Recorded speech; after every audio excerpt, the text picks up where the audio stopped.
Arc 7, Chapter 40, Natsuki Sabawu. Machine translated by. Archbishop proofread by. Archbishop #0097L3 Lay Dragon Japanese to English checking by. Avaricious Mask Book Paper Art Sources. Haruishi 2. This an edited machine translation, which has been checked by at least one Japanese-English human translator for quality. This is expected to have a quality dip in accuracy, therefore, if you read this chapter, you must take into consideration the trade-offs between speed and quality. A proper, higher quality translation for this chapter is in the works by our team, so if you would prefer to wait for it, then feel free to check back at a later date, keeping an eye out on our social media for updates. Subaru. Subaru's throat froze upon regarding his own face reflected in the mirror. It was a face he recognized, but a face he felt reluctant to say he was used to seeing, which came as no surprise, as his face reflected in the mirror was a relic of the past, no more than a fading memory. For that which was reflected there was the face of a young Natsuki Subaru. Subaru. What is this? The hand grasping the mirror trembled, the pale face of the young boy rocking minutely and repeatedly. His other hand, the one not holding the mirror, reached for his face as if to check it, and fingers that were smaller than those in his recollections, ones befitting the young face, came into view through the mirror. Judging from the facial features and height, that was a roughly 10 years old Natsuki Subaru. Subaru was a mischievous boy whose stature was slightly over average, having reached the average height for a Japanese person only once his limbs had fully developed. With certainty, he had been a pipsqueak back then at the time of elementary school. To speak of his perspective at the time, he had wished to grow up as fast as he could. Subaru. What the hell is this? HK. In the mirror, his lips and eyes appeared to shake, and not just because his hands were trembling. It was also a clear sign that his soul was rejecting the abnormal situation reflected in his eyes. It was a sight worth being dubbed a nightmare. Were this simply rejuvenation? There more than a few people who dreamed of such a thing existed. Unfortunately, Subaru, as a flowering teenager, had nothing to do with such desires. Even if it was a great wish of his, however, he would probably attach the condition that he wants to choose the right time and place. That was how absurd this state of emergency was. Subaru, I can't stay like this, HK. After a long time, Subaru came to himself and rushed to his bedroom door. By no means would the inn's lodgings have a perk such as rejuvenation. It was natural to think that this was an attack from someone hostile. He had to hurry and share the information with his friends staying at the same inn to come up with a plan to overcome this obstacle. Subaru. Guys, we're in trouble. You may be surprised by the suddenness of this. Oh, I knew it. Subaruchin got smaller too. Subaru, wah. The moment he twisted the doorknob, which felt as if it were higher and heavier than usual, and opened the door with great force, he was greeted by an unexpected sight. Nay, it was a sight he should have expected. Outside his bedroom, in the living room where several people had gathered, Subaru was greeted by a girl with a lovely face and a cheerful smile, waving her hand.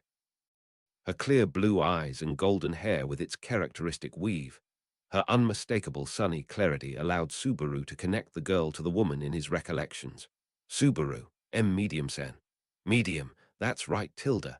When I woke up, I was so surprised to see how tiny I was. But I'm relieved to see Subaruchin's tiny too. Buddies, buddies. The one who spoke these words with her hands in the air in jubilation was a girl of about 12 or 13 years of age, wearing a thin cloth wrapped around her bare skin. She had declared herself to be Medium O'Connell. Albeit she was quite tall for a woman, having been caught up by the same phenomenon as Subaru. Her size had shrunk considerably. However, she was still half a head taller than the shrunken Subaru. Anyhow, Subaru, not a situation in which you can simply be happy that you found a buddy. You were. Ook. As Subaru tried to swallow his initial shock, his body was blown away by an impact to his side, and someone pressed down on his upturned chest. At the feeling of pressure, Subaru unconsciously raised a shriek like that of a squashed frog. Medium? Ah, Louis-chan, you can't do that, because Subaru-chin's so tiny. Louis, medium, Kaya. I can't lift Louis-chan because I'm too tiny, Tilda. Medium desperately tried to pull away the fierce beast flailing on Subaru's chest. However, her shrunken arms were not enough to stop the savagery of this evil and tyrannical being. With that, the young Natsuki Subaru was about to be laid waste to, with no way to do anything about it. Louis, don't. Subaru's going to be crushed. Louis. Ah. Along with a sharp, reprimanding voice, the heavy monster on his chest was removed. When he looked, Louis, now away from Subaru laying on his back, for some reason had a sad look on her face. The one to put her hands under Louis's armpits and lift her up was Tarita. Her appearance with her blue-dyed black hair was no different from what Subaru knew. Medium, ha tilde Tarita-chan, thanks. I wasn't strong enough. Tarita, and no, it wasn't much. Subaru, are you okay? Subaru. Oh yeah, you saved me. I'm so glad you're the same, Tarita-san. And he took the hand that Medium offered him and raised himself up, then looked at the back of the room. There, sitting on the sofa, silently observing the flurry of events that had just taken place, was the dark-haired man whose face was covered by an Oni mask, Abel. Subaru was relieved to see him unchanged, but he also had a few thoughts on how he had not tried to help at all. Subaru. Nothing happened to Abel. His appearance, the fact that he was hiding his face included, had not changed since yesterday. Whether it should be called a blessing or not could not be gauged at this point. However, the fact that Abel, whose face he could not see, did not welcome this situation could be seen from the displeased air that came through the Oni mask without a hitch. In fact, as proof of his unsettled state of mind, he turned his gaze to Subaru and said, Abel, this is a disgrace. And with a mere sentence, he was able to disregard the situation. Subaru, I think I'm rather cute and charming. Having received a blunt remark, Subaru's gut reaction was to spit out a retort. However, Subaru himself knew very well that this was nothing more than a sarcastic remark. The abnormal situation that had befallen him and Medium, which did not seem to affect Abel, Tarita, and Louis, Subaru. If that's the case, the other ones. Oh, I'm glad you're paying attention, bro. I was afraid you'd forgotten about me. Subaru. HK. Just as Subaru was wondering about the last of his companions staying at the inn, the answer was presented to him. Eyes wide open, Subaru turned around to see a dark-haired figure in front of him, one that had come out of another bedroom. He was a boy around the same age as Subaru, around 10 years old. His strange appearance was quite eye-catching. After all, the boy was wearing a suitably torn cloth wrapped around his face, as to hide his appearance. Subaru, Al, right. What's with the covering?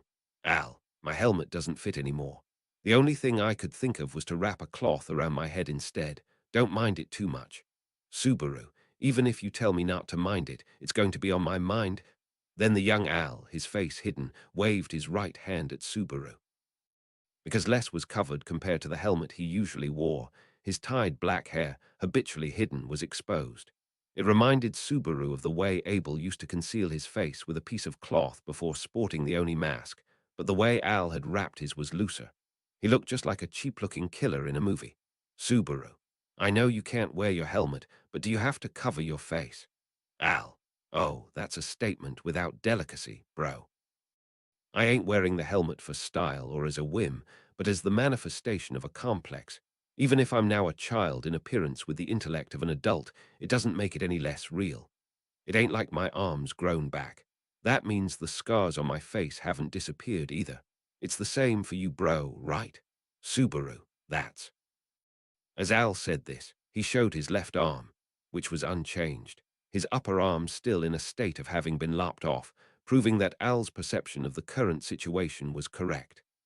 Those three people, made up of Subaru and Al as well as Medium, were unintentionally rejuvenated. It was not that time had rewound, however, it was a clear change in their bodies. Subaru. In response to Al's words, Subaru also flipped up his own loose-fitting shirt and confirmed that the old scars all over his body had not vanished. His small child body was covered with all sorts of scars that made him want to look away. The years he had spent in this other world had not disappeared. He had never really thought that there would be a day when he would be relieved by the existence of those scars. Despite that, the scars had taught him something. That this was a situation in which his limbs had simply shrunk.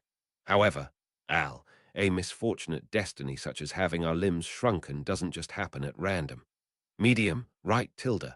This might mean I'm not gonna be able to help Big Bro with his work. He's way too weak, so this is a big problem.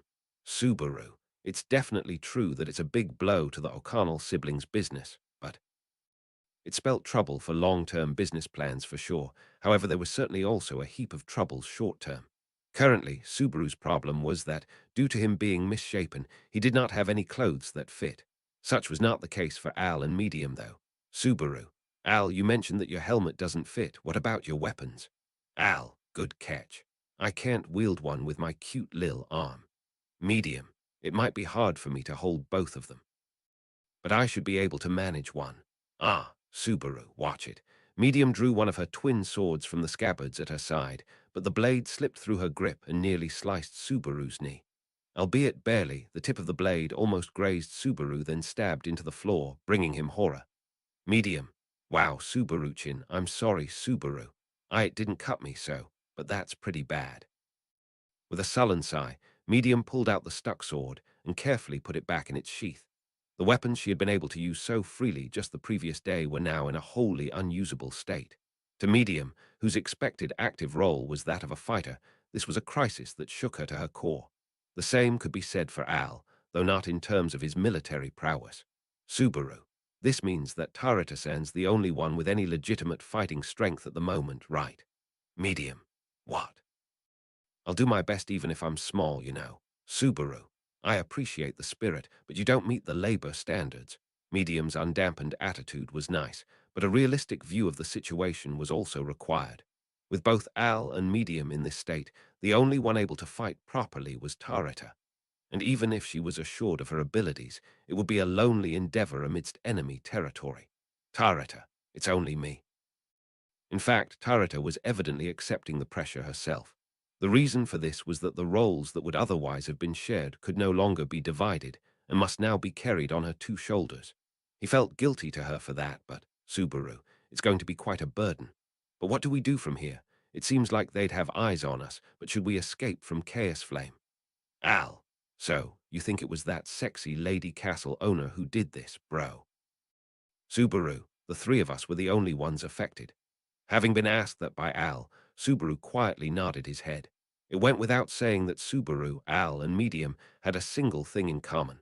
All of them had gone to the Crimson Lappy's castle as messengers the previous day. That being the case, it was perfectly legitimate to suspect Yorna's involvement in the circumstances of their shrunken limbs. Abel, it seems that you are not as distraught as I had expected.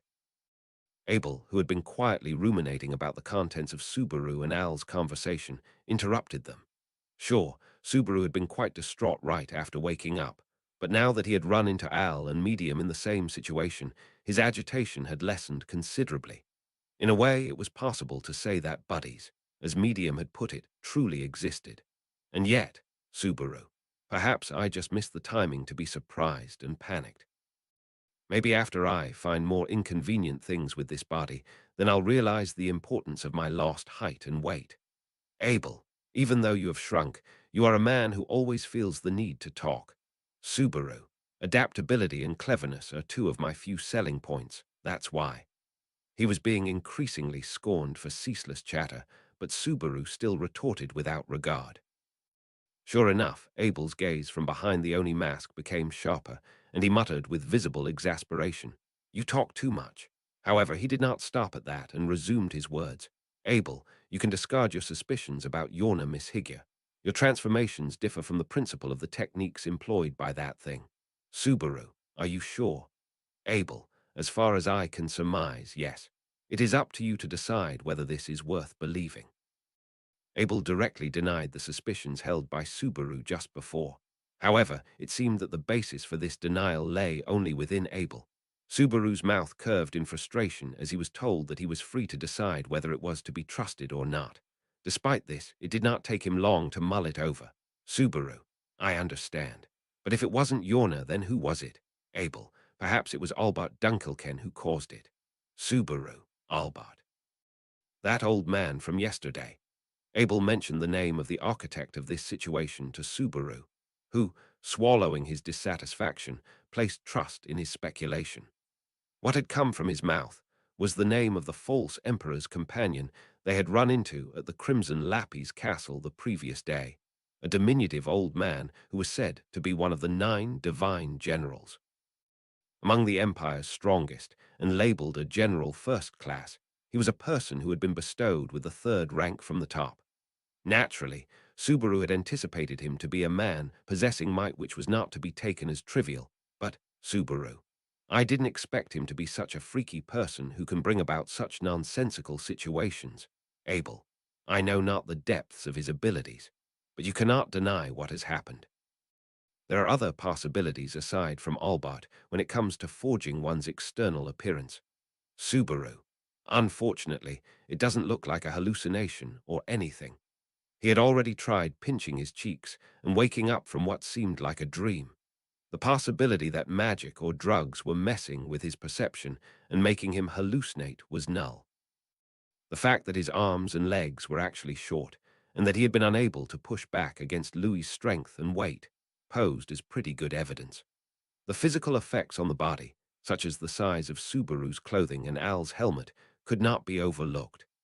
Abel was probably also regarding it as unlikely, as he had not made any special effort to object to Subaru's insistence that it had an actual, real effect. Subaru, first of all, it's good that we don't have to run away with our tails between our legs. How troublesome. Even the Emperor Abel doesn't know how that old man fights. Who the hell is he? Abel. He is the head of a group called the Shinobi, who are masters of peculiar techniques. Subaru, Shinobi, a ninja. Abel. What is that? Abel questioned Subaru while raising his eyebrows, the latter having blurted something out unintentionally. When one heard of the word shinobi, their first reflex would be to think of ninja, which had the same meaning. However, it appeared that the latter word sounded new or strange to Abel. But to Subaru, much like when he had first learned about Kararagi dialect and Wafu-style architecture, he thought it seemed to be knowledge of the world Subaru knew, or felt like a slight remnant of it. Subaru, these shinobi, do they use ninjutsu, or do they go undercover in the darkness of night to spy on or assassinate people? Abel, I have never heard of ninjutsu, but you understand the main function of the shinobi, that too, is not supposed to be information that reaches the public easily. Subaru, there's something similar in my homeland, they're called ninjas. Right, Al. Al, yeah, right. They're a quartet of turtles with a great sense of humor. Perhaps he felt the same tug as Subaru, but Al's answer was a bit off the mark as Subaru thought about it. They were characters from a popular cartoon of yesteryear, though Subaru did not dislike them. One anyway, even if he explained the details, Abel would not comprehend it, and it seemed the latter viewed it as a pointless topic to delve into, as he did not make any attempt to ask him about the details. Instead, Medium let out a "oh." With her big eyes open wide, Medium. If it was that Gramps of yesterday who did it, it could be that. You know, when we escaped from the castle, Subaru, when we escaped. Ah, Medium. When me and you were both struck in the chest. Medium's cry was a bit misleading, but Subaru had an inkling of what was up. It had come to pass the previous day, during their escape from the Crimson Lappy's castle, in the middle of the life-threatening battle to fulfill Yorna's nasty conditions. Subaru and his group had escaped from the false emperor's bodyguard Kafma's thorns and broken through the walls of the castle in an attempt to escape, only for each of them to be pierced by the blow of the pursuing Albart. However, that divine general's attack had not caused any damage to Subaru's group. At that time, that had gone all right, but it could not have been harmless. Subaru. That said, it's normal that something like this couldn't have been predicted. I mean, that explains me and Medium-san, but Al, why did you shrink? Al, sorry, bro. I had a few run-ins with the old man before I jumped out. It wouldn't be surprising if he'd hit me at some point. I figured that if the wound didn't kill me, it'd be a no count. Two, in a low tone. Or at least, in as much of a low tone as a boy whose voice had yet to drop could muster, Al blamed himself for his lapse with a grumble. But it was wrong for Al to blame himself. Al had done his part and allowed Subaru and Medium to survive in that desperate situation. The same can be said for Medium. So it was Subaru who should have known. If he could not be of use in a battle, he should have been aware of every eventuality. The result of failing to do so was this disgrace, as Abel had said. Subaru, I can't let Rem see me like this. If I'm the same size as Biko, Emilia will treat me like I'm younger than she is even more. Al, even if I've been shrunken down, I don't think it likely that the princess'll treat me affectionately like she does Schultz-chan, so I wonder who benefits from this development. Tarita. I'm surprised that everyone is so calm. I'm still confused. A pale Tarita revealed her innermost thoughts as Subaru and Al discussed their shrunken bodies. With Louis flopping in her arms, Tarita's bewilderment was palpable due to being the sole remaining fighting force. It was almost as if she felt guilty for having escaped harm. Of course, Tarita was the one who was physically and mentally normal in this situation. Subaru, honestly, I feel like I'd start screaming if I didn't joke about it a bit. Tarita, is that so? Subaru. Yeah, it's that revolting. It was not his young body. His own body had been unintentionally remade. The disintegration of the definition of the self was sickening. Subaru. Subaru was rather proud of himself for having faced a variety of experiences in this other world thus far. Although the experience of death was the most extreme, it was quite possible to say that the dense experiences of the past year and a half were incomparably richer in color, taste, and density than that of an ordinary person. Compared to any of these experiences, the inexpressible disgust that came with the feeling of being remade stuck out. Subaru, this is what it feels like to be one of lust's victims. The sound of wings echoed in Subaru's mind as he hugged his thin, small shoulders and clenched his teeth. It was the sound of the wings of those who had fallen victim to the authority of the sin archbishop of lust in the Watergate city, the memory of the victims whose bodies had been morphed into that of flies and were still waiting to be saved. The tragedy of these people, who had been transformed into something else, easily transcended Subaru's flimsy understanding of their situation. The very act that had compelled such a sensation was Abel. Vicious, I would state. With arms crossed, Abel accurately guessed Subaru's innermost thoughts, causing the latter's breathing to hitch. Meeting Subaru's unsteady gaze with his own, Abel. Albert's nickname is Vicious Old Man. And as befits his name, he makes use of the shinobi arts to carry out all kinds of special tasks, vicious and otherwise. Al, special operations, huh? So does he get ridiculous requests like go make the target into a baby? Abel, what kind of absurd instructions are those? But witnessing this disastrous scene, I would guess that would not be impossible. Al. Abel's response to Al, however, had a weight to it that could not be laughed off as a joke. As a matter of fact, since Subaru, Al, and Medium were made this young, it was impossible to even guess the capabilities of Albert's techniques and their extent. And with that as their grasp of the situation, the thing that made them most anxious at the moment would be, Subaru. This can be undone, right? Abel, I cannot state with certainty, but I believe it reasonable to assume a way to return you to normal exists. Subaru. W. What makes you say that? Abel, the only pretext for poisoning someone and not have them die immediately is to negotiate with them. Hearing Abel's speculation and their justification, Subaru was also convinced with no further words. This phenomenon, which may be called infantilization for the sake of convenience, could be likened to the act of poisoning, and the other party's intention would be to avoid immediate death. This was a strategy to extract some kind of concession. Tarita, then if there's some kind of contact from the other party, Abel, I shall reiterate, I cannot state it with certainty. But Abel looked over at Tarita, who was holding her breath, and said that her high hopes were poisonous. And just as Abel was about to resume speaking, from outside there was a knock on the door of the room. Subaru. HK.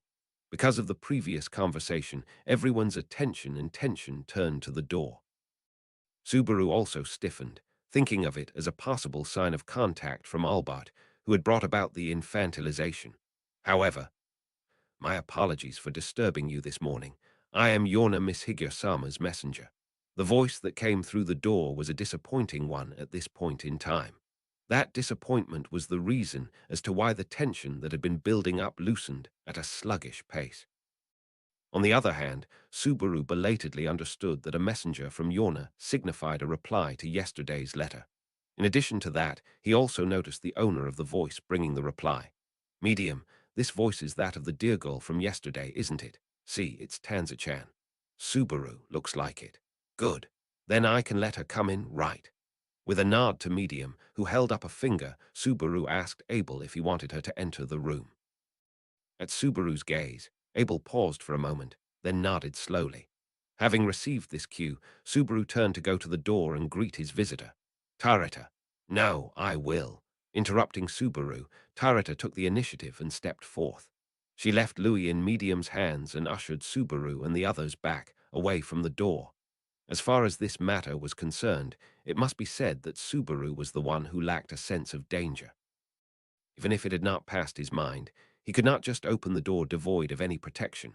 And currently, the shrunken Subaru's vigilance was no different from being defenseless. Tanza, my apologies for disturbing you. I have come to deliver the words of Yorna-sama. The one to bow and step over the dorsal to reveal herself was, just as they had thought, Tanza, the dear girl.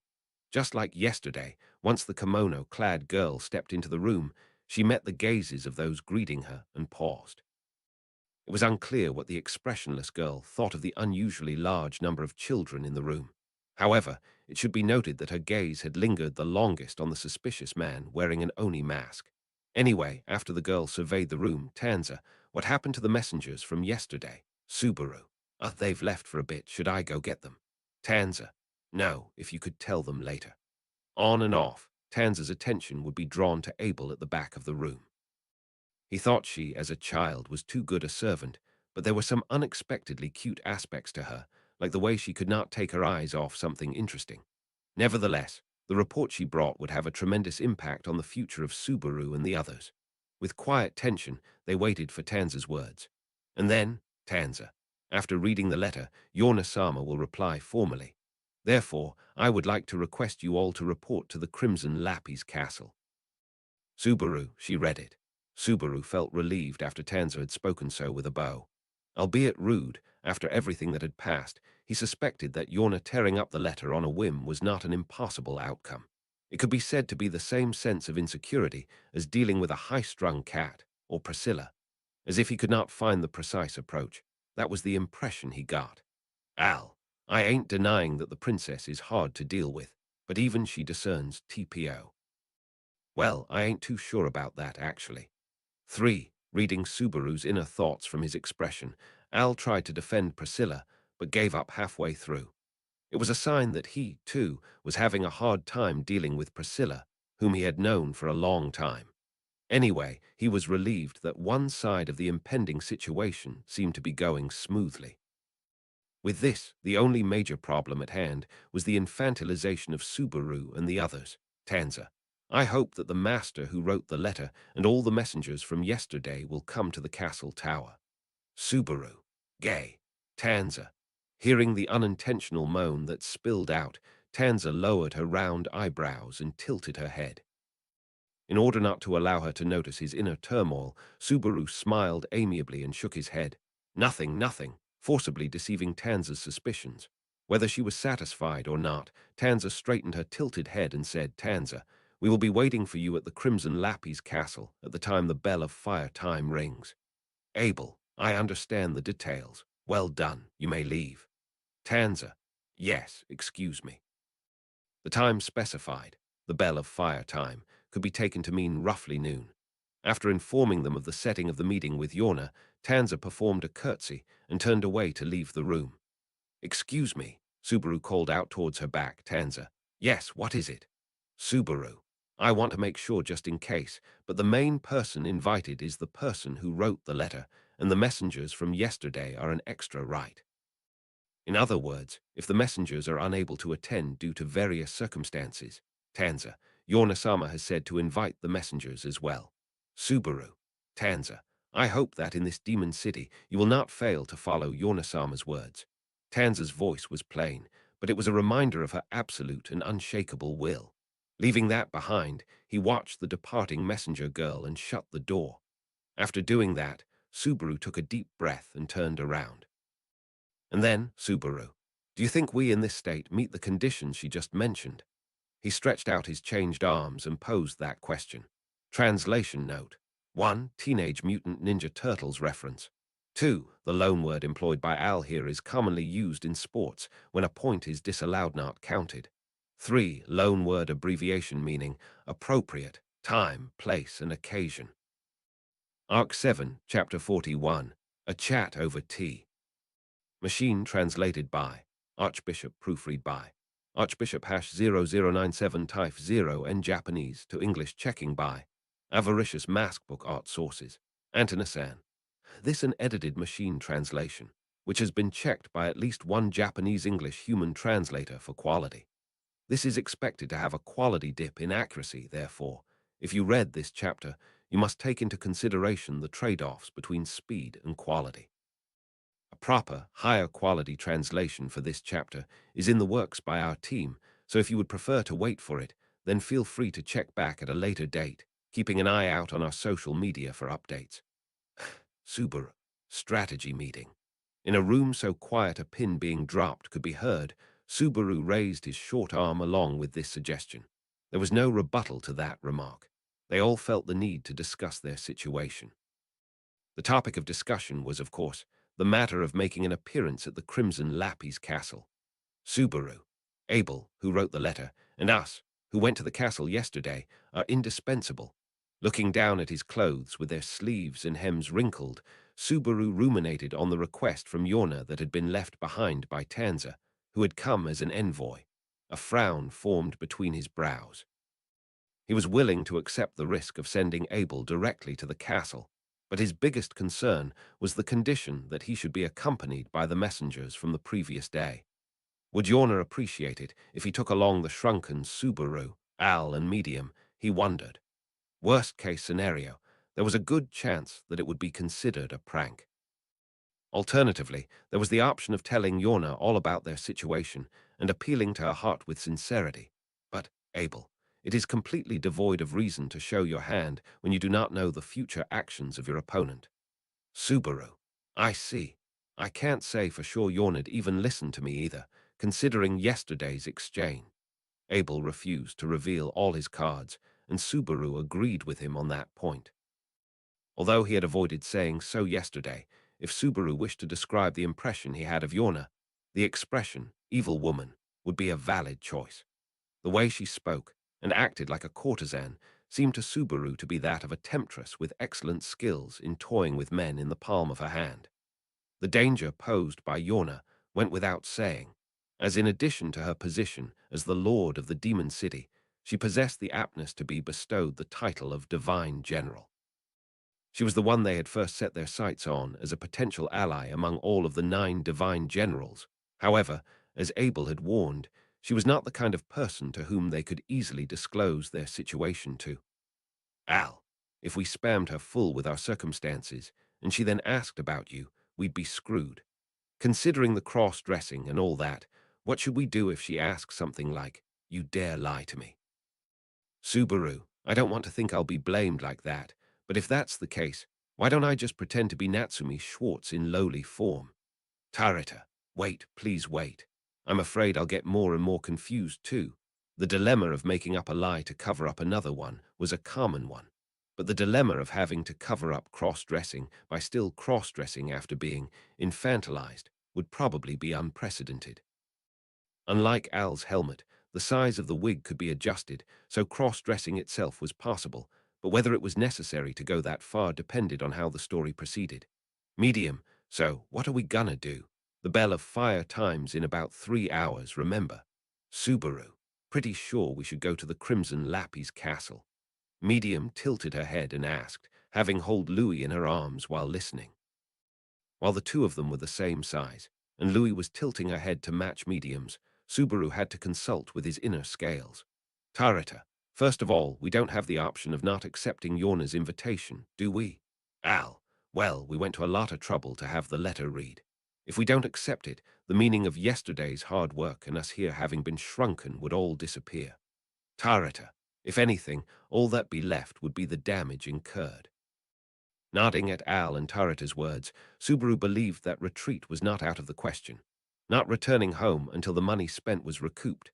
This kind of mindset was a cliché for people losing everything through gambling. Cutting one's losses would be important in some cases. However, what would be lost in this loss-cutting was Subaru and the others' statures. Subaru, should we see this as serious or trivial? Get younger's better than growing, Al. Isn't that like the secret to eternal life? Subaru, yeah, for sure, in a sense. Rejuvenation meant an increase in chances, just like return by death. If one could return to their childhood holding the knowledge and experience of an adult, They would be capable of training their physique in the most fitting way possible over time, and so would be able to retry achieving the goals once given up on. Those as the circumstances, it seemed like they'd found some situations which could be leveraged as an advantage, however. That'd be what you'd think, right? But it's not that simple, is it? It's not something that you can easily use, you know. At that moment, a third party interrupted the discussion, and Subaru's breath stopped. No, Subaru's was not the only to stop. Everyone present in that room went rigid, unable to move at that moment, and froze at the presence of the owner of the voice. However, the person in question was unconcerned about the growing tension in the room. I've taken the liberty of macking tea for myself. Does anyone else want some? With that question made in a casual tone, he lifted his steamy teacup. Tarita, HK. Immediately after, Tarita moved with a bouncing motion, like a spring-loaded doll. She drew her bow in an instant and aimed her arrow at the person who had just appeared, Albert Dunkelken. Her target was extremely close. There was zero chance she would miss or that he could dodge. But Albert shrugged his shoulders with a nonchalant, "Whoa, whoa. Albert, don't do it, don't do it. I don't like having pointy things aimed at me. You know, all people go to the bathroom more often than not, and you want to scare 'em into pissing their pants. I'm shacking in my boots here, yeah. Tarita, you're kidding me. Who are you, Abel?" Albert Dunkelken. Tarita. The old man's hostile but unconcerned stature made Tarita's face flush with anger. Yet, in response to her question, the man in the Oni mask, the one who had called out Albert's name, as if to rein her in. The only one who had not moved at all, Abel, sitting on the sofa while donning his Oni mask, exchanged glances with the man. To this, Albert narrowed his eyes, hidden by his thick eyebrows. Albert, well, I already confirmed yesterday that I'm a celebrity, so I'm not surprised, but you got a pretty impressive face, you know. Where's that souvenir from? Abel, spare me the nonsense, old tree. What are you here for? Albert, it's lonely these days, 'cause young people don't want to listen to all people's idle chatter. The people in my village are getting better and better at ignoring me every day, kaka. As he talked about the lonely circumstances of his old age, Albert opened his big mouth and smiled cheerfully. At the dialogue between Abel and Albert, the confusion of Subaru and the others on the sidelines slowly melted away. However, it was impossible for them to completely let their guard down. Medium. But Gramps, how did you get in here? It's not like we weren't keeping watch, Albert.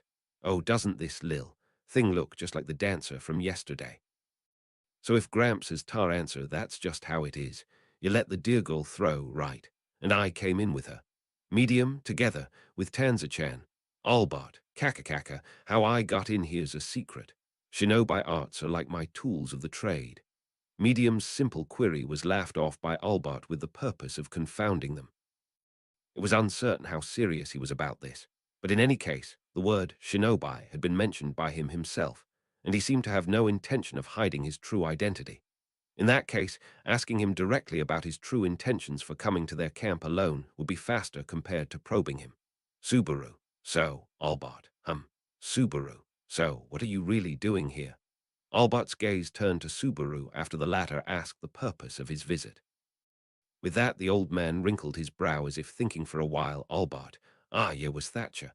Were you the girl in red from yesterday? I couldn't possibly mistake the dancer-like girl and the one-armed man, so I was really worried. So he confessed. He'd had a hard time figuring out who Subaru was. Hearing this, Subaru's eyes widened, and Al, casually repositioning himself, sneered. He cleared his throat through his mask, his voice more hushed than usual. Al. That's my bro. Even the shinobi head honcho didn't know who you were. Albert. Oh, how impressive, how impressive. I wish the people in my village could learn from that transformation. How about Bane, a lecturer? You'd be welcome. Subaru. Unfortunately, Natsumi Schwartz's schedule's quite full. Maybe I could make some time for you, though. Albert. Ho ho, what you mean? Maybe. He moistened his lips at how cross-dressing had unexpectedly landed quite the catch, and then, noticing the sensation of thirst in his throat, Subaru narrowed his eyes. Regardless of how much he believed in this nonsense, he had to take full advantage of the opportunity to speak directly with Albert. For the time being, about the abnormal situation that had befallen Subaru and the others. As per Abel's guess, the mastermind behind this phenomenon was none other than the old man in front of him. Subaru, if you got any idea who's the reason we're like this, be honest. Albert, oh that. I've done that myself. They're interesting, aren't they, the shinobi arts? Subaru.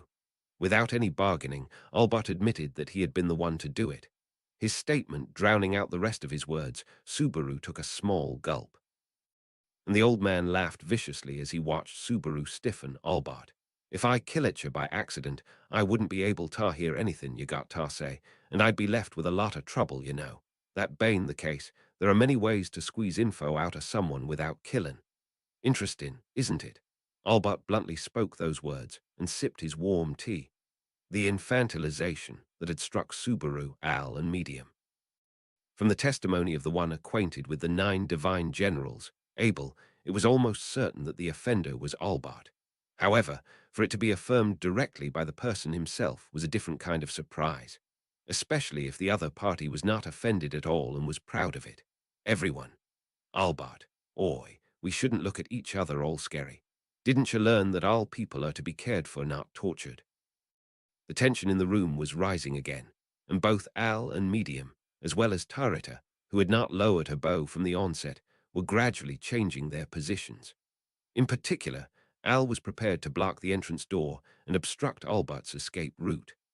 However, Al, with his shrunken body, could not handle his cherished sword at will, and so could not aspire to go far in stopping the shinobi head honcho that was always on the prowl. Louis, ooh, Albert, you're a lil girl who's got nothing to do with me. Ha, then you're looking at me like that's kinda hurtful. Don't you like the sweet smell of all men? Abel, do not play games with me, Albert. I shall ask you once more, what brings you here? Abel hurled a few words at the side of Albert, who was trying to win over the snarling Louis. Taking a glance at Albert, the latter looking over his shoulder, Abel expressed a sharp spirit that could be transmitted even through the Oni mask. Abel, you have heard the thoughts of Yorna Miss Higya, lord of this demon city. She recognized them as envoys. She has made it clear that they shall not be touched. Subaru, that's right. Don't touch us, that's what yesterday's game was about. We were risking our lives too. And yet, this treatment's different from what was promised to us. One Albert. Or, you're getting all excited and mixed up, you know. Taking advantage of Abel's aggressive move, Subaru also reiterated Yorna's statement from the previous day. It was as Albert had said, Subaru had gone as far as to even return to the state of mind of yesterday. Regardless, that still did not change the truth. Yorna had recognized Subaru's group as messengers, and Tanza had made it clear that she would not allow anyone to interfere with them. To disregard that was to express hostility toward Yorna. Abel, of course, if your intent is to destroy the demon city, you shall not give that the slightest consideration. Subaru, now that you mention it. With Abel's additional words, Subaru's heated blood ran cold. In fact, the fake emperor's faction, to whom Albert belonged, had given up the right to negotiate with Yorna to Subaru and his party. Should they view it as a bad move, to just flip the table out of anger was also within their possibilities. In that case, it would be inevitable that he would clash head-on with Yorna, who was esteemed as one of the 9 divine generals in several senses of the meaning. Abel, if you are to challenge it with the intent of destroying it, you shall avoid destruction. Of course, you shall come out of it with some damage. Albert, well, that fox-girl can be tricky to deal with. However, it's no fun to have that masked young'un see right through you. Subaru, masked, young'un. Albert scratched his chin with his fingers and pretended to be in pain. Overhearing some of his words, Subaru looked at Abel out of the corner of his eye. Abel's attitude was unchanged, but Subaru was on the edge of his seat at every step of this exchange. After all, Albert was one of the 9 divine generals. Of course, they must have seen Vincent Valesha, aka Abel, many times. Even though he was hiding his face with a mask, if Albert were to exchange words with Abel, who had not changed his speech or tone of voice, it would not be surprising for the former to realize his true identity. Albert. However, Abel, who responded in a dignified manner, did not display any such anxiety. Albert, too, showed no signs of having perceived Abel's true identity. With that as the case, Subaru was unable to identify him and had no choice but to act by hiding his inner fears. Anyway, Subaru, I still don't have your answer, Albert-san. Albert, feels like I'm Bane treated better like this compared to Bane just called an all man, So I'll let you off the hook for pretending Ta be a girl. Subaru, Albert-san. Subaru's gaze sharpened on the old man, who had lost his nerve and dodged the question. Seeing this, Albert raises his hands and says, Okay, okay, Albert. The rewards for your actions are just as you said. The Fox girl and His Excellency both have told me to stay out of it. Subaru, if that's the case, Albert, it's just that, I poked your folks before yesterday's game was over, right? Then you know what? If you can't complain 'bout dying from a sword wound you got while fighting, you can't complain 'bout a shrinking technique you got hit with while fighting me. Subaru, that's quibbling. Albert, well, is it really quibbling? But you can't change it, can you? Raising an eyebrow at Albert, who was laughing at his own cunning, Subaru was at a loss for words. Albert's argument was quibbling, as he himself had admitted.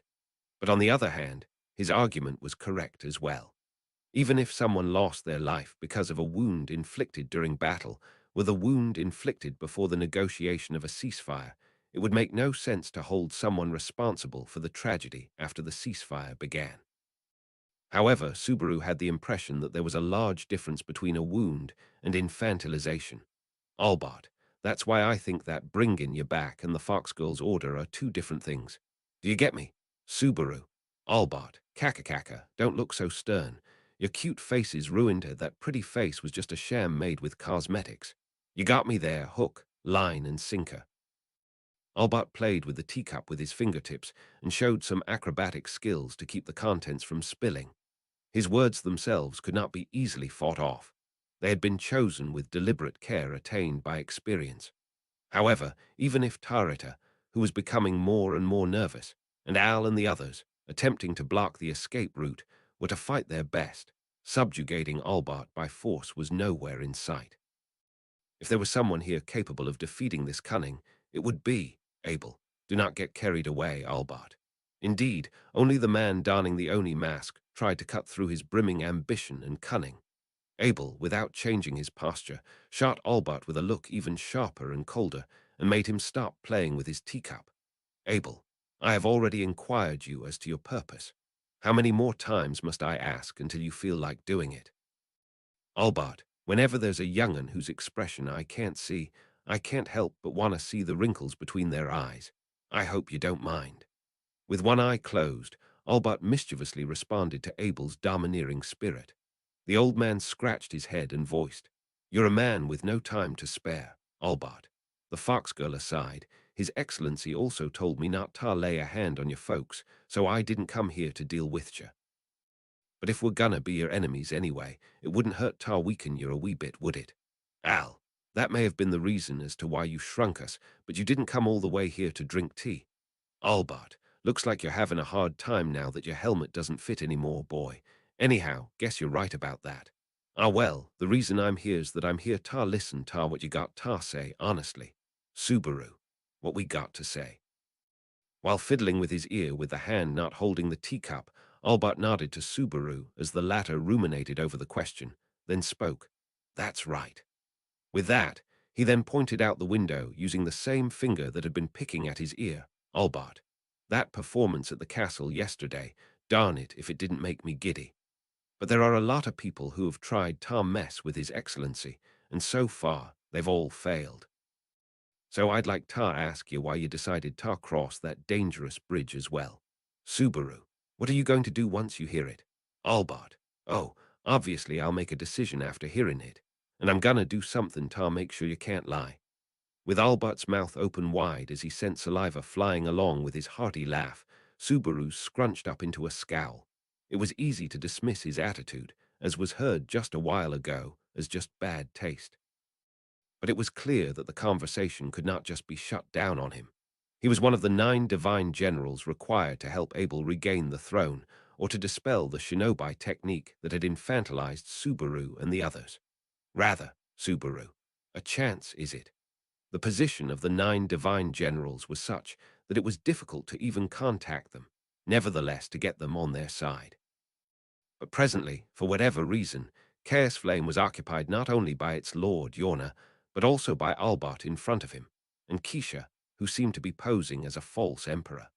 Of course, even if cajoling the opposition posed by Keisha, who had taken the initiative, was an impossibility, Subaru. If Abel's reasoning from yesterday was correct, it doesn't mean that Albartsan's confirmed as an enemy.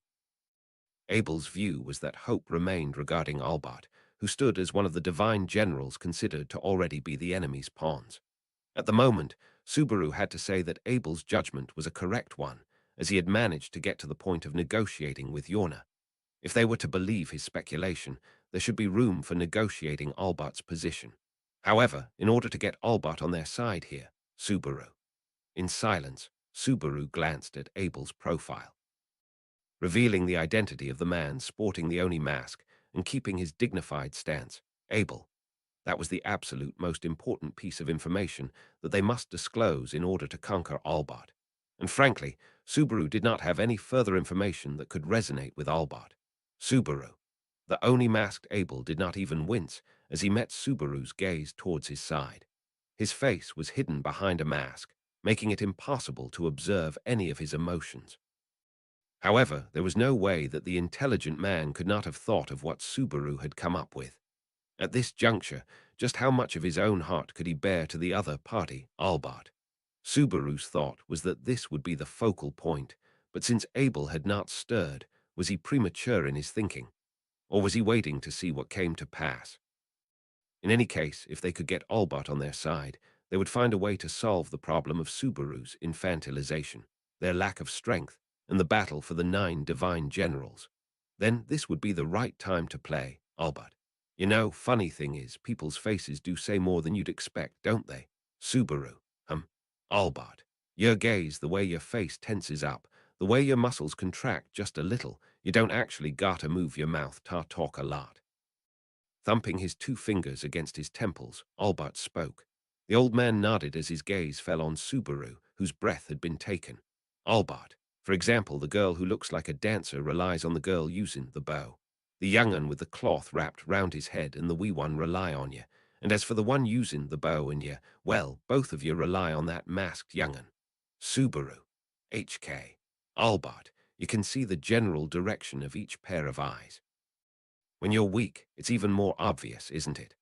The words of Albart, who flashed his white teeth as he said them, pierced Subaru's mind. And Subaru belatedly realized that he had greatly misjudged Albart's fundamental nature. A man who had even appeared seemed to be a good-natured old man. Albart had made it clear that he was the one who had infantilized them, and that he had done so in order to talk to Subaru and the others. He had never stated that it was to negotiate with Subaru and the others. Subaru, didn't you come here to talk? Albart, Carmen here to talk and Carmen here to listen are similar but slightly different, aren't they? I don't mind chatting like this, you know, but Subaru. Albart, you see, I'm also the shinobi head honcho, and I spend my time acting as a representative of the people of my village. That's why.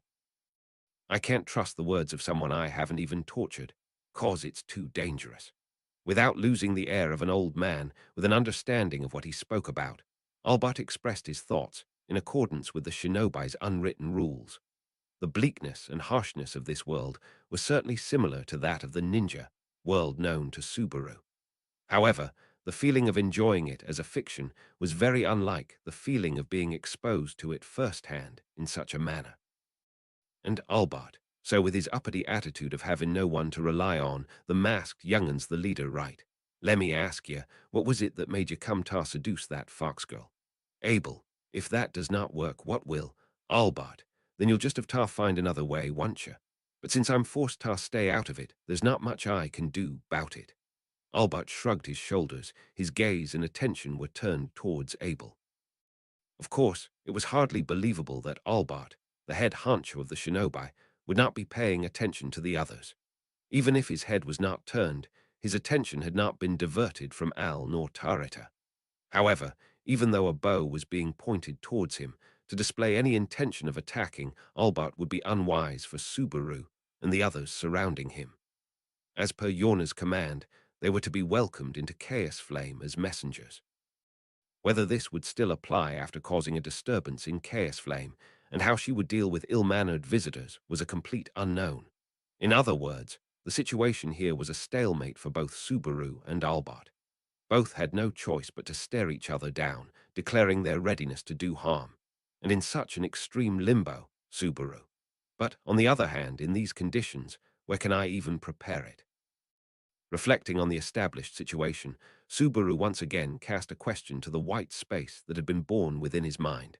And once again, the thought arose, isn't this an opportunity? Bound by Yorna and the false emperor, Albert was unable to take any additional actions of hostility. Subaru was judging which side Albert was leaning.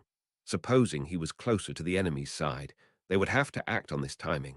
They would not get any other situation like the one they had here. Everyone, at a slow pace, time progressed. Along with this tense situation, there was also the matter of the time at which the bell of fire time would ring, as presented by Yorna. Time was precious. The more he wasted, the more his life diminished. In silence, Tarita's fingers trembled as she gripped her bow, and Al and Medium too muffled their breaths. Even Louis miraculously was only letting out growls, perhaps instinctively sensing the danger posed by Albert. Perhaps they could not decide to stir. If someone could, it would be Subaru. Abel. Abel. Quietly, Subaru called out Abel's name. It was visible that his consciousness had turned towards him through the Oni mask upon hearing it. His eyes were invisible as the Oni mask blocked his gaze, but his attention was directed at Subaru. The feelings there could not be seen. However, Subaru could guess its intent as he had felt it. Subaru, this is the Emperor Vincent Valatia. Albert. On. In reply to Abel's gaze, Subaru made that assertion, prompting Albert to raise an eyebrow. His eyes, hidden by his long, rich eyebrows, went open wide, as the old man was suspicious of Subaru's words. It was a natural reaction, but it was far from the reaction he was looking for. So, in order to elicit the desired response, they would go deeper. Subaru, you want to know who's the faceless young'un and what we're here for? Why did we come to see Yorna? The answer is... Albert, oi, that's not very funny, is it? Subaru, I wasn't trying to be funny. Abel. At a loss for words for an instant, Albert's voice was laced with a hint of surprise. Perceiving that with clarity, Subaru called out to Abel at the back of the room. This far in the game, Abel did not try to refute Subaru's words and actions. Just inaudibly, his gentle fingers reached for his face. And then, Albert, this is one hell of a thing. A concealed visage was revealed in front of Albert, the latter letting out a voice of astonishment. Before his eyes, the one gazing back at Albert as his face was tense, was a dark-haired beauty, none other than the Emperor Vincent Valatia. Albert, Your Excellency. But that's too weird, isn't it? But then, who'd I come why? Abel, let your old wits run wild, Albert Dunkelken. You possess the answers. All that remains is to draw them out. Albert, with the face of Your Excellency, saying things that sound like Your Excellency. Ah, so that's it. At first he had been taken aback, but the old shinobi soon regained his composure. Having revealed his face, Abel passed an order as the Emperor, and doing as he had said, Albert seemed to come to a conclusion of the situation he was in with the information he had. Albert put his hand on his chin, and Albert, then that be Keisha. He's got it all under control. There's another matter, though. It's not like Your Excellency. Ta let something like that happen ta ya, is it? Abel, you think your eyes can peer into the depths of my mind? Albert, oh, very scary, very scary. Waving both his hands in the air, he let out a parched sound at Abel's answer. In fact, as Albert had stated, Abel's situation was definitely a groggy one, but his overwhelming bluff did not show any of that. Upon seeing the change in Albert's expression, however, the tension left Subaru's shoulders as well. Albert understood the situation. Abel had been ousted from his position as emperor, and Vincent, the man he was accompanying, was a false emperor. Albert, a lot of things that been confusing me have become clear. No, I was wondering why you suddenly came to see the fox girl in person. Subaru, all of that, was to stifle the actions of our side. Albert, haha, it's hard for all people to keep up with the ideas of your smart folks, actually. Young, smart, good-looking. I guess that's Bane's super greedy. Don't you think so too? Don't you think, since you're also so young? Oh, that's because of what I did, kaka. Albert roared with laughter, trying to get a laugh out of them with what he had said, even though it was not funny. Subaru's cheeks tightened at the sight, and he exhaled a long breath, suddenly looking at Tarita. The Shudrak warrior still kept a wary eye, her bow trained on Albert. He was attempting to get her to break her battle stance and regain control of the situation. Subaru, Tarita-sen, you can put your bow down now.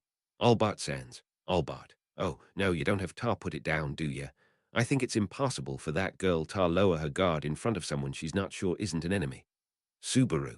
Ha! Albert himself, the target of Tarita's bow, was the one to halt Subaru's effort to get her to lower her guard and talk to him. The old man took Tarita's caution as something natural. Furthermore, he did not do anything to try to deny the naturalness that was incomprehensible for Subaru. In other words, the danger stemming from himself had not lessened. However, then it would be as if, Subaru, let's talk about this. Albert, didn't you hear me? I said I'd make a decision after I listened Taya. And I did. Subaru. Subaru's throat clogged up, yet faced with that, Albert's attitude did not alter. There was merely a quiet click of the tongue, and Abel, this was one of those cards I did not know which way it would tend towards, but that is what you have decided, huh? Albert, that doesn't sound like you, Your Excellency. No, it's fatal that you're seriously out of cards tar play and tar boot. You weren't lucky on the draw here. You know, I've always wanted tar try it. Abel, ho, and that would be. Albert's plan was set, and the shinobi head honcho laughed at the words of the ousted emperor. A laugh, suitable for the man holding the title of vicious old man, Albert. With me being an old man with not long left tar live, I've always wholeheartedly wanted tar try and kill the emperor, tar have a glorious death. Everyone. HK. The moment that vicious wish was spoken, movement occurred amidst that highly strung environment. That very moment, Tarita, Al, and Medium all moved to frustrate Albert's purpose, overriding the no-fighting rule given to each one of them. However, Albert, yesterday I couldn't understand what trick you were using, one-armed one. But it stopped working since you turned little, didn't it? Al, Car HK. Albert, can't use the skills you learned at a later age when you're young. Having spoken those words, Albert twisted his neck and swung his hands. Blood splattered from his fingertips, and a tragedy unfolded in Subaru's field of vision, his eyes open to their utmost. Medium and Al, who had stepped in and tried to subdue Albert, had their necks gouged out and blood spouted out. The blood scattered within the room like a fountain, making a person wonder where had so much blood flowed within a small child's body. Al, TCH, RHK Albert, judging from this, looks like you aren't able to use your last ray of hope.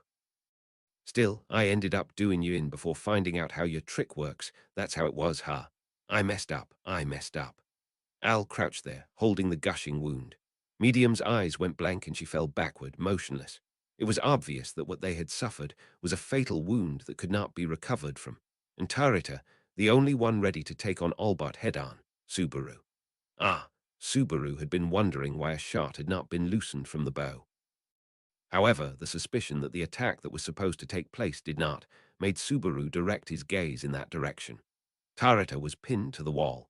Tall for a woman, Tarita's slender frame was rested against the wall, her body pinned in place.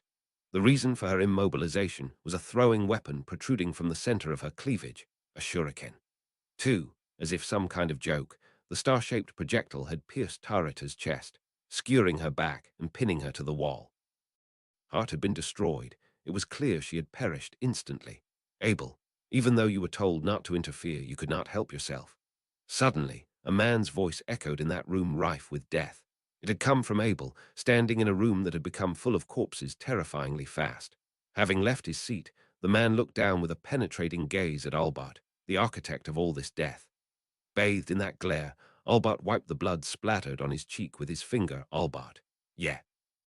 I want to set off some big fireworks before I die. I'd be completely satisfied to murder the greatest emperor of all time and be executed for it. Abel, I couldn't read your destructive tastes, my oversight. Albert, kaka. No, if my dreams of growing old were known, I'd be so ashamed that I wouldn't be able to live. Al had ceased moving, and Medium and Tarita had stopped breathing. Under such circumstances, that conversation between emperor and vassal seemed to Subaru to be something from another world. However, it was not another world. It was real, overwhelming reality. This was the reality that Subaru had arrived at after making the wrong choice. Albert, once I'm done with your excellency, I'll go back to Keisha. I'm sure he'll be able to handle my death just fine. Subaru, I'm HK. Albert, oh, you're still there. To Subaru, who had spoken up too late, Albert turned around, the latter plunging into the atmosphere that marked finality. The old man turned his neck with a snap to keep Subaru, his own face rigid in check. Then, pointing to those fallen, Al, Medium and Tarita in turn, Albert, that's that. These guys tried to kill me, so I killed em back, but there really isn't a reason for you to die, right? I don't have the intention to become a fugitive, so there's no reason to silence you as well. Subaru, Albert. Oh, guess I went ahead and spoke a lot again. It's obvious that you got something to say, so open your mouth. I'm an old man with a short life ahead of me, so I can't wait that long though, you know. As Albert continued to speak leisurely at his own pace, Subaru's thoughts turned white. No, his thoughts were being dyed a bright red. Whether it was anger or the color of the blood that Al and the others had shed, even Subaru himself could not tell. But even so, whatever, at any rate, never here. Abel. Fool. And so, those contemptuous words came from Abel. Currently, his gaze must be piercing the back of Subaru's head. Feeling the pressure of his sharp gaze, Subaru was made keenly aware of the accuracy of his words. There was no point in standing up for Abel now with this. If he had been able to act in such a manner before Al, Medium, and Tarita had fallen, perhaps it would have been possible to change something, Louis. Ooh. Albert, oi, you're even using a lil girl that's got no connection to me.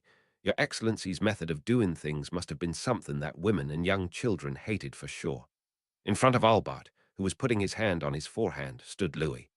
No, Louis was not standing in front of Albert, but in front of Subaru. Subaru was shielding Abel, and Louis was shielding Subaru, the three of them standing in a straight line. It was just some absurd form of a meat shield. Albert, I thought your Excellency was supposed to die alone. Abel, not everything goes according to one's calculations. Albert, kaka. Abel's inability to keep his mouth shut at this point was met with a sneer and a loud laugh from Albert. Within the eyes of the elderly shinobi, neither Subaru's nor Louis's presence were reflected, but he was not so kind as to overlook those who stood before him with hostility. Henceforth, Subaru, I'll never forgive you. Natsuki Subaru's young body spurted blood and sank into a cold pool of blood, searing into his mind the face of the shinobi as the latter guffawed viciously during his attempt to satisfy his ambition. And so, blood flowed, and a hot sensation gushed from the wound. The hotness that overflowed endlessly, however, instantly drained the heat from his body. That which had flowed out rapidly swallowed him, drowned him, rendered him invisible, and then, after he had sunk to the depths of the ocean, he would, Subaru. Instantly, the lost blood coursed through Subaru's body, producing a loud noise in his ears. Accompanying the sensation of having his hearing sharpened to the extreme came the cacophony of blood flowing through him in a quiet space. While being struck by it over his whole body, Subaru let out a ragged exhalation. With violence, he bit his back teeth, his vision flickering on and off due to the distant pain and sense of loss. He wished to find out where he had returned to. I've taken the liberty of macking tea for myself. Does anyone else want some? A moment later, a vicious, unforgettable voice announced the overture of a new battle for Natsuki Subaru. Translation notes. 1. Subaru slips into his Natsumi Schwartz style of speech for a second here. 2. A shuriken is a concealed weapon originally used as a hidden dagger or as a diversion used as supplementary weapons. For more information, see here https://n Wikipedia.org Wiki Shuriken. Arc 7, Chapter 42, Beast of Ambition. Machine translated by Archbishop, proofread by Archbishop #0097 Admuing's Japanese to English checking by Avaricious Maskbook Art Sources. Archbishop. This an edited machine translation, which has been checked by at least one Japanese-English human translator for quality. This is expected to have a quality dip in accuracy. Therefore, if you read this chapter, you must take into consideration the trade-offs between speed and quality. A proper, higher quality translation for this chapter is in the works by our team, so if you would prefer to wait for it, then feel free to check back at a later date, keeping an eye out on our social media for updates. Albert, I've taken the liberty of macking tea for myself. Does anyone else want some? The moment he heard the shrill old voice, the blood flow in Subaru's body began flowing backwards. His skin, covered in goosebumps, started aching. The air he had taken in froze over within his lungs. As if a heavy, sharp object had been buried deep in his chest, Subaru's soul was urged to awaken. Return by death had activated, and he had been thrust into this most terrible of situations. Tarita, HK. A moment later, before Subaru could react in any way, Tarita took aim with her bow. The target was, of course, the uninvited visitor who had suddenly appeared in the room, Albert Dunkelken, one of the 9 divine generals, and the old man who had murdered Subaru and the others just 10 seconds ago. Even without knowing the circumstances, the unmannered way in which he broke the ice would make one wary. Nevertheless, in the same room, Albert, while having an arrow pointed at him from ultra-point-blank range, as if to ridicule the caution displayed by Subaru and the rest, shrugged his shoulders, and Albert, whoa, don't do it, don't do it. I don't like having pointy things aimed at me. You know, all people go tar the bathroom more often than not, and you want to scare them into pissing their pants. I'm shacking in my boots here, yeah. Tarita, you're kidding me. Who are you, Abel? Albert Dunkelken. Tarita's face flushed with anger as Albert ignored her piercing hostility. But it was the man with the Oni mask, Abel, who drew the attention to him as if to interrupt her, calling out the old man's name. Unfazed by his appearance, Albert's gaze turned to the man concealing his face, the one who had spoken his name. And so it began, a gut-wrenching battle that left him with an awfully thirsty impression, Subaru. While keeping the conversation between Albert and Abel on the perimeter of his consciousness, Subaru matched the unchanging scenes of this world to that of his own memories, just before the events of around merely 10 minutes prior. In those was where he must search for a breakthrough in fate. Can you do it, Subaru? HK. While in those thoughts wishful of a breakthrough, a cold voice wedged itself in, catching him off guard. Born of impatience and frustration, it was none other than the feeble voice of Natsuki Subaru himself. Subaru, can you do it? He wiped out all your friends just a moment ago, ending in that mess. The more he tried to remember what had just happened, the more the voice whispered to Subaru devoid of mercy. Subaru's failure, his blunder, his irreparable mistake. This second chance granted by return by death was not to make up for his mistakes. The mistakes he had performed were irreversible. The only thing granted to Subaru was atonement which he could not really atone for, because that was the sole product of the authority in Natsuki Subaru's possession. Subaru, HK. Albert, oh, what's up with you all of a sudden? Medium, whoa, what? Louis, ooh, ooh. He slapped his cheeks as hard as he could with both hands, trying to shake off the snide remarks that had been whispered in his ear. A dry sound echoed through the room. Albert, Medium, and Louis screamed at Subaru's sudden action. Although they had not raised their voices, Al and Tarita were just as surprised. Of course they would be. It was unfortunate, but it just was necessary. Subaru. Once Subaru opened his closed eyelids, his vision, which had seemed wobbly and unsteady, became clearer. Within his field of view, in the midst of the people who had been surprised by Subaru's strange behavior, a single gaze was trained on him in silence. Only the Oni mask-wearing Abel was as unfazed and composed as he had been at the time of Albert's first appearance. What lay within his heart was wholly unknown. Subaru, sorry for surprising you, I had to motivate myself. Albert, a lil kid with red cheeks and a big smile on his face, how nice. Aren't you that one? Perhaps the girl in red from yesterday. You startled me. Detecting the eccentric-behaving Subaru's real identity, Albert raised his thick eyebrows in interest. Just like in the previous loop, Albert had again now made the connection between Subaru and Natsumi for the first time. Going along this line, having confirmed that Albert was the mastermind behind the infantilization, it was possible to bring about negotiations. However, they would be committing the same mistake then. Albert was a dangerous man. At the very least, Abel's circumstances could not be relayed as to get Albert on their side. As soon as he found out that Abel was the real emperor, that Abel was Vincent Valatia, he would disclose his own long-held ambitions and make an attempt on his life.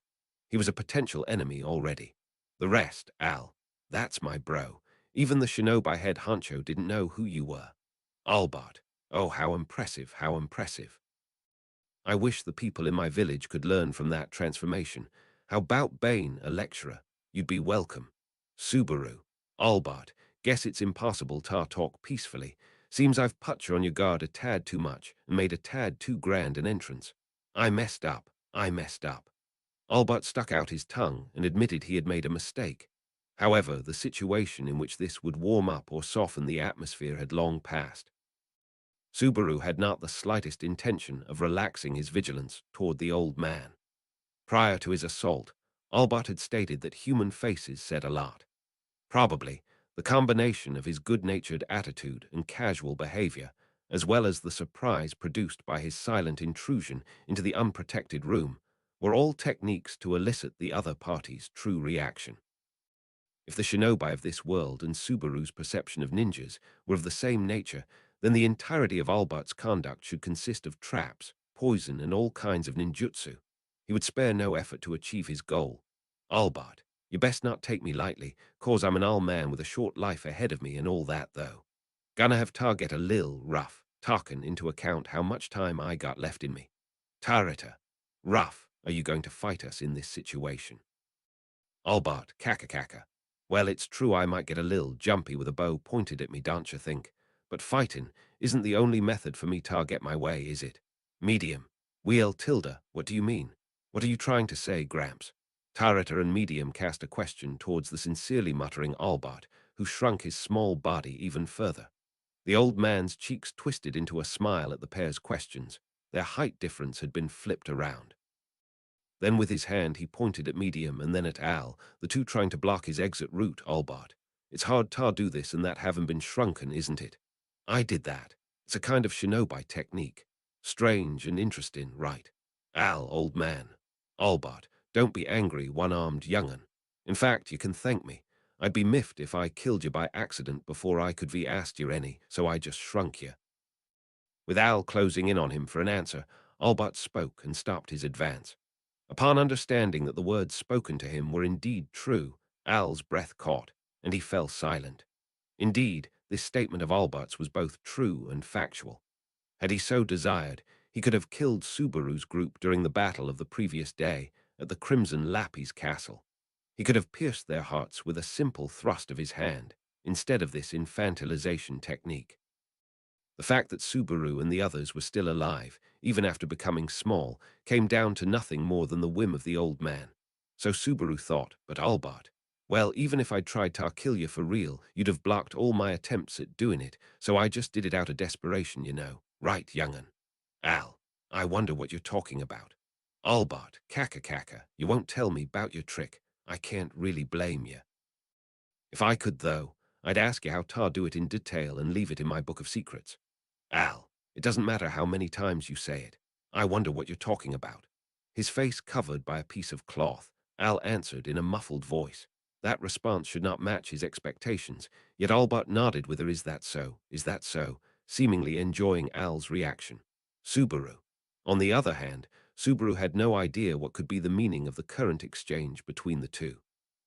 During that fierce battle in the castle tower of Crimson Lappy's castle, Al had done the work of several people to save the lives of Subaru and Medium. Or perhaps the one who had squared off against Al there, Albert, had noticed something shimmering in his fighting style. However, even if Albert's words were true, Al's technique, influenced by the infantilization, would not work on the shinobi. Subaru had already been witness to the results of that with his very eyes.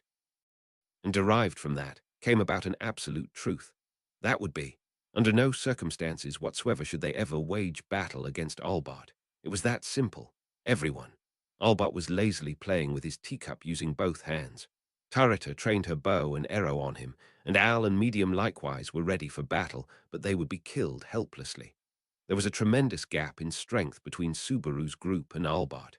If they fought Albert, they would be annihilated. No, even if they attempted to escape, one or two people may be able to escape, but the chances of that were incredibly small. They needed to get Albert to leave peacefully at all costs. However, there was no time to have a discussion regarding that. Subaru, why? He could not help but lament that he had been forcefully returned to this moment. He was aware of it being a thought terribly filled with pride and selfishness, as he had been granted a second opportunity by return by death. Had he at least returned before Albert's appearance, he would have been able to consult with his companions at least. Most recently, He had returned by death repeatedly when facing Tard in the fortress city of Geralt with little time to deal with him. Remembering this brought Subaru much suffering. At that time, he'd had to restart while already being in the sight of the threat. Currently, while the circumstances were different, the conditions were similar. In other words, the restart point had placed him in the same cage as the bloodthirsty beast. Originally, the time traveled by return by death had not been consistent, but this was quite serious. Or perhaps the authority that had been bestowed upon Subaru had been compromised in some manner. Subaru. Let's put that aside for now. He should not curse the lack of time and commit the folly of wasting what little time he had. Subaru would not be the only one to pay for his own stupidity. Subaru, Albert-san. You're able. You claimed your technique shrunk these people. Subaru. Oh, Subaru forced himself to change his mind and attempted to call out to Albert. In order to get out of this situation, he had to be careful about every word he said, every action he performed. He wanted time to discern the best choice of words, or to put it another way, so he had spoken with the intent of buying time. However, Abel interrupted him, covering Subaru's voice with his own. His words discouraged Subaru at the outset. Now in an embarrassed state, Subaru looked at the man donning the Oni mask and then came to realize his aim. Abel did not even glance back. His real intention was to substitute for Subaru's role. That would be to give Subaru the time required and draw Albert's attention. Albert, oh, that's right, that's right. I forgot we gotta talk about that too. All people always go off on tangents. It puts a strain on my flesh and bones. Abel, you. Cease with the droll humor. If you claim your old age is weakening you, you should relinquish the rank of General First Class as soon as possible. If you do not, you have already made up your mind. Albert, well, you got a point. The mask makes it hard for you to see my body, but you can peer into my thoughts just fine. Abel, of course. Devoid of hesitation, Abel nodded, and Albert's eyes took on a curious look. There was no longer any doubt that Abel's true intention was not to expose Albert's true nature, but to buy time, considering his posture of dragging the conversation. Subaru did not know how Abel had realized that he needed time, but Subaru, this isn't the time to be distracted. Putting aside his displeasure at having been seen through, Subaru thought about what to do. If Albert came to know of Abel's true identity, he would fulfill his ambition to murder the Emperor. Therefore, he could not disclose his hand to Albert. However, there was no way he would leave without seeing what they had to offer. Abel, you are a general first class, your rank presently that of third, so it may be said that you rest at the top of the empire. However, your nature is a greedy one. Even that position is far from satisfactory. Albert, well, Bane, treated as a witherin, all man isn't quite that bad, but I get the feelin' Bane, called a greedy all man, isn't all that nice. Kaka. Abel spoke of Albert's character, as seen through his own eyes. Albert listened happily, wearing a broad smile, but the darkness hidden in the depths of the shinobi was something that Abel, of all people, had misjudged. No, it would be more appropriate to say that he had not obtained an accurate reading. Albert, so, what does a disgruntled man like me want? Abel, the seat of first. Albert. Abel's words were uttered in a quiet yet unwavering voice. As soon as he heard this, the sound of Albert's breath disappeared, like dead leaves rubbing together. The old man's eyes narrowed under his long, thick eyebrows as he locked gazes with Abel. Subaru did not know what was going through the shinobi's mind, but he was sure what Abel had pointed out had made Albert's thoughts buzz. But that, Albert, one-armed young'un, don't make any strange moves. You too, Archer girl, you're also mackin', it obvious cause of your breathin'. Did not mean that Albert's attention had been diverted, or that any chance had been created. With Albert's face still turned toward Abel as he spoke, Al and Tarita gulped. They had been most likely searching for a faint opportunity the moment Albert focused on Abel. But even that probing gesture did not go unnoticed by the seasoned observational prowess held by Albert. Al, HK, you've got eyes in the back of your head. Albert, what I'm saying isn't that you're not diligent enough. Differences in experience. But from my point of view, most people are inexperienced. It's an all-man's theory that cannot be beaten. While displaying a toothy grin in response to Al's groaning, Albert's gaze never left Abel's. He could deal with any of Al and Tarita's tricks without even looking. Even if he did not say it in actual fact, from this transcendental being's posture, it was clear that he was thinking it. Moreover, they currently did not possess the ability nor the cards in their hands to overturn that. Subaru, Al. Giving a shake of his head, Subaru advised Al to stay out of it. Although Subaru did not have a complete grasp of Al's abilities and skills, he was probably a skilled fighter who specialized in defense. As showcased by the battle with Arakia and the previous day at the castle tower, his ability to survive the enemy's attacks despite being on the defensive was something that even Subaru had to admire. And yet, in this state of having been infantilized, he would not be able to wield it to the fullest and would end up being killed. Albert, you surprised me by telling me I was aiming for first, though. Why are you blurting out something that crazy masked young'un? Abel, it is evident. Your ambition is not so shallow that it shall dry up just because of your old age. The shinobi push their bodies and minds to the extreme, and merely a scant few can reach such states. Goes without mention that you are their leader, and the hour upon which you are complete shall not come till the day you die. Albert, Crossing his arms, Albert nodded briefly at Abel's words. It could be taken as missing the point, but the lack of response only made its credibility stronger. In actual fact, Subaru knew that Abel's point was incorrect. Albert's true intentions and the ultimate goal of the shinobi head honcho was to murder the emperor, different from rising to the top of the 9 divine generals. However, Albert's reaction was proof that Abel's point was not far off the mark. Ultimately, what Abel was pointing out was the thirst within Albert.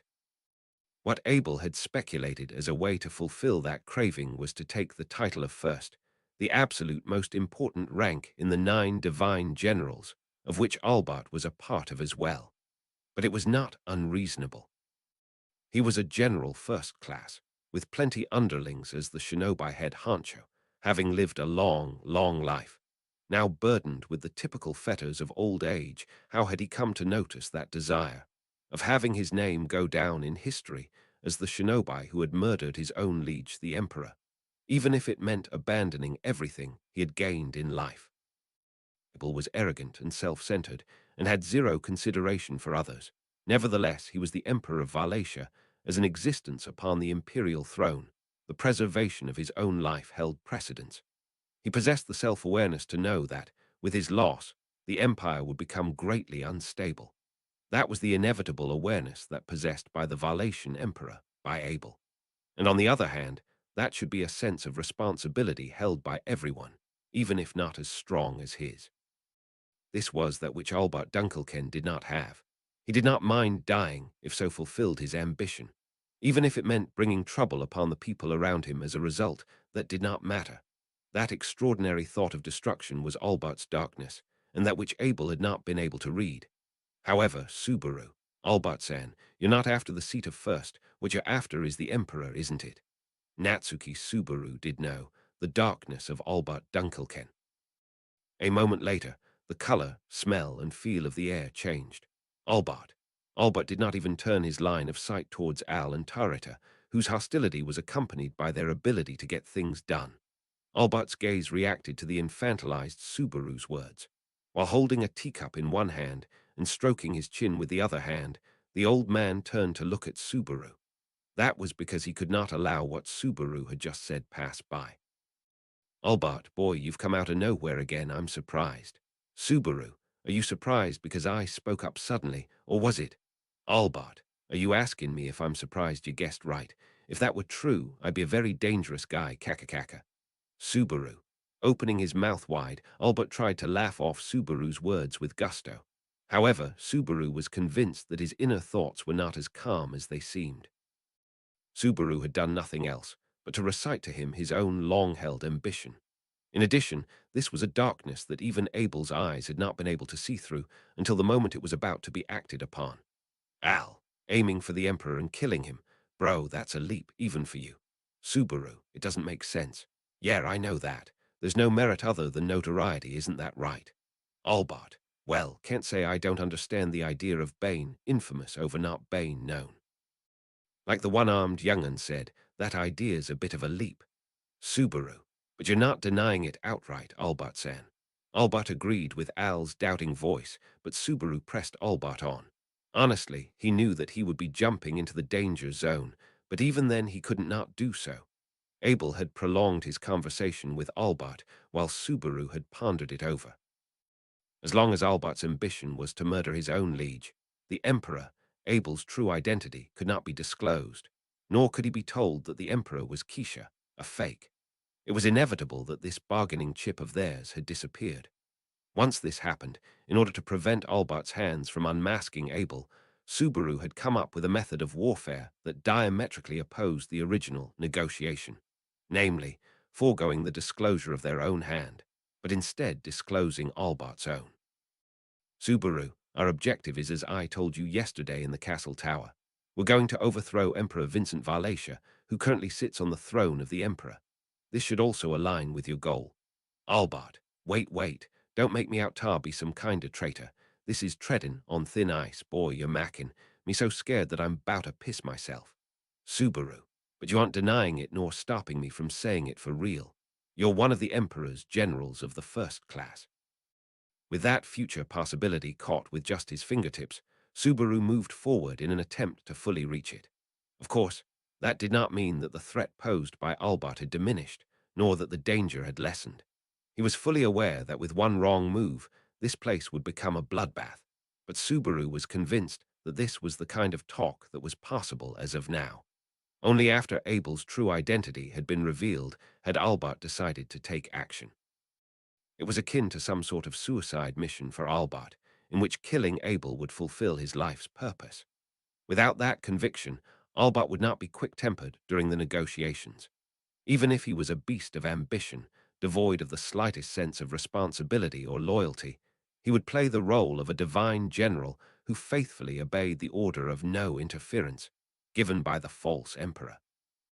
Albert, that's, His Excellency's ordered me to stay out of it even though you've declared war right to his face. I'm not like Kafma, who gets mad all the time when it comes to the Emperor. Not wise to turn the fox girl into an enemy in this city. As expected, despite Albert hearing Subaru's appeal that could have just as well been derogatory, he nevertheless did not attempt to use force. However, he did not take kindly to Subaru's insistence, and his attitude naturally made Abel, Al and the others put into question whether the shinobi's absurd ambitions were true or not. And Abel, so would that be the ulterior motive dwelling within your heart that I was unable to conjecture? Albert, good grief, these guys just don't get it. At this rate, I'll just have Tar give up and acknowledge it's no use talking, Tar M. Among those who were skeptical, Abel was the first to accept the unbelievable details. Pierced by the glint in his eyes, Albert blurted out some excuse as if he didn't feel like it. There had been no reason for Albert to open his heart to Subaru and the others in earnest at this juncture from the get-go. Naturally, Al and the rest of the fighters were getting more tense due to Albert's attitude. Albert, stop it, stop it. You'll only end up larsin if you start a fight. I'm telling you, the reason I won't use violent methods with you isn't cause I'm nice. It's cause I was told not to hide. I'm prepared to get even with you if your folks make a move on me first. Tarita. Gah, that may be true. They hadn't fought yet, but they'd be back at square one if they tried to start something. Tarita's cheeks tightened at Albert's warning, her narrowed eyes darting a glance at Subaru and Medium. Seeing this, Albert nodded his head as if to speak affirmatively. Albert, bring back the shrunken ones, you say? That's a tad greedy, don't you think? I'm thinking of leaving without doing anything, okay? Medium, but Gramps, you made us small, didn't you? Or is there anyone else besides Gramps who can bring us back to normal? Albert, I've never really thought about it. Girl, how old are you really? Medium, me. I'm what, 20? Albert, then maybe if you wait 10 years, you'll go back to normal. Dunno, though. Medium raised her hand and asked a question, her cheeks reddening at his blunt answer. Albeit it was just Albert's bewildering attitude, his answer was troubling for Subaru and the others. But it was a fact that there was no way to get answers out of him by force, and no other method to undo what had been done. And yet, Subaru, you can't just pack up and go home. Albert-san, I'm going to have to ask you to stay with us a little longer. Albert, I don't wanna, though, since you're treating me like an old man and all that. I'm an old man with a short life ahead of me, and I got the right to choose who I talk to with the lil time I got. Abel, Then I shall present you with the opportunity to kill the Emperor." Immediately after that, Subaru gasped at yet another change in atmosphere and gazed the one who had spoken, Abel. Abel had done nothing else than put his own life on the scales, that statement causing Albert to scratch his head with an oar. "Albert, how many times do I gotta tell you folks that your premise is wrong? Isn't it pretty bad if you can't remember things better than me? Abel, if your goal is the Emperor's life, you have had many opportunities in the past, but you have not actualized it, because the flame of the Yang sword protects the Emperor." "Albert, oh, Abel, I can divulge how to overcome the flame." Albert's expression underwent a shift, becoming distinctly different from the facade he had held up until that point. The old man raised his eyebrows and stared at the Oni mask-wearing Abel with clear surprise. Abel, on the other hand, had risen from his chair, standing there majestically. Subaru, the flame of the Yang sword. What that meant, Subaru did not know for certain. However, it was true that for Albert, the shock was such that it made it possible to see through to the other side, breaking through the ostensible emotions that he had put up to this point. Based on the conversation, it was some sort of secret that protected the Emperor of Wallachia, and it was because of this that Albert's ambition had not come to fruition thus far. A method to remove those fetters and overcome them, that was what Abel had claimed.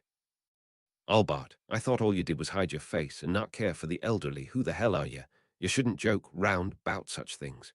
"Abel, is your belief really that someone who weaves sophistry and jokes in a place like this can raise a rebellion against this mighty empire?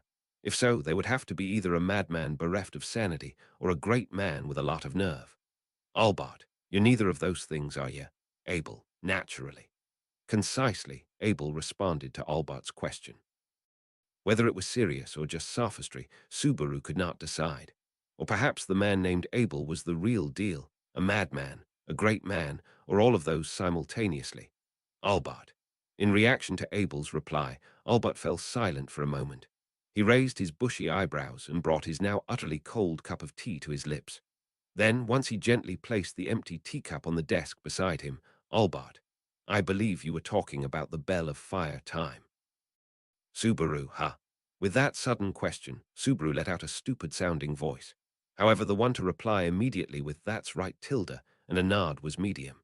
Her body now smaller, she pointed out the window, indicating the majesty of the Crimson Lappy's castle. Medium. "Yornachan's calling us, so we'll be in trouble if we stay small."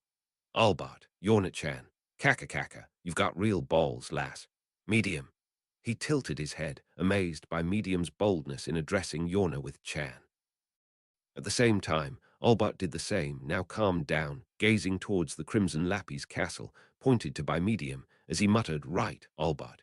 Putting aside the topic of whether I'm aimin' for His Excellency's life or not, I sure am curious about how to get past the Yang sword that protects the Emperor of Wallachia." "Subaru, HK. If that's the case, Albert, oh come on, it's too early to tell. I'm the one who got your hopes up, but I got a lot of things on my mind. So why don't we play a game? Subaru, a game. Albert, yes, a game. You like that, don't you, boy?" Thrusting his finger right in front of Subaru's nose as the latter leaned forward, Albert so declared. As his eyes had been wholly unable to follow that movement, Subaru went stiff, stuck in place. Albert presented some kind of condition, or a game, as he called it as a preface. Subaru was not sure if this was the way he wanted to avoid complete annihilation and improve this stagnant situation, but "Subaru, what if I said no?" "Albert, then you won't be able to get anything you want." "Subaru, Albert, by the way, since your folks got what you think I want, the Shinobi's technical'll be comin' down on your folks without relent." As if it were an obvious answer, Albert made that ruthless announcement. The old man was smiling. The sight of the dark emotions stirring in the depths of his pale, cloudy eyes brought chills. He may be having a peaceful and harmonious conversation on the surface, but under it, he was concealing a shinobi style of mercilessly reaping others' lives. "Abel, what shall the game be?" Avoiding a bout with Albert had been made impossible once he presented his conditions. Abel had sensed the same thing and made his question in Subaru's stead, the latter unable to open his mouth. Albert nodded his head to that appeal and said, "Right, Albert. We don't have much time before the fox girl calls you, and I've been told not to mess with your folks, so I'm in a bit of a pickle." "Oh, that one's perfect."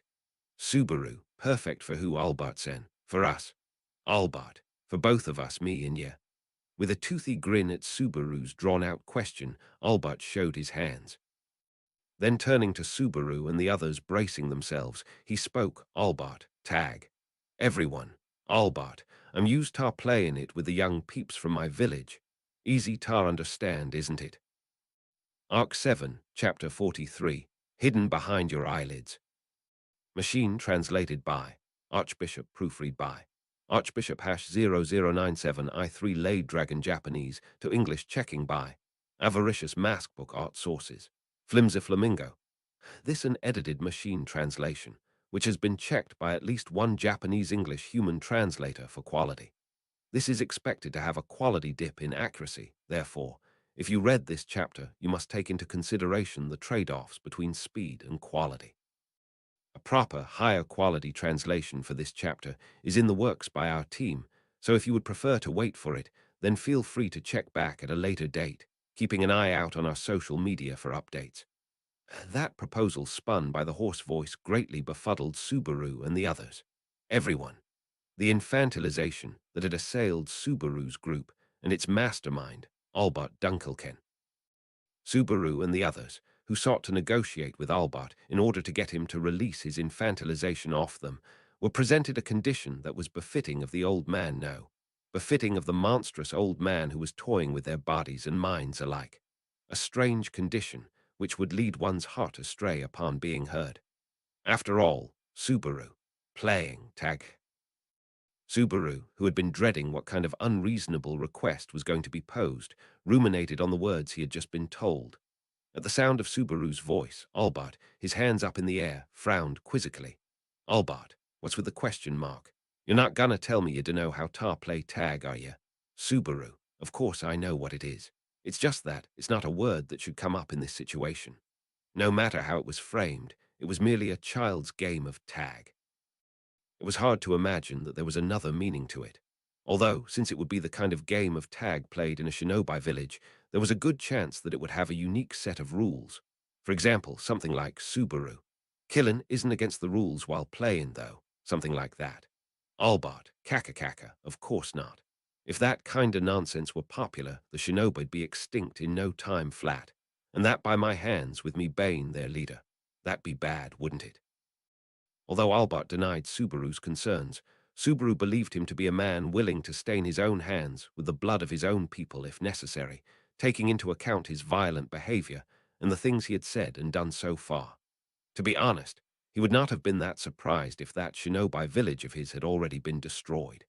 Abel, that tag thing, how does it function? Rather than Subaru, who was burning with suspicion, it was Abel who urged him to go ahead. His cheeks twisting into a smile, Albert let out an "Oh, Albert, you seem to be more enthusiastic than I'd expected, masked young'un." Abel, foolishness. We have already passed the point of not getting into this game as soon as we divulged that we possessed the information you covered. Albert, Kaka. Well, guess you're right. Opening his mouth so wide that it looked like his jaw was about to come off, Albert gave a hearty laugh without reservations. In fact, Abel's point was correct.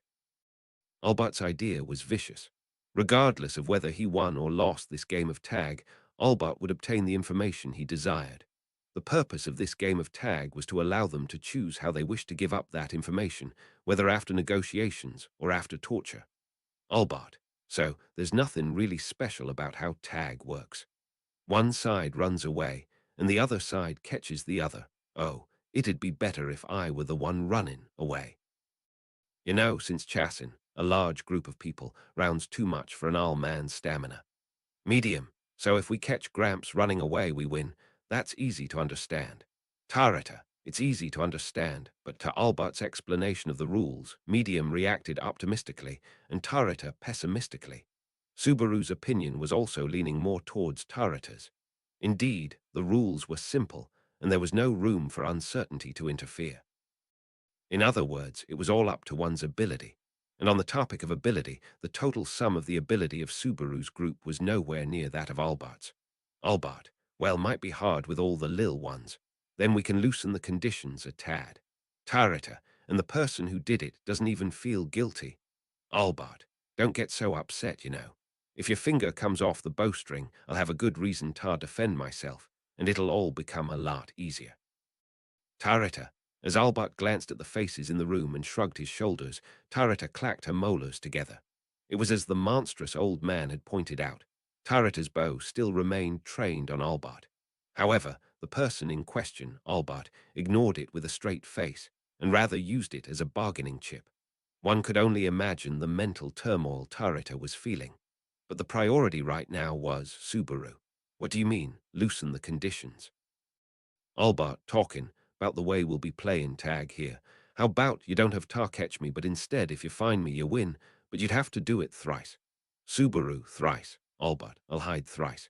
Your folks are gonna have Tar try and find me 3 times. If you can't, you lose. In this case, it's no game of tag, it's a game of seeker, which sounds kinda weird. It don't sound quite right, said Albert, cocking his head in puzzlement. Taking in the old man's suggestion, the words that came from within Subaru were Subaru, hide and seek. Albert, oh yeah, that's a good name, we'll just use that. With a snap of his fingers, Albert clicked at the sound of hide and seek. As he did so, Albert held up one finger on each of his outstretched hands and flashed them to the left and right on the spot for all to see. Albert, in tag, you only gotta catch me once. In hide and seek, you gotta find me thrice. I don't think I need to tell you which one you've got a better chance of winning, do I? Once Albert posed that question, shutting one eye, Subaru let out a gasp. Albert was right. This was a question that required no further thought. Given Albert's ability as someone transcendental, something Subaru was already aware of, there was no reason for them to opt for a game of tag. There shouldn't yet, Al. Ain't that so kind of you? Can't help but wonder if there's more to it, since you went to the trouble of suggesting a method that'd give us a better chance of winning. With Albert attempting to pass on the odds of victory to them, Al snapped at him. As a substitute for the helmet he had taken off, Al now had a cloth wrapped around his face. His voice, now high in pitch as he had become younger, was a bit muffled through the cloth, albeit not to the point that it was difficult to understand. Albert, having listened to Al's words, shrugged his shoulders. Albert, oi, don't make the mistake of thinking that I'm an old man who wants to win at all costs, young'un. As far as I'm concerned, it'd be better if your folks win, okay? I'm doing this 'cause I want to know if your folks are worth listening to. Al, Albert, as for me, I'm quite interested in what your folks have to say. But is it wrong for me to be worried about my retirement savings if I'm caught in some random lie and my loyalty to His Excellency's questioned? To prevent that from happening, I'm using my sluggish brain to come up with this plan. Waving his left and right indexes, Albert answered Al aloofly. Hearing that answer did not dispel Al's suspicions, but it was a reasonable answer, and he seemed hesitant to pursue the matter further. Subaru was not so easygoing as to believe that Albert was being truthful. However, there was too little time and not enough information to uncover what was within the mind of this accomplished shinobi mastermind. During all of this, the time limit that Yorna had given was fast approaching, second by second. With Albert's 2 inconvenient choices, neither of which was the best option, the chances of coming up with a way to recover from this were close to 0. To put it another way, Subaru had done everything in his power and still arrived at this situation. Abel, if we are to take up on your offer, we shall need to be clear about some matters. Albert, oh, what do you mean? Abel, you yourself have said so. If you wish to give us a higher chance at victory, you should not leave too much room for pointless exertions. What is desired from one another must be made clear. Albert, kaka. Seemingly having reached the same conclusion earlier, Abel proceeded, one eye trained on Albert. Clarification of the rules of the game, what laid behind the demand for clarification, was clear. It served as a sign that the decision was to accept the game and its content. Abel nodded, staring back at Albert, who gave a low chuckle, his eyes bright and blazing. And then finally, Abel, hide and seek it is. Following that, there were 3 major agreements made between the 2 sides. The first commitment was, do no harm to each other. Albert was capable of murdering everyone if he wished so, to begin with. What discouraged him from doing so were the false emperor's orders and his wariness towards Yorna. But this assurance was essential, because he would break this ban if the situation warranted it.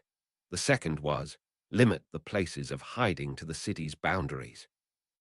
If they were to believe in the pretense of leaving the odds in their favor, limiting the area was also essential to maintain fairness. Of course, even if it were limited to the city, the play area was quite large. However, the conditions that Subaru had made him accept should do the job in this regard. The third was, clarify the conditions for victory. They had opted to play hide-and-seek because they believed that meant a better chance of winning. Then, no one would be able to say that it would be wrong to pursue victory. So, Subaru, I know the odds are different for us in tag compared to hide-and-seek, but why 3 times? Don't be stingy, can't we only do this once? Albert, kaka, that's a tad greedy young man, tell you what. If it happens once, it's probably a fluke, but if it happens thrice, it's skill. Subaru, some people think luck's part of skill, you know. Albert, hate to tell you, but I don't believe in luck. I mean, that's what most of the Empire's people believe. You say some darn things, don't you? It was an unavoidable school of thought, typical of an empire based on the supremacy of merit. There was no such thing as luck or misfortune, and everything was the result of one's own abilities. This attitude was seemingly suffocating for those unable to live without a refuge. For example, the Subaru of his days as a truant had no place in the empire. Albert. In addition, why not do it thrice? Cause there are 3 among you who have been shrunken. Sounds reasonable for a technicality I just came up with on the spot. Abel, then every time we find you, you shall undo the technique on one person. Albert, oh, and now you're trying to take advantage of me. Well, let's just forget that technicality. Waving his hands in the air, Albert refused to confirm Abel's statement. Anyhow, with that matter settled, there was presumably nothing else left that required closer examination. That meant Albert. Well, let's play. Subaru, Albertsen just double-checking a small detail. No hiding where we can't physically get to. There's nothing we can do if you're hiding in the middle of nowhere. Albert, you're a real stickler for detail, you know that. Well, I would have done it if you hadn't said that. Subaru, Albert, tell you what, I was serious when I said I don't need Tarwin at all costs, you know. Don't forget, though, this is your test. In other words, he was looking at them for their adroitness, shrewdness, and intelligence, too. Albert appeared to be generous and easygoing, but he was severe when it came to cutting someone off. Were he to deem someone unworthy of his attention, he would rip their vitals out without mercy. Even now, if Subaru had not butted in, he would have done so in earnest. But Albert, I didn't think the masked young'un would have overlooked that. Indicating Abel by cocking his chin, Albert displayed him a cunning smile that did not hide his elderly age. Despite this annoyance, Subaru signaled Abel and Al with his eyes, and once he made sure of their assent, he prepared himself to throw down the gauntlet. Subaru, if we win, I'll have you put us back to normal. Albert, if I win, you'll have Tar wait 10 years Tar get back Tar normal. Well, if His Excellency and the Fox Girl get any second thoughts, I'll go ask you for your secrets my own way. That would be a shinobi technique passed down in his shinobi village. Subaru felt a surge of fear as he regarded Albert's dark eyes, feeling that the method the old man had suggested could lead to torture. Then, before the old man headed to his first hiding place, he would ask a question, Subaru. So what's the first hint? It was a question that would be dismissed as ridiculous if this were a serious game. However, Albert did not laugh at this, because this was a condition for victory that Subaru had forced Albert to accept for their game of hide-and-seek. Now that Subaru had been infantilized, Albert wanted to evaluate them not in terms of their fighting prowess or physical abilities, but in terms of their mindset and creativity, as mentioned before. To put it simply, it was none other than the natural feeling called not wanting to deal with idiots. Albert, first of all, a trout near this inn, I'm gonna hide behind the eyelids. Subaru, behind the eyelids. Albert, well, hang in there, young man. Let this old man have some fun in what's left of his short life, at least. With a fluttering wave of his hand, Albert turned his back to Subaru and the others. At that moment, Subaru felt the tension in the room rise as the man walked away leisurely. Everyone, who among them had not wished that they could pounce on Albert and solve the problems of the hide-and-seek and the infantilization at once in that very moment? But nobody carried out that reckless act, and it was the right thing to do. Albert, kaka. Just before the door closed, Albert laughed because he knew what Subaru's hesitation was about. His behavior lived up to the title of vicious old man, his shrill laugh included, right to the end. And so, once Albert exited the room, and it was once again occupied only by Subaru and his allies, Abel, Tarita, lower your bow. There is no one to point it at any more. Tarita, okay. After the enemy had left the room, Abel had Tarita lower her bow. Tarita's face, as she followed the instructions, was filled with shame. Naturally so. Albert had kept a cool face as she pointed her bow at him. As one of the Shudrak now, as someone who had already been entrusted with the role of being the next chieftain. For Tarita, the old man's attitude was a mockery of the power of the Shadrakians. Subaru had allowed Albert to underestimate the people of Shudrak. This, too, was due to his own lack of strength. Originally, Tarita had accompanied Subaru to the Demon City to seek a pillar of support for her resolve to take over as chieftain. This would only have the opposite effect, rather than her gaining the needed confidence. Al, are you seriously gonna play along with that old man's games, bro? And so, Al spoke up towards Subaru, who could not find any words to say to Tarita.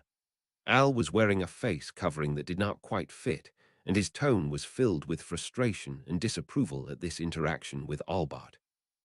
He always had the impression of accepting everything rather easily and of letting things go, so it was surprising to see him react that way. However, since Albert keeps outmaneuvering them, it was understandable as to why he would be frustrated. Subaru, I don't feel good about being put through the ringer like that either. But we left some possibilities open at the last minute, right? Al, possibilities, you mean? Medium. There's a chance our original bodies can be restored, right? Subaru-chin. Medium was sitting on the floor, holding Louis down as she struggled. She was restraining Louis, the latter's size now almost the same as hers, with her skills, not her arm strength. Perhaps it was a skill she had developed at the orphanage where she had grown up. As she calmed Louis, Subaru looked into her blue eyes and nodded. Yes, Subaru. If we got him in a bad mood, our bodies would stay small, and that isn't something we can afford considering future plans and our current course. It's a must that we return to normal. Al, well, that's exactly what we could have done. We could have surrounded the old man and beaten him. Subaru, don't be stupid. The only reason we didn't die is because Albertsan was intending to follow the Emperor's orders. We wouldn't be able to do anything about it if he felt like it. Al, you say that like you've seen it before. Looking away from Subaru, Al sounded like he wanted to say that that should be impossible. Al's remark was not off the mark, since Subaru's insight was because of a cheat transcending worlds. He had indeed seen it with his own eyes. Events that he had thought to be impossible had happened, even if he wished not to admit it. Nevertheless, averting his gaze, Al did not argue further. Due to the previous day's visit to the castle keep, Al had also grasped a part of Albert's strength. Naturally, he would know that the old man had not been serious back then, and that the odds of victory would be slim were he to demonstrate his true ability. That was why Al had made the decision to keep watching Albert's back as he left. Subaru, whatever, we don't have much time. If we're going to meet with Yorna, I need time to do my makeup. I need 30 minutes for everything, so the grace period's a little over 2 hours. Tarita, is it really necessary to wear women's clothes? Subaru, it is, because the three of us from yesterday are being requested, too. And as he said this, Subaru looked at Abel, who was silent. As long as he did not interfere, Subaru guessed that he had the same basic policy as himself. Subaru did not believe he was getting lost in the emotions of having gone through a deadly situation. Or maybe, Subaru, shocked that Albertsan's trying to kill the Emperor, huh? Abel, nonsense. I knew he had ambitions beyond his size. Albeit, I did not think it would be the Emperor's head. I thought there was nothing to be gained by such an attempt. But what he really seeks is a final sense of accomplishment and the posthumous notoriety. Abel shrugged his thin shoulders as if to say he couldn't fully grasp it. Regardless of even having been forced out of his position as Emperor and being driven into the most unfavorable situation, Abel never knew when to give up. From his point of view, it was incomprehensible to give up his own life and seek posthumous fame, as it would be best for him to return to the throne alive. On this point, Subaru agreed with him, though it was a very mixed bag of feelings. He did not want to be praised after death. Subaru wished to be forgotten by his remaining loved ones after he passed away. It was in Subaru's nature that he would rather be made a memory of and forgotten about in the moment of his death than for everyone to grieve or suffer for it. However, he had no intent to share that feeling with Abel. Subaru. But Albert-san's a bit of an outcast, isn't he? He's got all that ambition, but he doesn't even realize who you are in front of him. Therefore, Subaru deceptively changed the subject. But as soon as he heard that, however, Abel's eyes showed a suspicion that was clearly visible even through the Oni mask. Abel, what in the world are you talking about? Subaru, huh? Abel, I am wearing this mask, hence why Albert's reaction is justified. Tracing the Oni mask's cheek with his finger, Abel made that declaration nonchalantly. Subaru raised an eyebrow at his words, his expression showing that he did not understand. Promptly, Abel's puzzlement turned into disappointment visible through his Oni mask. With that look in his eyes, Abel sighed deeply, and Abel, this mask has the effect of distorting the perceptions of others. It is an effect that conceals the true identity of the wearer. Subaru, is that really cognitive disruption? But that mask was originally supposed to be from the Shadrakian's village, Tarita. Yes, that's right. It said that in the past, when the Emperor and Shudrak formed friendly ties, the Emperor used it to visit the jungle without being recognized. Subaru. That mask has actual history. With the revelation of that surprising fact, Subaru's mouth was left agape. To that shocked Subaru, Abel's disappointment still lasted.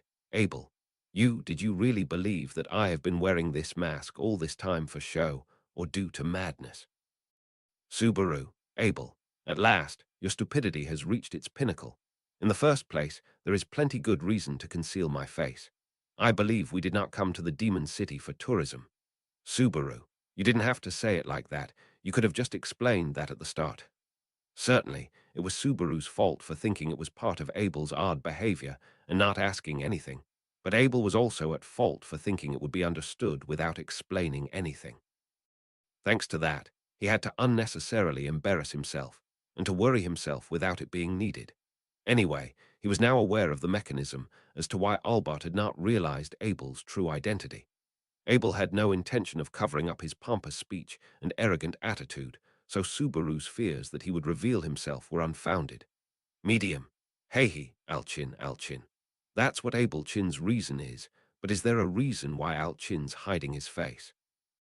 Al, in my case, I have a complex about my facial scars, but let's not talk about me. Hide-and-seek's already begun. We gotta get a move on. As he said this, Al pointed out the window to the streets of the Demon City.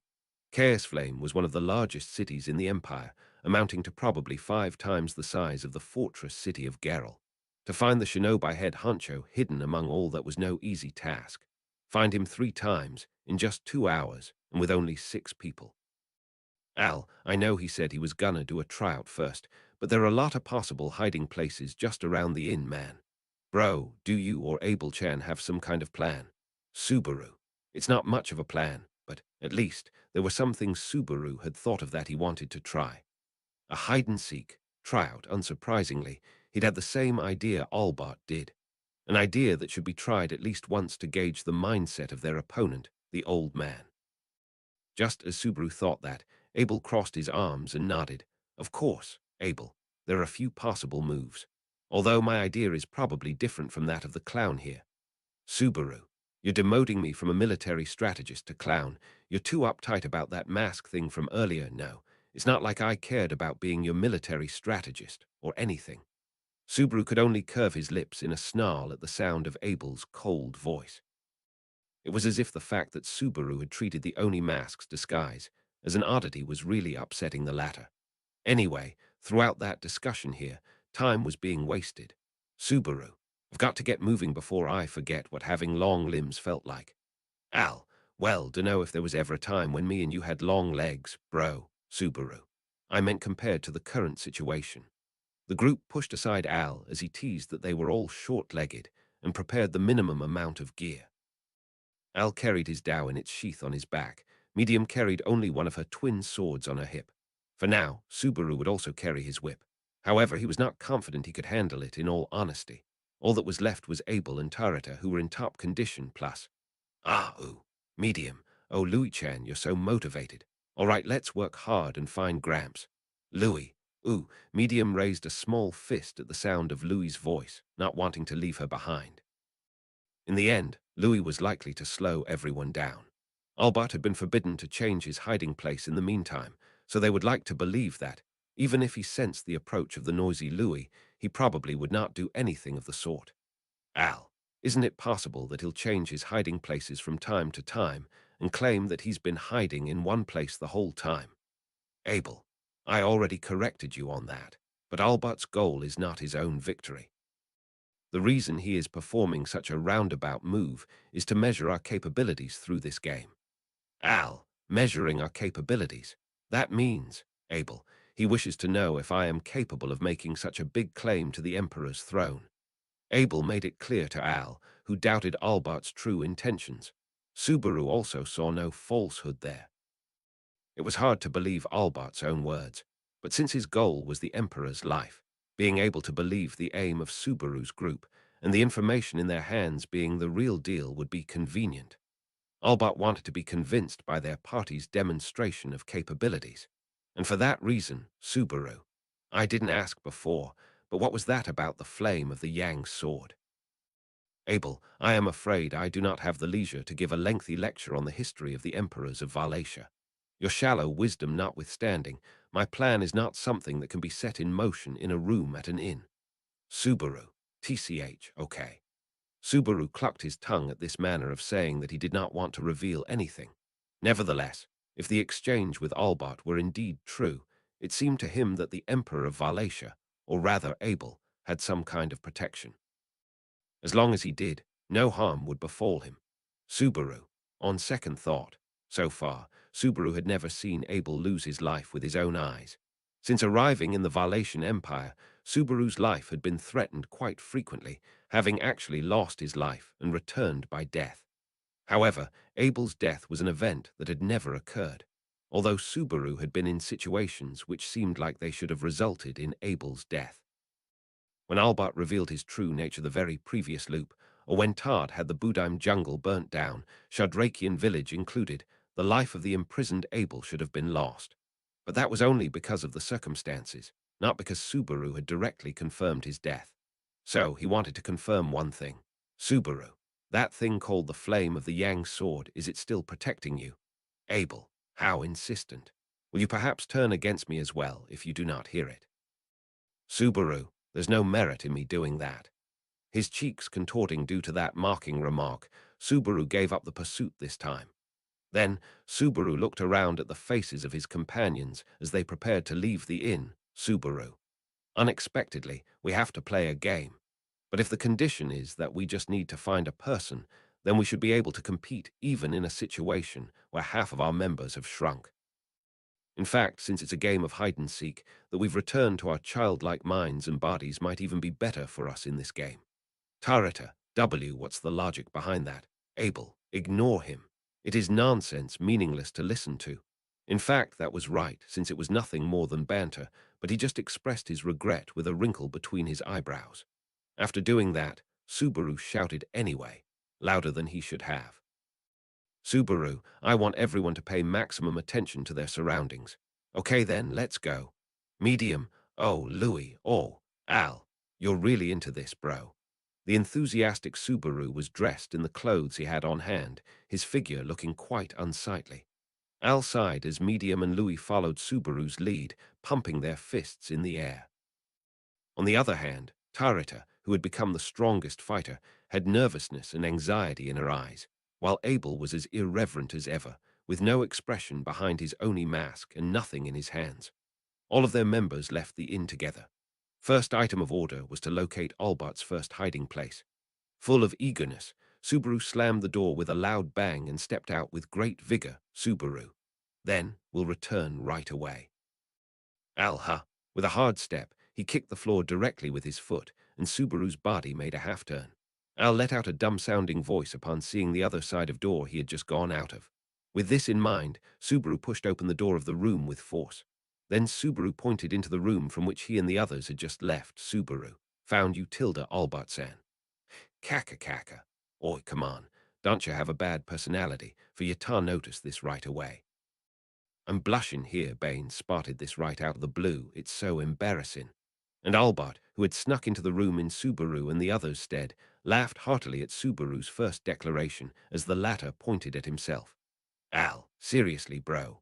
Al was surprised to see Albert in the room, who was about to refill his cup with cold tea. Much to his surprise, Medium and Louis followed suit with an "Oh, it's Gramps" and an "Ah," respectively. Tarita widened her eyes, having peeked into the room as well.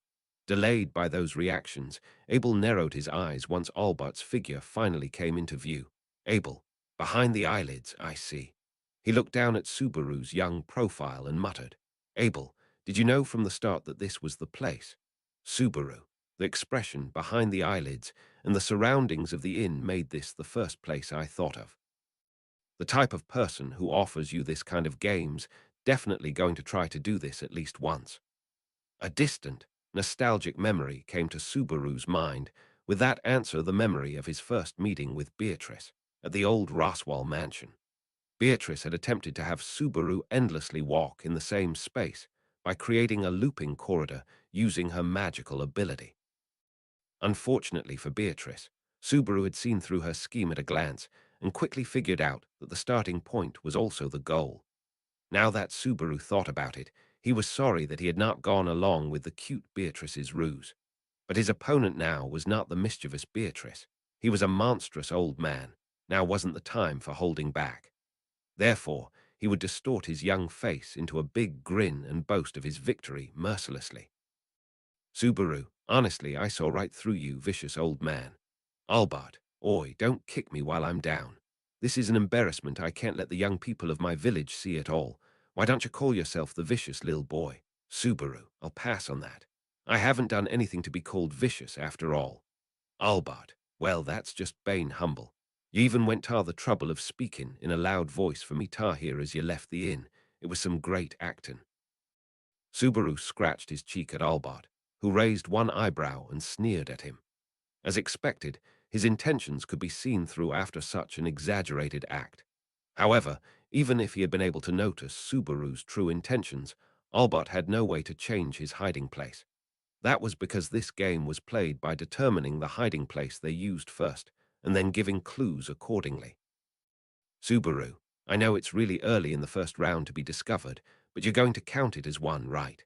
You're not going to be in a bad mood just because I refuse to take on the name Vicious, are you? He wanted to avoid being dismissed, because these were anticlimactic results, or something like that. To Subaru's request for confirmation born out of concern, Albert closed one eye and said, Of course, Albert. My fault that the results were brought in so quickly. It's a bit unreasonable to expect your folks to mop up my mess, twice more as agreed. Medium. Oh, Tilda, you did it, Subaru-chin. We got the first win in about 10 seconds. Subaru. Yeah, it's good news. With Medium to his side overjoyed, Subaru patted his chest in relief. For now, this concluded the first riddle from Albert. Indeed, it was a trial of sorts, borrowing the name hide-and-seek. It could be said that they were being asked to solve a problem on a test. They were being tested to see if they were worthy of Albert's attention. Subaru, all of it is because of Biko's help, he was about to say, as Subaru attempted to picture the adorable girl in his mind. However, for a moment, that thought was bleached white, coming to a full stop. Subaru. A feeling of slight discomfort and a slight tugging created a ripple in his heart. Before he could pursue a definitive answer to what it was, Albert. Well, I gotta redeem myself, so I'll hurry to the second hidden place. Subaru. Oh, yeah, you're right. So what's the next hint, Albert? The next hidden place is gonna be something like, folding his hands behind his back, Albert leaned his head and body in thought. However, he did not spend much time pondering, and so the old man contorted his cheeks. Albert. An abyss with a great view, you might say. Al, an abyss. Tarita. With a great view. The words of Tarita and Al completed each other, as they ruminated on the bizarre hint left regarding the next hiding place. But Albert had no intention of leaving any further hints. Albert, you were better than expected the first time round, but the real game's bout to begin. The old man smiled, his white teeth in full view, and then leapt backwards nimbly and gallantly. With that, Albert opened the room's window and put his foot on the windowsill without a care in the world. Then, right before Subaru and the others looking on with eyes open wide, he jumped outside. Albert, next time I'll be sure to hide a little better. Al, wait, old man. Shit, he's gone. With haste and a yell, Al rushed to the window and looked around outside as he held his covered head. In fact, it would be difficult to catch Albert when he was dedicated to escape. His overwhelming ability to run away convinced Subaru that changing the game from tag to hide-and-seek had been the right call. Anyway, Tarata, Subaru, that man's next hiding place. Medium. HMHM, Subaru-chin, did you understand? Do you know what it is? Subaru. Ooh, that's. Tarata and Medium turned to look at him expectantly, yet Subaru was at a loss for words. As for the second hiding place's hint, an abyss with a great view, Subaru honestly found no clue that could lead to an answer. Subaru, sorry, can't think of anything right away. It's not like I can read minds or anything, I just can read the situation. Medium, I see Tilda, I'm sorry. We can't keep just relying on you. We'll figure it out together. Tarata, yes, you're right, I'm not very good at using my head, but I'll keep thinking about it. Subaru bowed due to his uselessness, to which Medium and Tarata responded. The initial hiding place could also be called the starting point, a typical development of sorts that had been realized. Even if that had been off the mark, they could have easily tried it out in part, because it was a location so close that there was almost no time loss. However, from here on, Subaru, it's simply going to be a race against time. Al, bro also doesn't have an idea of where he's gonna hide next. Well, it isn't anything surprising, though. Subaru, that's right. Maybe I can't be depended on, but it's depressing to be told that in such a clear way. At the start of the real game of hide-and-seek, his allies stabbed him in the back. Of course, Subaru took that as a fair assessment, but he really wished he would have been a bit less direct. Even close friends have some sense of consideration. However, in response to Subaru's words, Al waved his hand and said, "Oh, that's not it, Al. Well, it isn't unreasonable for you to not get it, bro. After all, I'm here with you."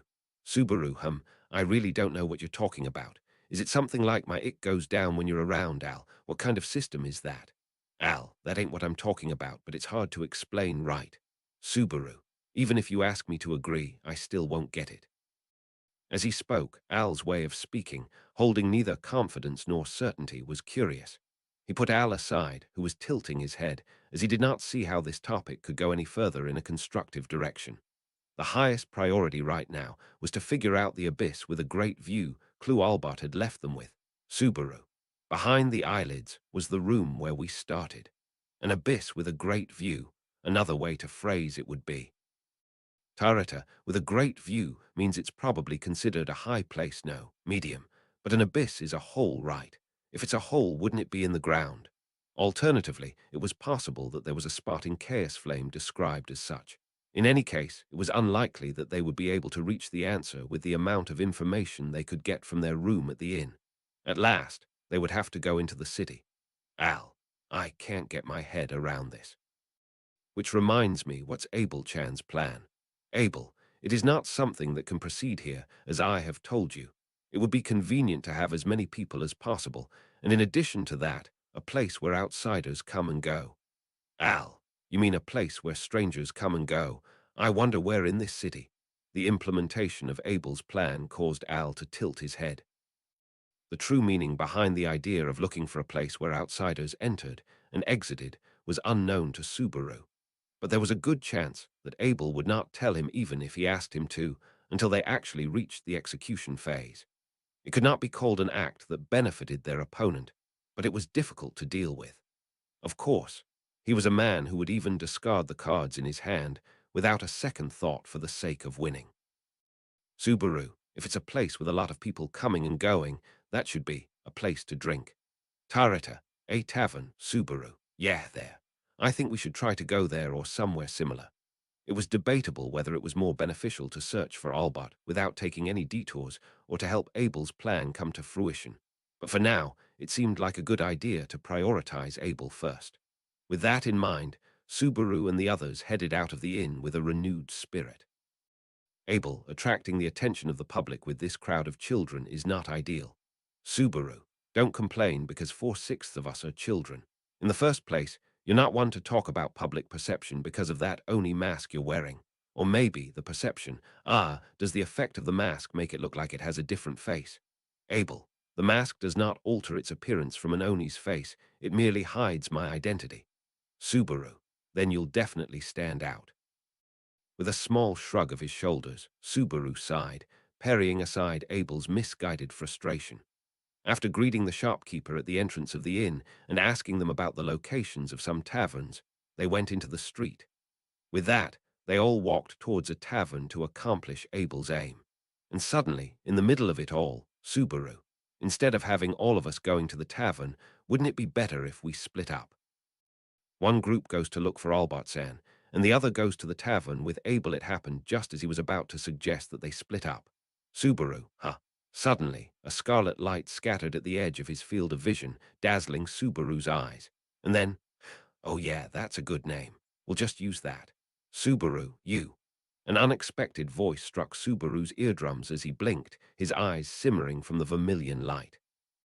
The sound and its suddenness made a silly voice leak out, and a giggle broke out right in front of Subaru. A low chuckle it was, causing Subaru's eyes to widen at its sound. Kaka, what's with the dumb voice? I was just complimenting you're on the good name. Subaru, Albert-san.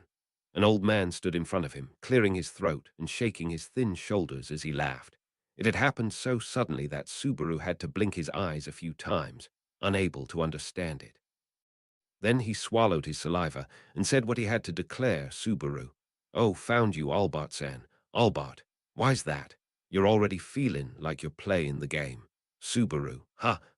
He noticed a sense of incongruity upon taking that chance at the unexpected second discovery. Albert's attitude as he tilted his head and spoke that, coupled most of all with the discomfort regarding the scene around him, he was supposed to be out in the streets of the Demon City, but Subaru was in a room somewhere else.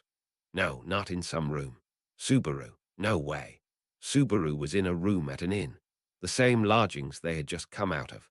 And finally, there was the fact that Subaru was there, facing Albert and talking to him. Subaru. He had no choice but to accept that he had returned by death, in contradiction to the rule that should have prevented that. Arc 7, Chapter 44, Shrinking Vision. Machine translated by Archbishop, proofread by Archbishop #0097 Admuing's Japanese to English checking by Avaricious Maskbook Art Sources Applefresh 379.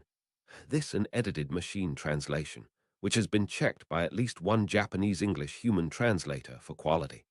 This is expected to have a quality dip in accuracy. Therefore, if you read this chapter, you must take into consideration the trade-offs between speed and quality.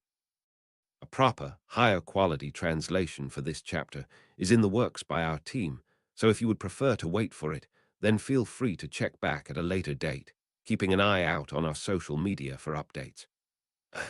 The incomprehensible situation overwhelmed Natsuki Subaru's small brain. The situation was that shocking, it couldn't be said in any other way. Without being aware of his death, Subaru had returned to the time of the rule, bantering with Albert, even if he did not want to admit it. He had to. Subaru had lost his life, and had returned by death back to this moment. Even so, Subaru. It was in the middle of a game of hide-and-seek, in which death shouldn't happen. Covering his mouth with his small palm, Subaru struggled desperately to recall what had happened. The game of hide-and-seek with Albert had begun, and overcoming the monstrous old man's predisposition for wickedness, within the first room there, he had succeeded in finding the shinobi hidden behind their eyelids. Going off that momentum, Subaru and the others had stepped out of the inn to identify the next hiding place of the mysterious old man. And then, suddenly, the world went dark. The next thing he knew, he was back in this place. Subaru, Abel, if we are to take up on your offer, we shall need to be clear about some matters. Albert, oh, what do you mean? Abel, you yourself have said so. If you wish to give us a higher chance at victory, you should not leave too much room for pointless exertions. What is desired from one another must be made clear. Albert, kaka. While Subaru was having those thoughts, the negotiations with Albert continued on to the next step, one their own. The next step in the conversation between Abel and Albert would be the selection of the game, and after that was the premise of the rules. In other words, Abel, hide and seek it is. And so, Abel once again declared that. After that, the terms of the hide-and-seek game were exchanged with Albert. It also ended up being exactly as Subaru knew it would be. No new conditions were added, and no necessary details were cut. Inevitably, it stayed the same. Although, Subaru, just to be completely sure you're only hiding, Albert-san, you're not going to sneak around and try to attack us. Albert, oh come on now, you're worrying too much, boy. Let me tell you, what I want to test you on's your quick thinking and cleverness. If I wanted to test your strength, I could have done so yesterday at the castle tower. Subaru. Albert's words had the intention to reassure him, but he could not accept them as honest ones. As a matter of fact, there was no doubt that Subaru had lost his life and returned by death, and the most immediate threat to Subaru's group was none other than the one in front of them, Albert. Had he perhaps broken the rule that forbid him from interfering and targeted Subaru and the others? Albert, good grief, you're suspecting me plenty, huh? Al, you're in no position to be trusted, old man. That's rather impertinent of you. Albert, kaka, that's a good point. We got along so well 8 years ago, and now you're so cold. Having sensed a strong sense of caution in Subaru's silence, Albert shrugged. After that, he gave a toothy grin at Al's remark, followed up by a smug retort. Naturally, Al seemed to be dissatisfied with the way Albert was talking to him and fell silent. Anyhow, Abel, Albert, this goes without saying, but your hiding place is senseless if we cannot physically reach it. Do not attempt any of your petty tricks. Albert, I gotcha. They're a wee bunch, aren't they? I wouldn't have done it even if you hadn't told me. Abel pointed out the same thing Subaru had in the previous loop. With Albert's agreement on that, the start of the game was declared again. In other words, the hint for the first hiding place would be presented. Al, so where are you gonna hide first, old man?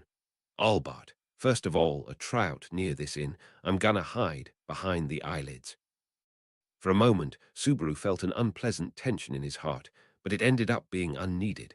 He feared that Albert would designate a hiding place different from last time's, but that did not happen. After that, the flow of events was followed to a T, including the fact that Tarita and Al resisted the urge to pounce on Albert, his dignified back turned to them. They could not do anything other than just seeing him off. And so, Al, what's up, bro? You're looking a little pale. Tarita lowered her bow at Abel's instruction, and in between studying her profile, Al called out to him. Those statements followed a slightly different flow compared to the previous loop. Originally, he would have complained about the frustration of competing against Albert, but this time he seemed to be concerned about Subaru's complexion, or rather, it seemed to be concerned about Subaru's lack of talking. That was only natural. Subaru himself was still confused and disoriented, since he himself was unable to recover from that sudden return by death and its psychological shock. Subaru, no, my bad.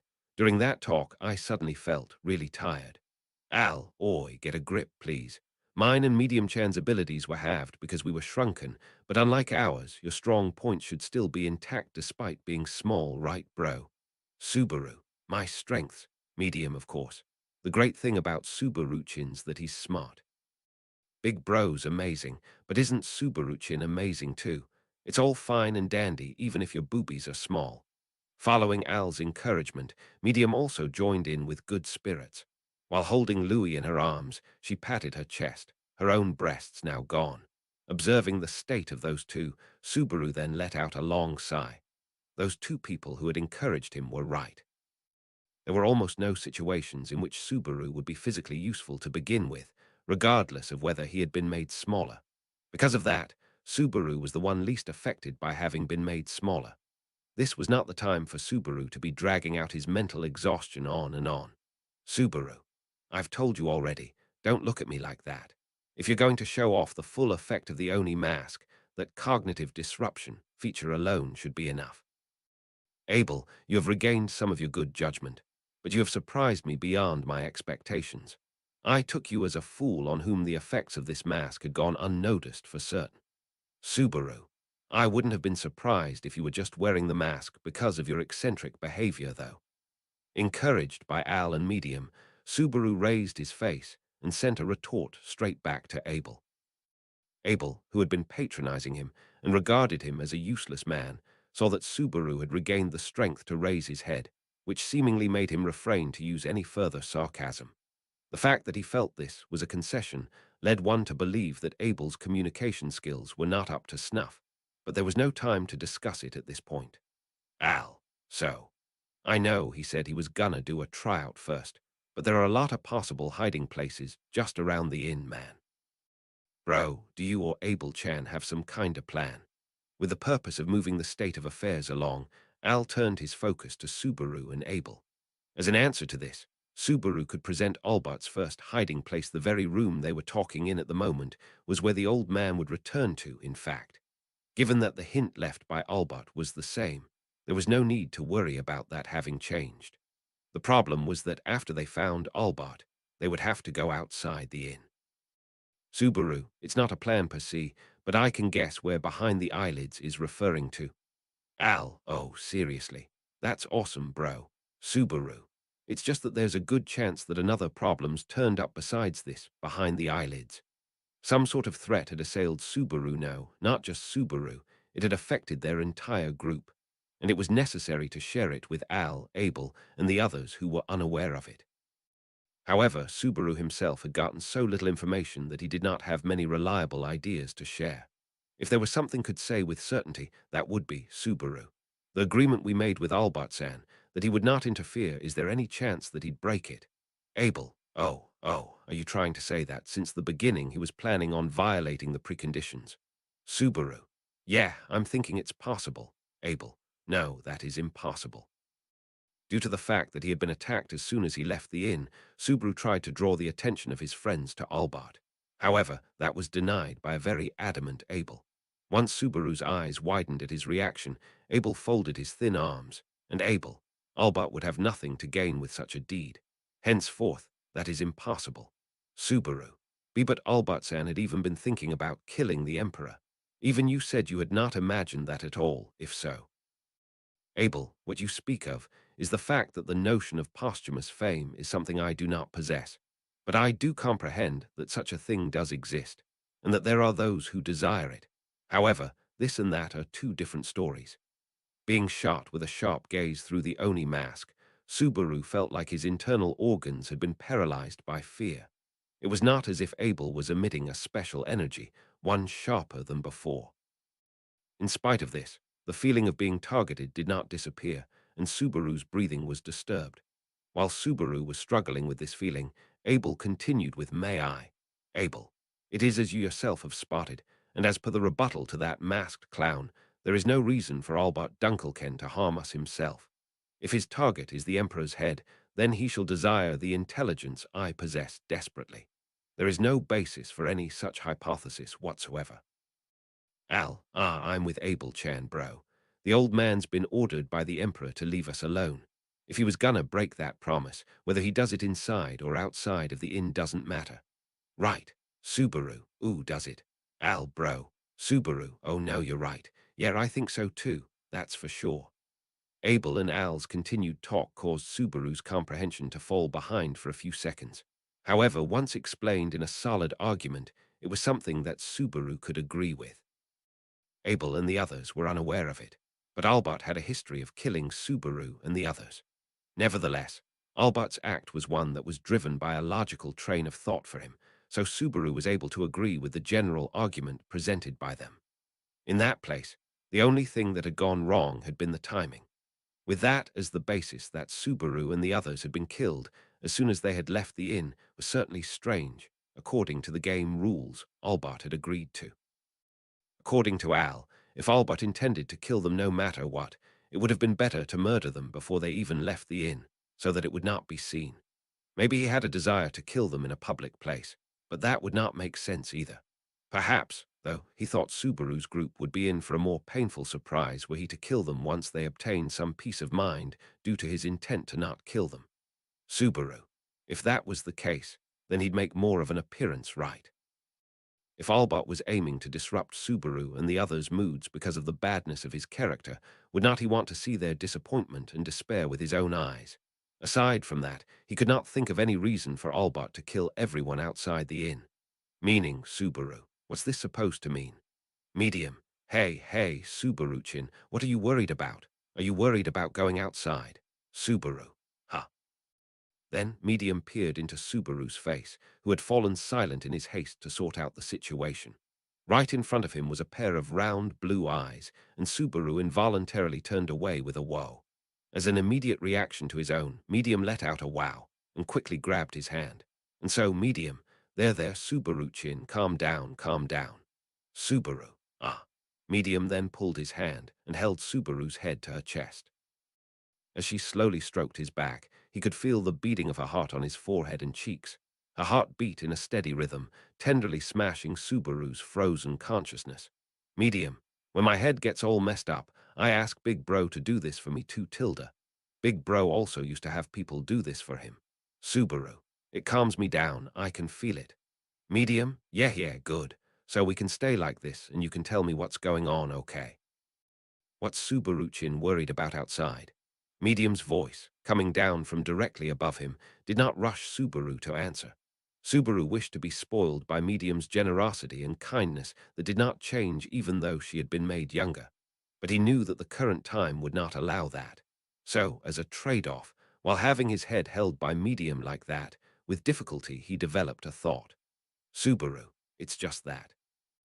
I feel like there's a dangerous situation outside they're in. Medium, is it dangerous out there? Subaru, yeah, that's right. I think someone's trying to kill us. Nodding her head, Medium listened to Subaru's overly vague idea. To be honest, even he could notice that the statement was too unconvincing and unfounded. Without being able to better word himself, he would never be able to convince Abel and Al, Medium regardless. Like as an example, Subaru. Actually, if we go outside the inn, that's where we die. At that moment, the world stood still. Subaru. The clear, audible pulse of Medium faded into eternity, and her face and breathing, which were right in front of him, went out of reach. Anything and everything was far away. Color was lost, sound was lost, the flow of time was lost, the freedom to move was lost. He could not move. He did not move. He was not moved. He was not allowed to move. And then, with his voice, his breathing, and even his eyes prohibited of free will, something repulsive, terrifying, frightening slowly loomed towards the edge of Subaru's consciousness. Why was he violating the taboo, as if it were lamenting that the sable shadow crept closer towards him? Why did he forget this? Slender, dark-pigmented fingers slid into his chest without effort. Why would he repeat this so many times? The voice of the witch arrived, blotting out anything and everything. I love you. A voice that had not been heard in a very, very long time dragged Subaru to hell. His heart was gripped, and a tremendous pain tore Subaru's motionless body to shreds. It tormented him. It violated him, humiliated him, marked him so he would never forget it again. And then Subaru, HK. Medium, Subaru-chin. Suddenly, sound, color, the flow of time returned, and he felt the fierce flow of blood throughout his body. His head remained pressed against Medium's chest, but what he picked up was not her tender heartbeat, but the resumption of his own blood flow and his own unusual, frightened, racing heartbeat. The witch's anger at having broken the taboo was immense, to the point of losing his voice, to the point of breaking his understanding, to the point of violating his soul. Subaru cursed himself. Why had he put himself through so much pain and suffering, he wondered. No means could he confide in others about return by death. He could not even inadvertently speak of it in something like an analogy. If he attempted to convey those intentions of his to anyone, that dark-colored evil hand, that of the Witch of Envy, would overcome any obstacle and reach for Subaru's heart. Not to mention Subaru. That was a close one. Muttering so, Subaru checked the presence of the one holding him, Medium, and that of the ones surrounding him, Abel, Al, Tarita, and Louis. Feeling of heat rising in the corner of his eyes was one of relief that they had not been harmed. The confession of return by death carried alongside a risk utmost feared by Subaru. That was the possibility that the evil hand would lay harm on someone other than Subaru, and that, unlike the threat Subaru faced, it would not dispel its power until it severed their thread of life. If that possibility were not actualized, and the only one to suffer were Subaru, that would be the next best outcome. Of course, it was undeniable that the optimal would have been if Subaru had not been subjected to any pain. Subaru. Medium-san, thank you, I'm okay now. Medium. Really? Like, you look even more pain than before, Subaru. If I'm the only one feeling miserable, that'd seriously be the best thing in this situation. Raising his face towards her, Subaru was released from Medium's embrace. Although Medium looked somewhat hesitant about it, she was unable to say anything more at Subaru's insistence. As much as her concern was appreciated, the situation did not allow for it. And without exaggeration, the fact remained that Medium had helped a lot.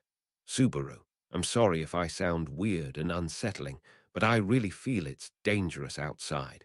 So, Al, don't go out there, you say. But then we wouldn't play the game with Albert. Of course, there's always the option of not playing the game with him. Subaru, Abel, in that case, we shall have no choice but to cancel our negotiations with Yorna Miss Higgia. This trip has been a long one, and you, the clown, and Medium have all shrunk as a result. Al, well, some people might desire the result of being rejuvenated for the rest of their lives, you know. He followed up Abel's cold-hearted statement with an impotent tease. Al's point, however, was squarely contradicted by Albert's statement. Albeit the details were unknown, it seemed that the infantilization that had befallen Subaru and the others had some disadvantages. It was not just simple rejuvenation, it seemed. In other words, this infantilization was, without a doubt, a bomb. Al, in any case, I can't stay small. Since we chose not to surround the old man and beat him, we gotta win the game of hide-and-seek. Subaru, I know, I'm not going to forfeit the game. It's just that it's really dangerous out there. So, Abel, and so, Subaru, well, I want to be careful if we go out there. Also, I want you to believe me when I say very strange things. Abel, Subaru appealed, looking straight ahead and up at the man standing before him. He could see Abel's eyes narrowing through the Oni mask at the offhand remark. He could tell that Al was also subtly baffled as well. Certainly he was not persuasive, and he lacked the trial and error of trying to persuade them. Tarita, nevertheless, Subaru does speak some truth. We've been caught in an enemy trap, and this is a place that should be considered enemy territory, so there's no harm in raising our guard. Medium, yes, I agree with Tarita-chan. Let's be careful. If I get any smaller, I won't be able to stop Louis-chan. Louis, oh. However, Tarita and Medium agreed with Subaru's opinion. It was unclear what Louis's intentions were as of her shout at the end, but it appeared that there had been no hostility towards Subaru there. Tarita and the others who were in tune with him were not talking about anything difficult. They were just trying to increase their own awareness of the need to be careful, because there was no such thing as too much caution. Subaru could not think of any reason for Abel's reluctance, aside from the fact Abel just didn't like him. Subaru, if you don't accept it, well then, I'll show you some proof. Abel, proof, is it? Subaru, proof that my ideas shouldn't be ignored. I'll tell you where Albertsan is. I'll tell you where he's hiding, where that behind the eyelids is. Abel, do you believe that to be enough of a bargaining chip? One way or another, you must reveal it. It is you who shall suffer the disadvantage of concealing it. Subaru. Ugh. However, stubborn as he was, Abel refuted Subaru's opinion, which provoked a spontaneous groan from the latter, lost for words. Before he could say anything else, Al interrupted with, Now, Al. Abel-chan, bro said he's gonna give us something to base a decision out of. In fact, what he said was so out of nowhere that I can't get rid of the question mark over my head. But it's not the first time he said something outrageous. Right, Abel. Al, if you ain't listening to bro's opinion here, there's no point in bringing him along. And if you're still gonna say you'll disrespect him, well, then you're just gonna ruin my mood too. Abel, ho. As Al tried to cover Subaru with his back, they changed positions. Al's voice, as he confronted Abel, dropped in tone. Even though it was a deep voice at the level of a young boy, it was low enough to change the mood. Abel's gaze, looking down on him, also turned cold, causing Subaru to gulp. Abel's relationship with Al was much more fragile than Subaru had expected, although he had not paid much attention to it so far. Originally, Al had accompanied Subaru to the Demon City with the intention of going along with him. And like Subaru, he was a human being belonging to the kingdom of Lugunica, so he was not too concerned about Abel's return to the throne. In blunt terms, it was the desire of Al's master, Priscilla. Therefore, Al personally had no reason to support either Abel's cause or Abel himself. Here it was manifesting itself as a distinct crack in their relationship. Physically, Al had shrunk to a 10-year-old him, but could Abel really beat Al? Al's true capabilities in this state were unknown to him, and there was no benefit in letting this stare-off continue for long. So Subaru, stop fighting. All right, I lost. I give up. Wrapping around his protector, Al, to put himself in front, Subaru raised his voice. There was nothing good to be gained here in a disagreement among allies. It would be much better for Subaru to become the bad guy than to continue such a useless struggle. Besides, either way, he had been able to warn them. Tarita, Medium, and even Al must have heard Subaru's plea. They would be very careful once they left the inn. The problem would be when death loomed in a way that made caution scarce. At that point, Subaru would have to put his body on the line and do something about it. Subaru, we can't be wasting time here. Everyone ready up. Abel, so where do you believe behind the eyelids is? Subaru, at any rate, Subaru insisted that they should avoid wasting time in this place. Abel finally responded positively to Subaru's words. The fact that this alone led to relief spoke volumes about the flawed people's skills His Excellency the Emperor had. Anyway, Subaru decided to answer with honesty. Albert's first hiding place, that would be Albert. Next time I'll be sure to hide a little better. Al, wait, old man. Shit, he's gone. Opening the room's window, Albert jumped out of the inn. Al hurriedly followed the nimble-footed old man, but by the time he reached the window, the skilled shinobi had long since disappeared into the hustle and bustle of the city. The speed with which he escaped was peerless. You could only be amazed by it or utterly frustrated. Tarata, Subaru, that man's next hiding place. Medium. HMHM, Subaru-chin, did you understand? Do you know what it is?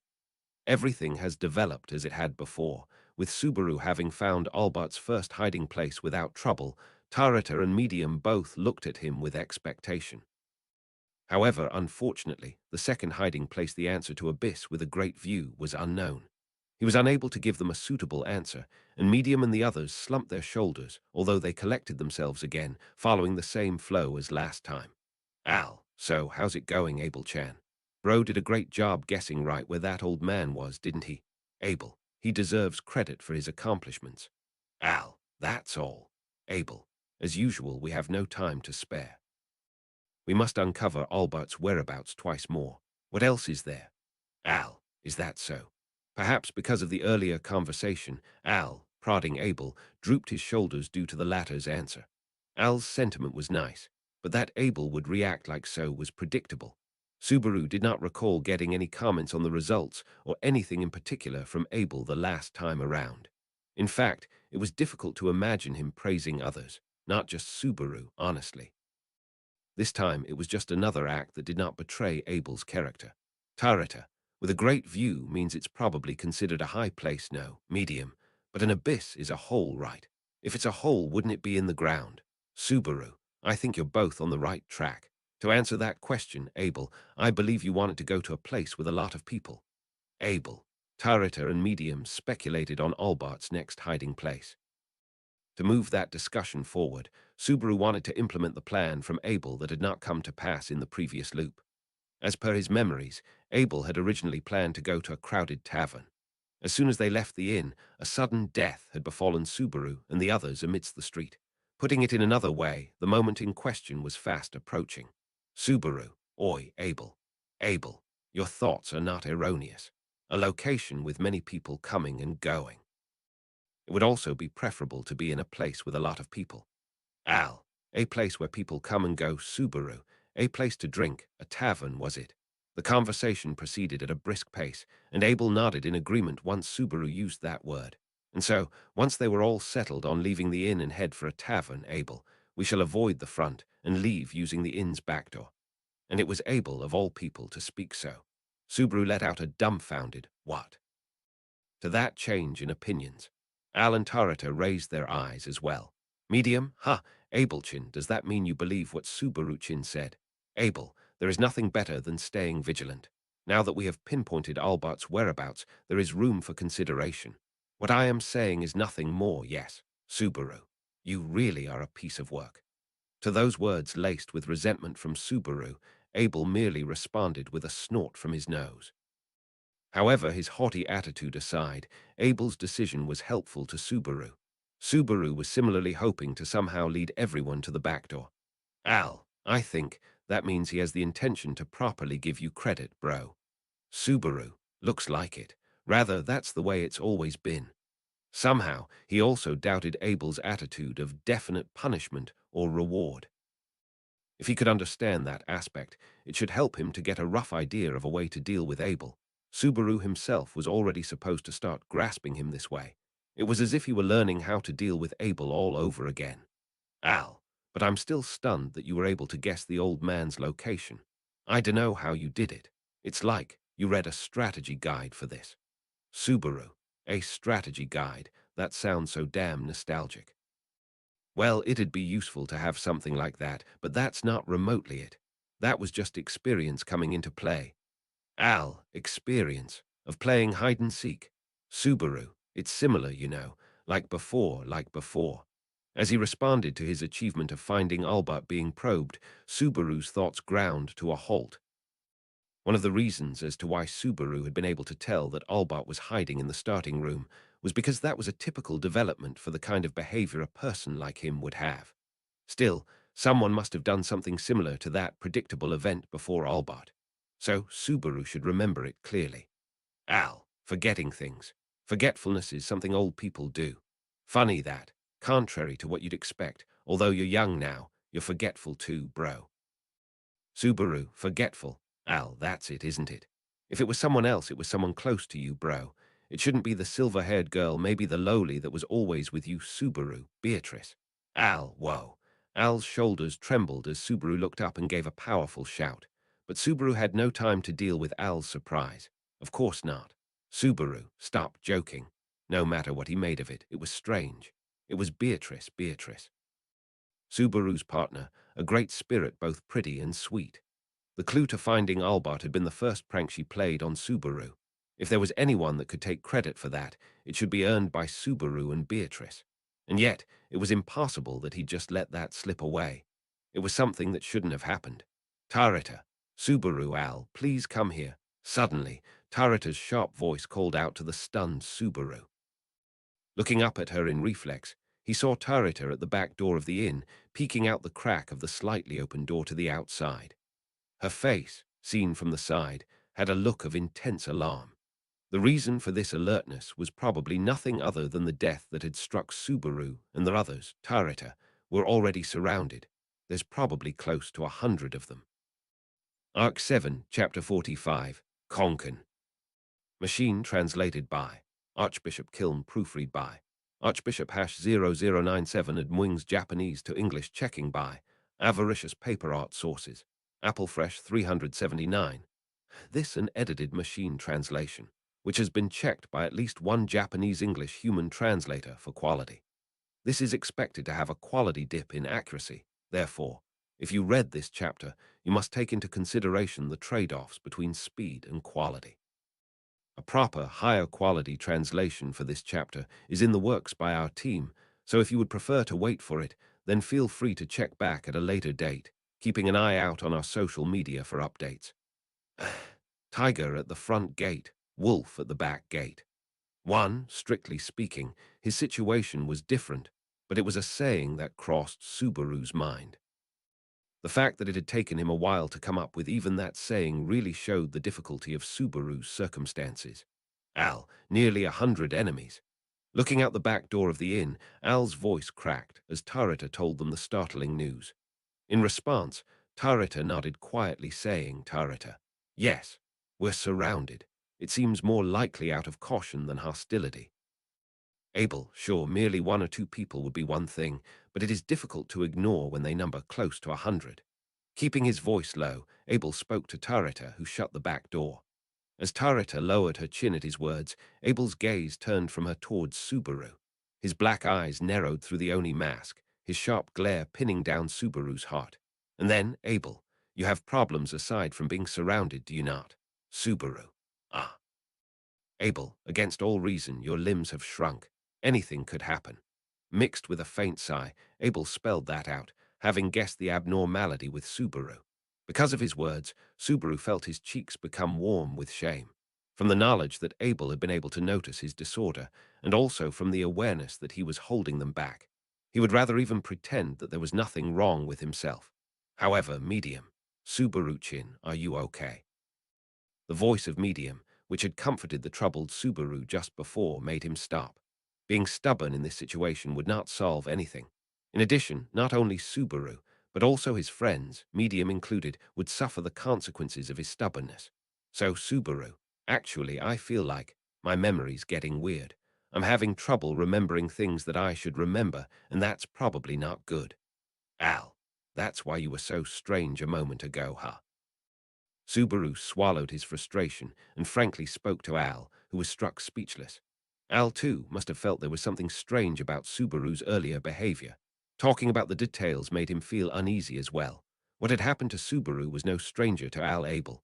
Anything specific? Subaru. I couldn't remember the name of an important family member. No. It's just that it took a while before I could recall it. Al, bro, this ain't the time to pretend you're fine. Subaru, I'm not trying to pretend I'm. Subaru was about to reflexively answer, fine. But then he stopped himself, wondering whether he was or not. He really didn't want to say it so plainly that he'd forgotten the name of someone so important. Subaru remembered Beatrice, remembered Emilia, and remembered Rem. He also remembered the friends he had left behind at the mansion. Subaru, so it's not like I was trying to, Abel. Tell me exactly what your condition is. Subaru, huh? Abel, have you forgotten? Or does it take you a long time to remember? Which is it? Upon being asked this question, Subaru clammed up. Abel's question, as he neared one step closer to him, was firm and had a sharpness that did not allow for lies. There was a numbing sensation in his brain, and he was unable to pull his consciousness away from the man in front of him. As Subaru fell silent, Abel asked again, which is it? Abel, you cannot see what is occurring in your environs, and now you cannot see what is occurring inside your own head. Subaru, and no, it's not that I forgot, it's just that I'm having trouble remembering. That's right, just because I can't recall quickly doesn't mean I forgot. Abel, it takes a while to remember, huh? Subaru quickly responded to the cruel inquiry, and Abel quietly accepted his answer. It was an explanation that Subaru himself didn't know what to make of. So it was surprising that Abel did not outright dismiss it. In fact, annoyed with Abel's behavior, Al intervened with, hey, Al, what's the difference? Why is that a big deal to you in this situation? Abel, there is a big difference. There is a world of difference between forgetting and having difficulty remembering. Al, huh? Al grumbled in displeasure, but Abel did not answer any further. He looked back at Tarita, listening to what was happening outside, leaving the bewildered Subaru and Al to their own thoughts. Abel, what is happening outside? They have yet to move, correct? Tarita, for now they're just concealing their breath, even though their encirclement should be complete by now. Abel, then that signifies we have not met their requirements. Tarita, requirements, is it? Abel stroked his chin thoughtfully, without responding to Tarita's puzzled look, and then looked back at Subaru once more. Unable to keep up with the speed of his thoughts, Subaru flinched as Abel turned back. Closing the distance between him and the one taken aback, Abel put his face close to Subaru's and asked Abel, what do we do for those outside to attack us? Subaru, Abel, answer. The conditions for those outside to attack us are Subaru. That even if you ask me. The question was repeated through the Oni mask, and Subaru caught his breath, tensing up. I don't understand it, even if you ask me, he thought. At any rate, even if he remembered what had happened before he returned by death, it had been such a sudden and unexpected death that he could not comprehend it at all. If only he had more information, he'd be able to give Abel a better idea of what to do. Abel, answer. However, Abel trampled on Subaru's hesitation and confusion, directing him a question. With Subaru unable to answer, the man donning the Oni mask grabbed him by his young shoulders in a fit of rage. Abel, answer. Natsuki, Subaru. Subaru, I don't know. As soon as we go outside, they'll attack us. That's all I know. Replying upon being threatened, Subaru opened his eyes and clutched his chest. Once again, he impulsively revealed the information he had obtained through return by death. He was afraid that the penalty for violating the taboo might come back to haunt him, but nothing happened. Neither the stoppage of time around him, nor the evil hand that made him pay for his stupidity, manifested. But instead, Louis. Having gotten between Subaru and Abel with a snarl, Louis protected Subaru with her back towards him as she glared directly at Abel, who had adopted a hardline attitude. Abel's arm was forced away from Subaru's shoulder by Louis, sending her a disapproving look. However, Louis was soon joined by a reassuring ally, Medium. Medium, Abel Chin. Don't bully Subaru Chin. I'll tell Big Bro. Abel, what should I do being told that? In the first place, he just gave me necessary information. Going outside is the trigger, huh? Abel shrugged his shoulders at Medium's reproachful glare, without even feeling remorse. His thoughtful expression caused Medium to say, "Geez," as she put her hands on her hips, directing her eyes at Subaru rather than Abel. Medium, Subaru-chin, are you okay? Abel was scary, wasn't he, Tilda? Subaru, it's not like I was scared. I was just a little surprised, yeah. Medium, really? I hope so. You're a strong boy, Subaru-chin. As she said this, Medium's hand stroked Subaru's black hair with gentleness. The kindness of her touch, and the fact that he was being praised as a strong boy, made him feel ashamed once again. But in fact, he couldn't deny that his racing heart was slowly calming down. He thought he really was losing it. The relief he felt at being comforted by Medium aside, more troubling were the unspeakable feelings of reluctance and fear he felt towards Abel. He couldn't resist Abel's will, and so he kept getting pushed around. It was like, Al, it's like a child and an adult. And I'm not just talking about looks. Subaru, ugh. Al's voice came from beside the downcast face of Subaru as the latter gripped his chest. Subaru's face tightened as he felt he was being judged by Al, whose tone of voice was harsh, still reeling from his earlier conversation with Abel. Because of his words, a child and an adult, Subaru's doubts were cleared up. Yes, Al was right. That was the appropriate way to describe it. In fact, the current interaction between Subaru and Abel was similar to the power dynamic between a child and an adult, not just in appearances, but also in mind, as if the latter were being pulled along by the former. Abel, listen. I think I know who we are up against. Tarita, do you really? While Subaru was experiencing an unfathomable sense of dread, Abel spoke in a low voice. Abel's words made Tarita's eyes widen in surprise. It was not only her who was surprised, but also everyone else present. To be more precise, everyone except Louis, who was not following the conversation. At any rate, Abel got everyone's attention and nodded with a yes.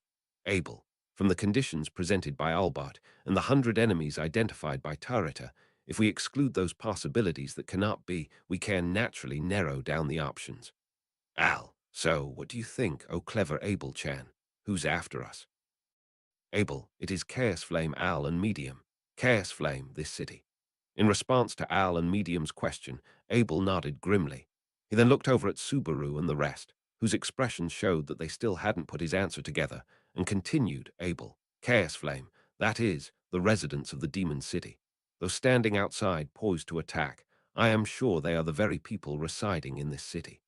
Abel made a clear statement that the inhabitants of Chaos Flame were the enemy. Subaru, at Abel's declaration, Subaru opened and closed his mouth in disbelief. No, not only Subaru, but Al and the others had their own reactions of astonishment as well. That would be natural, considering they had suddenly been told that the people of the city had turned against them. Al, are you sure that can't be right? What gave you that idea? Abel, it is quite the natural thought. In the first place, there are only a limited number of people capable of mobilizing a force of 100 men to surround the inn. At this point, there are only two choices, the Emperor's group and the Demon City's forces. However, Keisha is disguised as me. Furthermore, he does not possess the leeway to do what I would not do. Al, so that others won't find out he's not Abel-chan. So what wouldn't you do? Abel, brazenly sending my forces to the Demon City. Subaru nearly nodded at the conclusive statement, but he couldn't decide if it was definitive information or not. If 100 soldiers accompanied the king, would that be too many or too few? He did not believe it strange at all if that many were present. Medium, I don't know much about it, but how many soldiers are there at Abel Chin's castle? Abel, are you inquiring about the number of troops at the imperial capital? If so. When Medium raised her hand to ask a question, Abel glanced at Subaru. He was unable to understand the meaning of his gaze.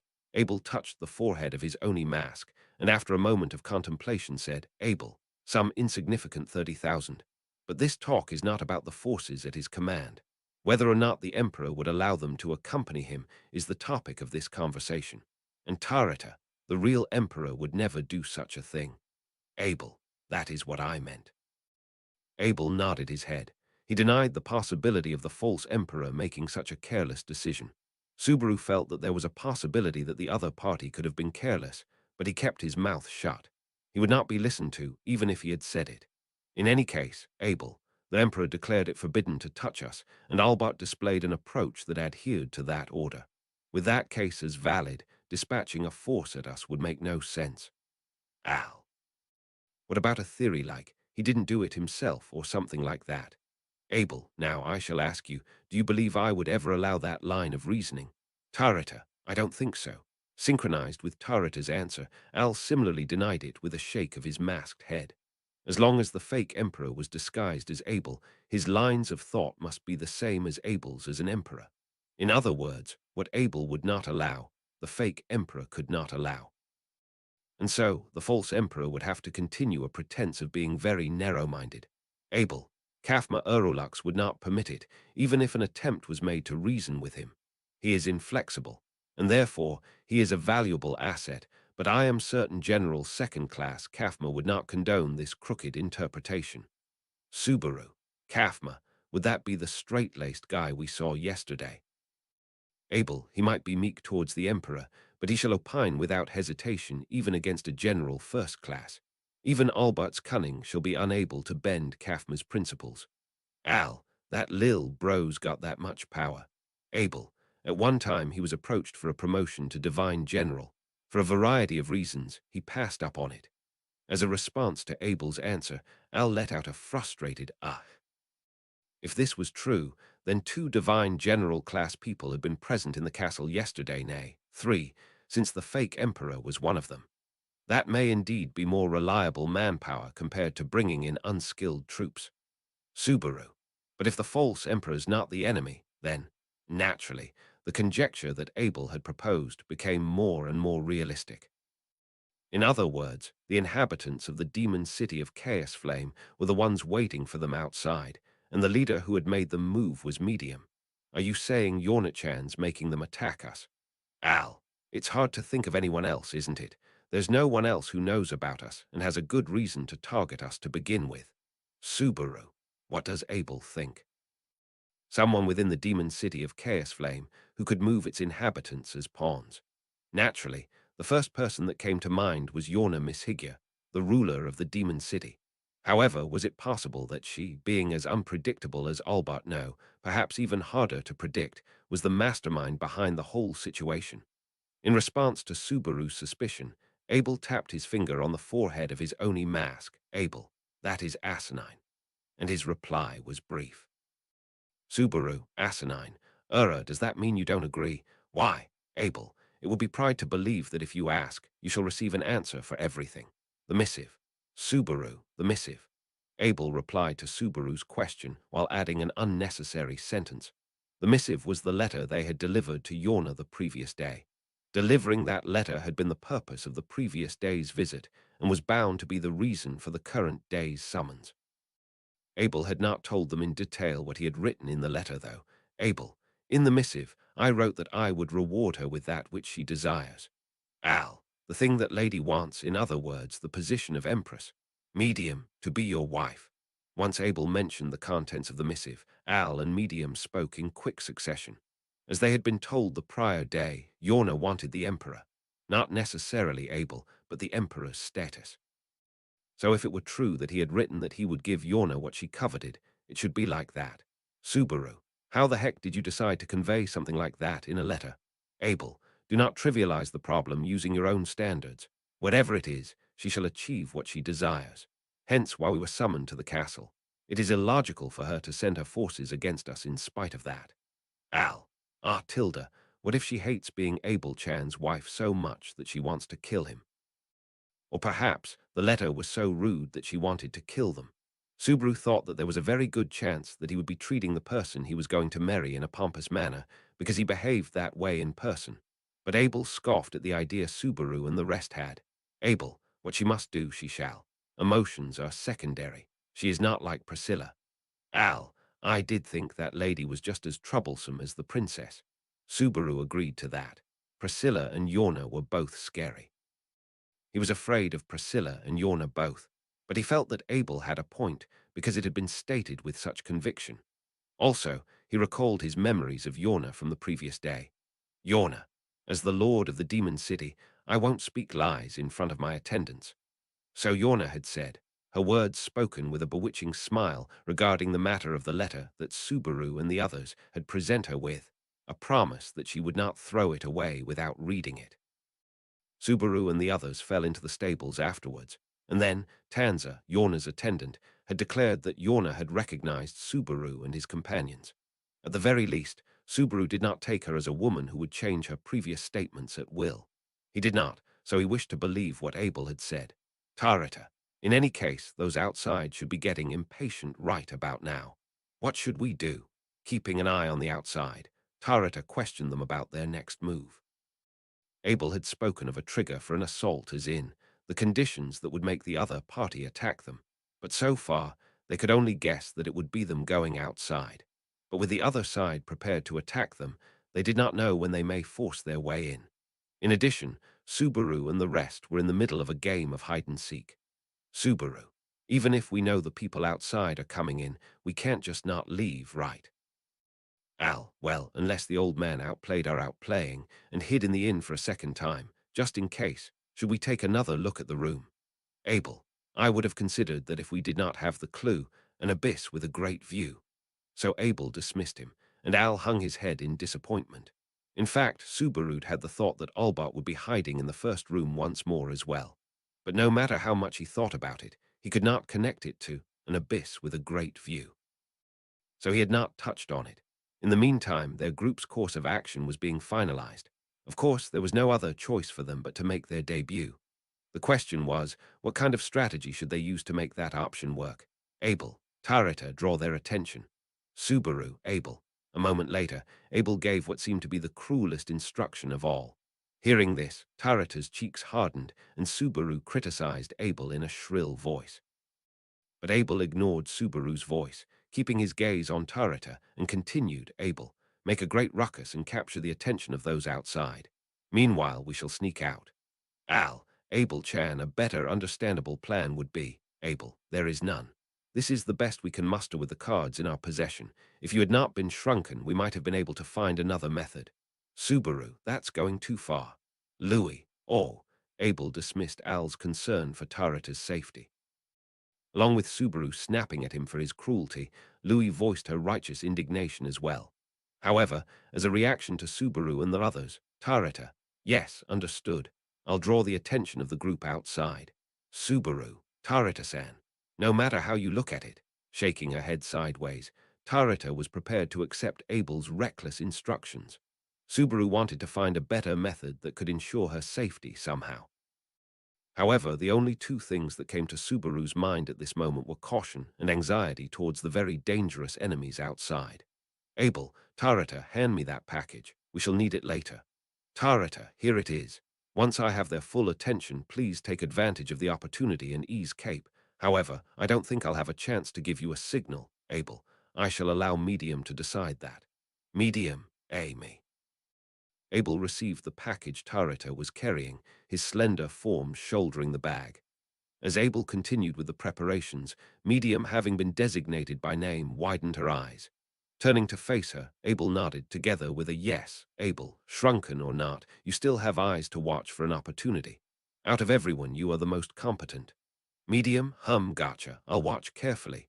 So be careful, Tarita-chan. Tarita, yes. The discussion was moving along at breakneck pace, leaving Subaru behind. Putting Abel aside, Tarita and Medium had nerves of steel, especially Tarita, who was being entrusted with the most dangerous role. Tarita, so I'm off. Clutching her bow, Tarita put her hand on the back door. Facing her back, Subaru couldn't help but shout, Tarita-san. Subaru, don't die. Tarita. He was disgusted with himself for saying something so obvious and discouraging. If he was unable to offer any useful opinions or winning strategies, he should at least say something that would boost Tarita's morale. And yet, all he could offer was a quavering plea. But Tarita's eyes relaxed slightly, and Tarita, yeah, I'll see you guys later. With a thin smile, Tarita's body flew outward like a bullet. Just before that, Abel hurled his final words towards Tarita's back as she headed for enemy territory. Those were Abel, Tarita, There is no need to hold back. Spare no quarter. No matter who they are, no person in this city is easy to kill. It was ominous advice, which could not be called either encouragement nor a winning strategy. The moment she stepped outside, hostility swelled mightily quickly. Tasting it on her brown skin, Tarita's narrowed eyes scanned left to right over the entire area in one go. For the people of Shadrach, who lived as hunters in the jungle, understanding the terrain and situation at a moment's notice was an essential skill. Tarita was no exception. No, Miselda, her sister, had entrusted Tarita with the role of chieftain. Therefore, Tarita must excel in these skills, more so than her fellow Shadrachians. And indeed she did. Tarita, with a light gasp born at the back of her throat, Tarita assessed the number of hostile forces directed at her. Around her, there were about 100 people with the will to fight, but less than 20 of them had seized their hostility onto Tarita, who had rushed out the back door. In addition, the number of those able to move quickly among them would be even smaller. First thing would be to get the feet of those who turned around to Tarita. No good. Her mind flashed back to the advice given by Abel just before she had taken off, to spare no quarter. Abel was a prideful, good-looking man. He met all the requirements of Miselda's taste in men, and Tarita was not good at dealing with him. She was weak to pressure and went along with the flow without resistance. Plus, when confronted with someone with a nature like that of her sister or Abel, she would be rendered unable to express any of her opinions.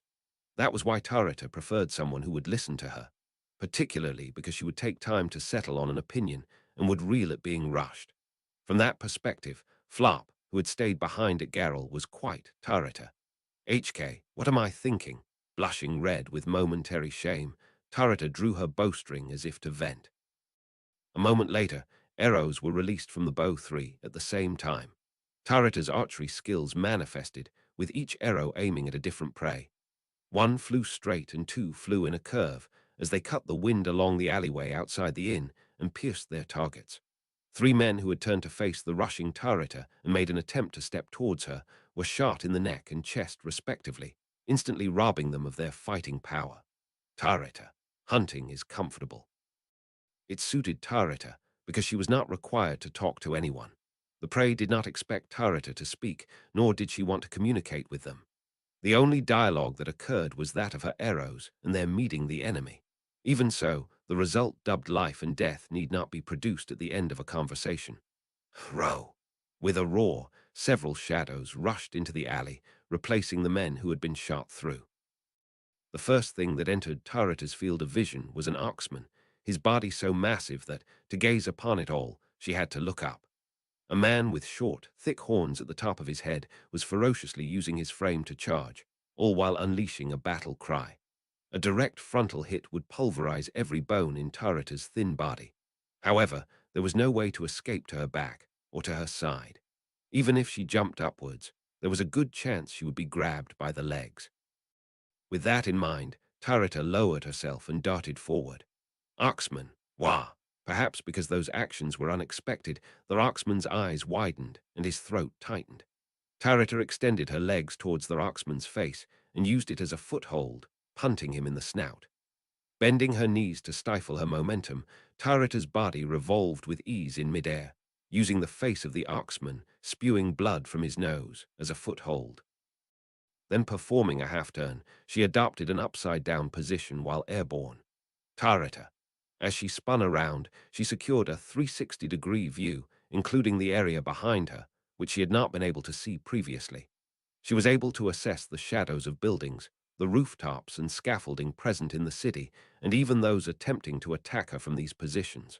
Tarita, these won't be enough arrows. As she said this, she pulled out the arrows from the quiver on her back, put them on her bow at a dizzying pace, and repeatedly fired 3 shots in rapid succession to reduce her enemies. The number of arrows was disproportionate to the number of enemies she had assessed. With no choice but to cut down the enemies with the highest priority, Tarita used her intuition of many years to target the ones with the most ability. Ignoring the uncomfortable feeling she felt at the sight of those who entered her field of vision. Whoa! The raging arrows glided through the air akin to a tempest, and those pierced through were blown away by the impact. Following Abel's advice, Tarita attacked about 30 enemies with merciless attacks to the vitals, aiming for everyone's chest and neck, and the eyes and mouth of those she could, hoping to inflict a fatal wound. After this first engagement, however, she had already run out of arrows. The only thing she could do now, to retrieve the arrows that had been utilized, and to continue serving as a decoy as long as possible, Tarita. Well, this is a bit unexpected. As she moved to retrieve the arrow from the downed enemy, Tarita stopped in her tracks. Tarita, as a warrior of Shadrach, had killed countless beasts in her life. Even if the beast's shape was slightly different, the creature's feedback to having its vital point pierced could be witnessed at the moment of her bow firing. And based on that experience, she was confident that she had sowed the lives of those she had shot through. Gugu. And yet, none of those who groaned and rose to their feet had lost their lives. Even if they had not flat out perished, they should have been on the verge of death. However, those that stood up stared at Tarita with eyes that were not bereft of the will to fight, let alone on the verge of death. In those eyes that gazed at Tarita, a change occurred. Tarita, what in the world is that? Tarita frowned and questioned the Arksman as he stood up. The man did not reply, but the change that had occurred to him was so alien that it seized her attention. A scarlet flame was covering his right eye. Arksman. Those whose pupils were ablaze were not restricted to just the Arksman. All those who had fallen after being shot by Tarita regarded her with a scarlet flame in one of their eyes, be it the right or the left one. Those whose eyes were burning were not restricted to just those who had been shot by Tarita. Those who had come to the scene later to surround Tarita had scarlet flames in their eyes as well. Flickering flames that burnt, all the while scattering sparks. And amazingly, flames similar to those burned away and healed the wounds of the Arksman. The kicked and smashed nose of the Arksman and the arrow wounds of those who had been shot through had all been undone completely. Tarita. A few words were not enough, Abel. The scene and Abel's earlier advice came together, and Tarita let out a sigh. Although she did not know for certain, her belief was that Abel had thoroughly anticipated this situation. If that were the case, he should have endeavored to make his words more understandable. And beyond that, her head pounded with the desire for purely convenient thoughts, as she was not good with someone who hurried the conversation forward. However, Tarita, my role is to be a decoy, not to annihilate the enemy. Hence, in terms of focusing on her role, it was safe to say that it was working well. And then, Tarita, they're breaking the arrows, it seems. The arrows that had shot through them were breaking one after another as they slipped out of their bodies. The arrowheads that she was supposed to retrieve were lost, and Tarita became unable to use her archery skills. However, it would be a mistake to think that this would leave her with no options. Tarita, both daggers and throwing stones can be used for hunting. As she said this, Tarita dropped low and held the dagger she had tucked inside her formal dress and the bow she had lost the arrows to shoot with together. Tarita's battle to fulfill her role had only now begun. Subaru. HK, Tarita-san, awesome.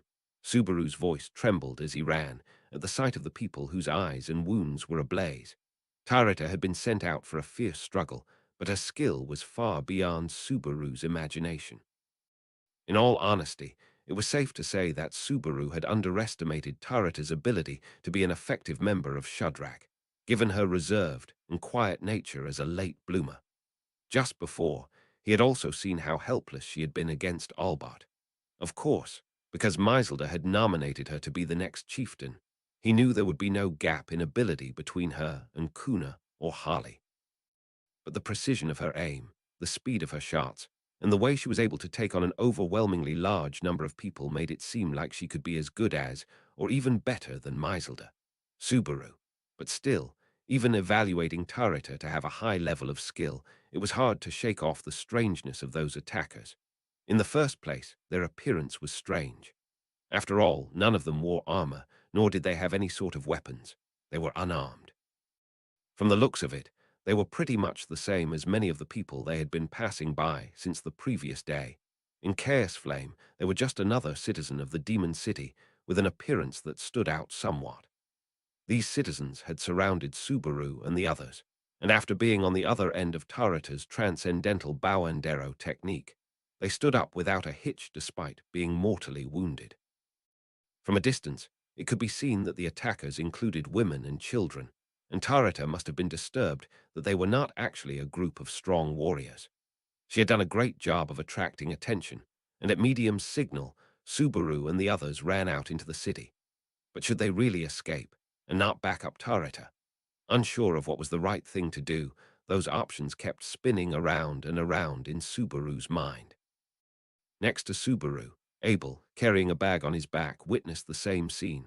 Abel, so indeed, the entire city is covered by the soul marriage technique. Al, Konkan, oi, Abel-chan, the hell's that?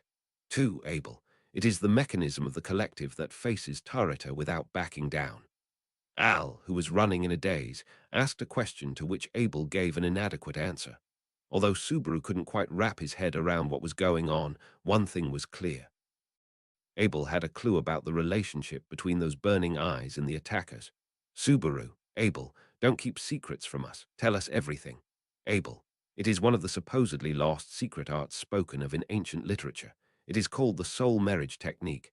By sharing a part of one's soul with others, value is added to it. Al, I don't get it. The fuck's that supposed to mean? Abel, to put it another way, souls united via the soul marriage technique share a fraction of their power. And in this city, there is merely a single wielder of the soul marriage technique. Urged on from both sides by Subaru and Al, Abel gave them the most abridged answer possible. Despite that, the content was still difficult for Subaru to understand, but somehow he managed to pick up its nuance. In other words, Abel, it means that everything that composes this demon city shares the power of Yorna Mishigya. Therefore, this city is a land that shall not fall easily, no matter how many armies you dispatch against it. Translation notes. 1.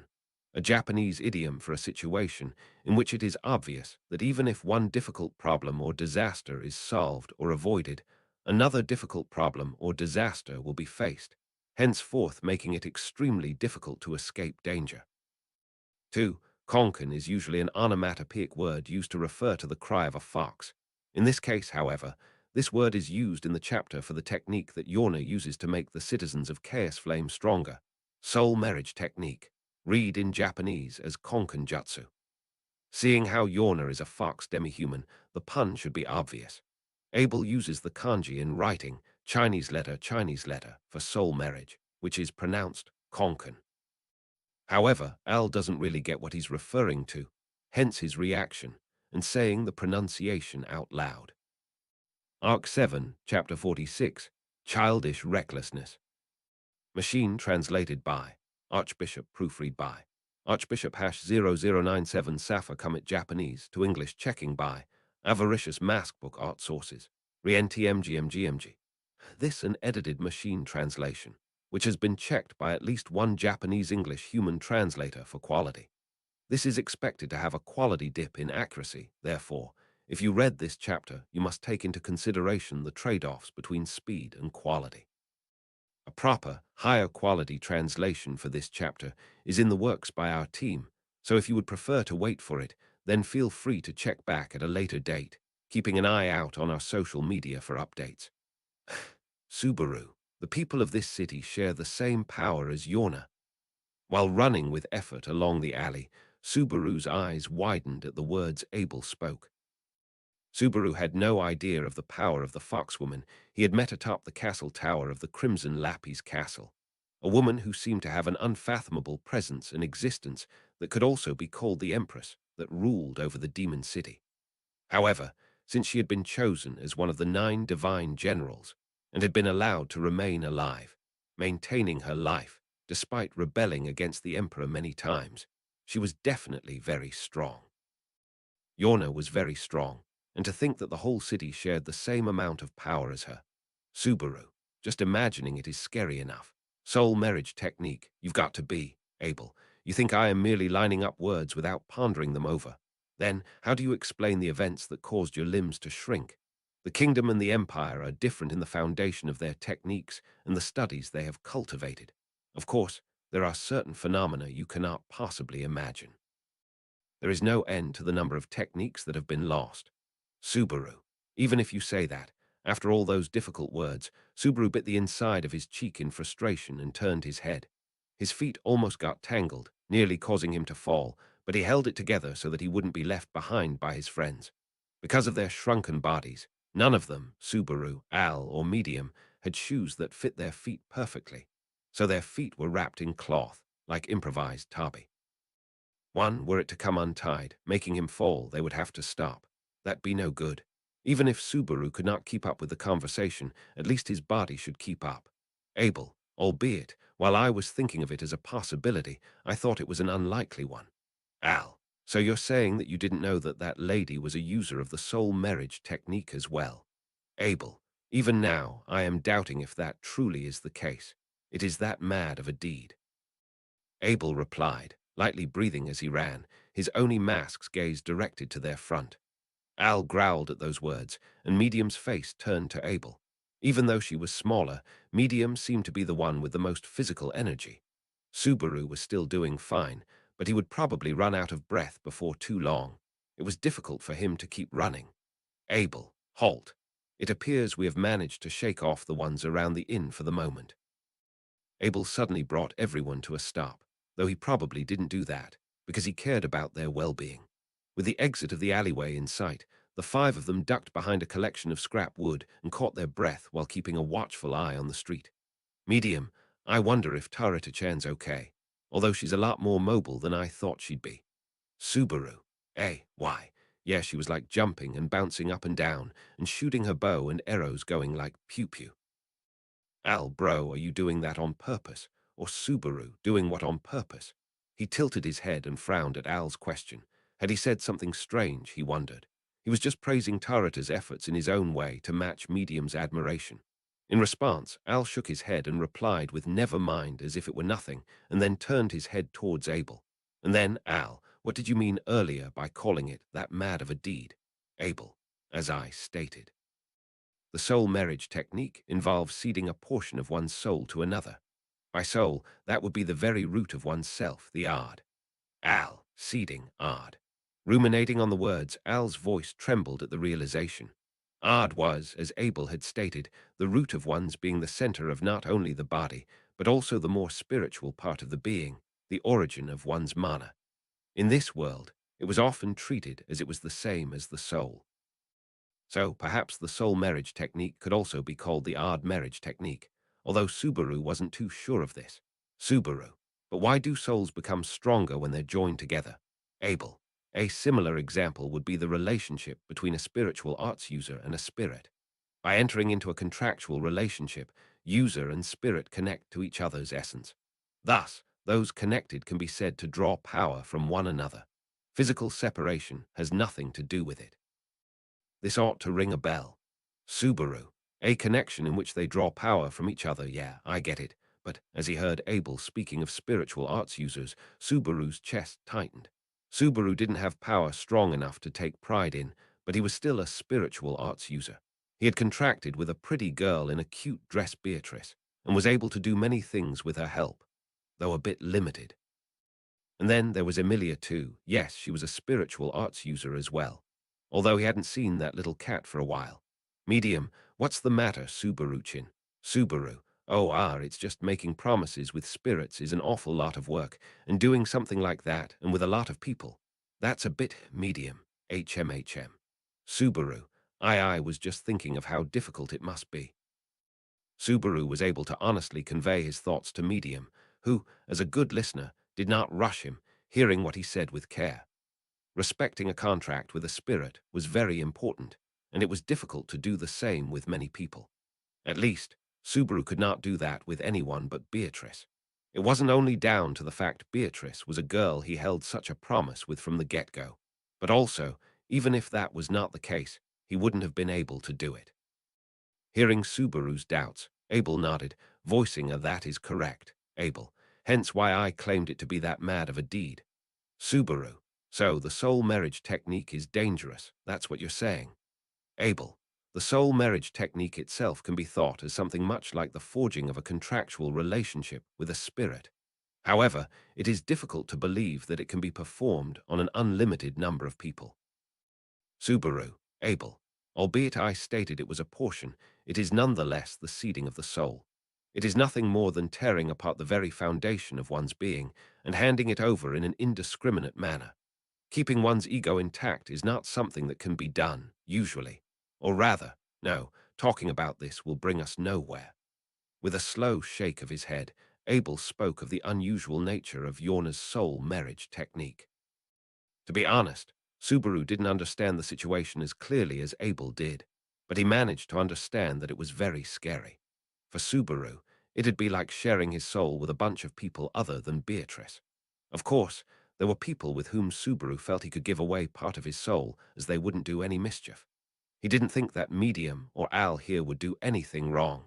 But if someone asked him if he could give it to Abel, his reply would be no. And aside from that, Louis. Ooh, Subaru. Ah, she plucked at the bottom of Subaru's shirt, causing him to be distracted by the owner of that small, groaning voice. Louis, with her long golden hair tucked behind her head, had been following Subaru and the others in their escape so far without a word. No, it was not just this far. Louis was surprisingly good at listening and didn't even raise her voice, which Subaru had been worried about. She did not attract the attention of the enemy and did what needed to be done in a timely manner. And Louis, even now, she pulled at Subaru's hem as if looking for a way to help him cope with his anxiety, not to make him deal with her own. Subaru, you're a horrible person, a scary person, an unforgivable person. He had no doubts about it, having thought about that for a long time, more than enough time. The reason why he couldn't dump her on the spot after being sent to the Valetian Empire with her was because that girl, Rem, was trying to take care of Louis. Even now, Subaru didn't want Rem to hate him, and that was the only reason why he stayed with Louis. And yet, Al, but hey, doesn't this clear things up? Al suddenly said this to a worried Subaru, who did not shake off Louis's hand. Al's gaze turned to Abel, the two of them, masked and covered in cloth, adult and child, facing each other. As Abel looked down at him, Al pointed his thumb to his own chest. Al, the people who attacked us are under the influence of Yornanichan's soul marriage technique. Then it must have been Yornanichan who made them attack us, and that's a ked. 2, Abel. That surely is an answer accepting the things at face value. Al, I don't like the way you're saying that. If these people are using Yornanichan's power, there's no other option. Subaru, yeah, that might not be quite right. Al, huh? Al reacted to Subaru's gentle interruption with a harsh voice. Seeing Subaru's shoulders tremble at the sound of his voice, Al touched the sheath of Dow on his back and Al, my bad. Didn't mean to freak you out. Bro, you're saying there's another possibility. Subaru, Beatrice and I have a contract, but I'm not connected to her all the time. No, we're connected, but I don't know what she's doing right now or anything so. Al, so you're saying someone can just borrow her power and secretly go on a rampage? Although reluctantly, Subaru nodded to Al's blunt statement. Even though he wasn't aware of the scope and conditions of the soul marriage technique in full, it was possible that causing such mischief is possible. And if so, it was not possible to say with certainty that Yorna was a bad person right now. Abel, worst case, if the enemy turns out to be Yorna Mishigya, we shall have no other option but to flee the demon city. Our competition with Albert shall not be able to continue. Al, we're being targeted by the whole city, you know. I agree with you, but, Abel, if we capture just one person, it would change things. Abel muttered to himself as he touched his cheek over the Oni mask. Hearing this, Subaru opened his mouth with a "oh." Subaru, sure. If we can just get one of the people from the other side to talk to us, it'd be a lot clearer. Why didn't I think of that? Medium, oh, it's true Tilda. Abelchin, you're a genius. That's it. Subaru, right. Subaru and Medium jumped for joy at the answer, which seemed to clear the cloudy sky. They clapped their raised hands together and looked back at Abel and the others with great joy. However, their delight was interrupted by Abel and Al, whose true faces could not be seen. Directing his gaze at the excited duo, Al slumped his shoulders. Al, well, if we could do that, we wouldn't have any trouble. But that's what makes it so hard, you know. After all, everyone on the other side's receiving Yornanichan's power. Subaru, I see. Medium, Tilda, we could have done it if only Tarita-chan was here. Stomping her feet on the ground, Medium was feeling a great sense of regret about her lack of ability. Subaru also felt frustration at her words. He lacked the information to take this one step further, and he had no means at hand to obtain it. Subaru, something, anything at all. Putting a hand over his mouth, Subaru strived hard to remember what he had done so far. Since arriving in Chaos Flame, Various events and troubles had occurred in this demon city. The encounter they had with Yorna and the false emperor at the Crimson Lappy's castle. Then the next morning, the sudden infantilization, the hide-and-seek game proposed by the vicious old man and the scary people waiting for them. They had to find a way out of this while Tarita was stalling for them. If not, no matter how capable Tarita was, with that many people there, they would catch her and something terrible would happen. Subaru, that. Medium, Subaru-chin. As he pondered over this and that, Subaru blinked his eyes as he felt something strange. Noticing this, Medium looked into his face, but he didn't have the time to answer her call. He had to find out just what he'd caught on just now, such was his impatience. He needed to get to the bottom of it. What he was worried about was Tarita, doing her best. No, not Tarita herself, but the people who were facing Tarita, the scary 100 people who were after Subaru and the others. He watched from a distance as the 100 of them fought Tarita. There was something strange about it. It was probably Al. Thing is, I don't understand if it's really the soul marriage technique, or if the enemy's Yornanichan or not, or if old man Albert's lying or not. I just don't get anything anymore. Subaru, HK.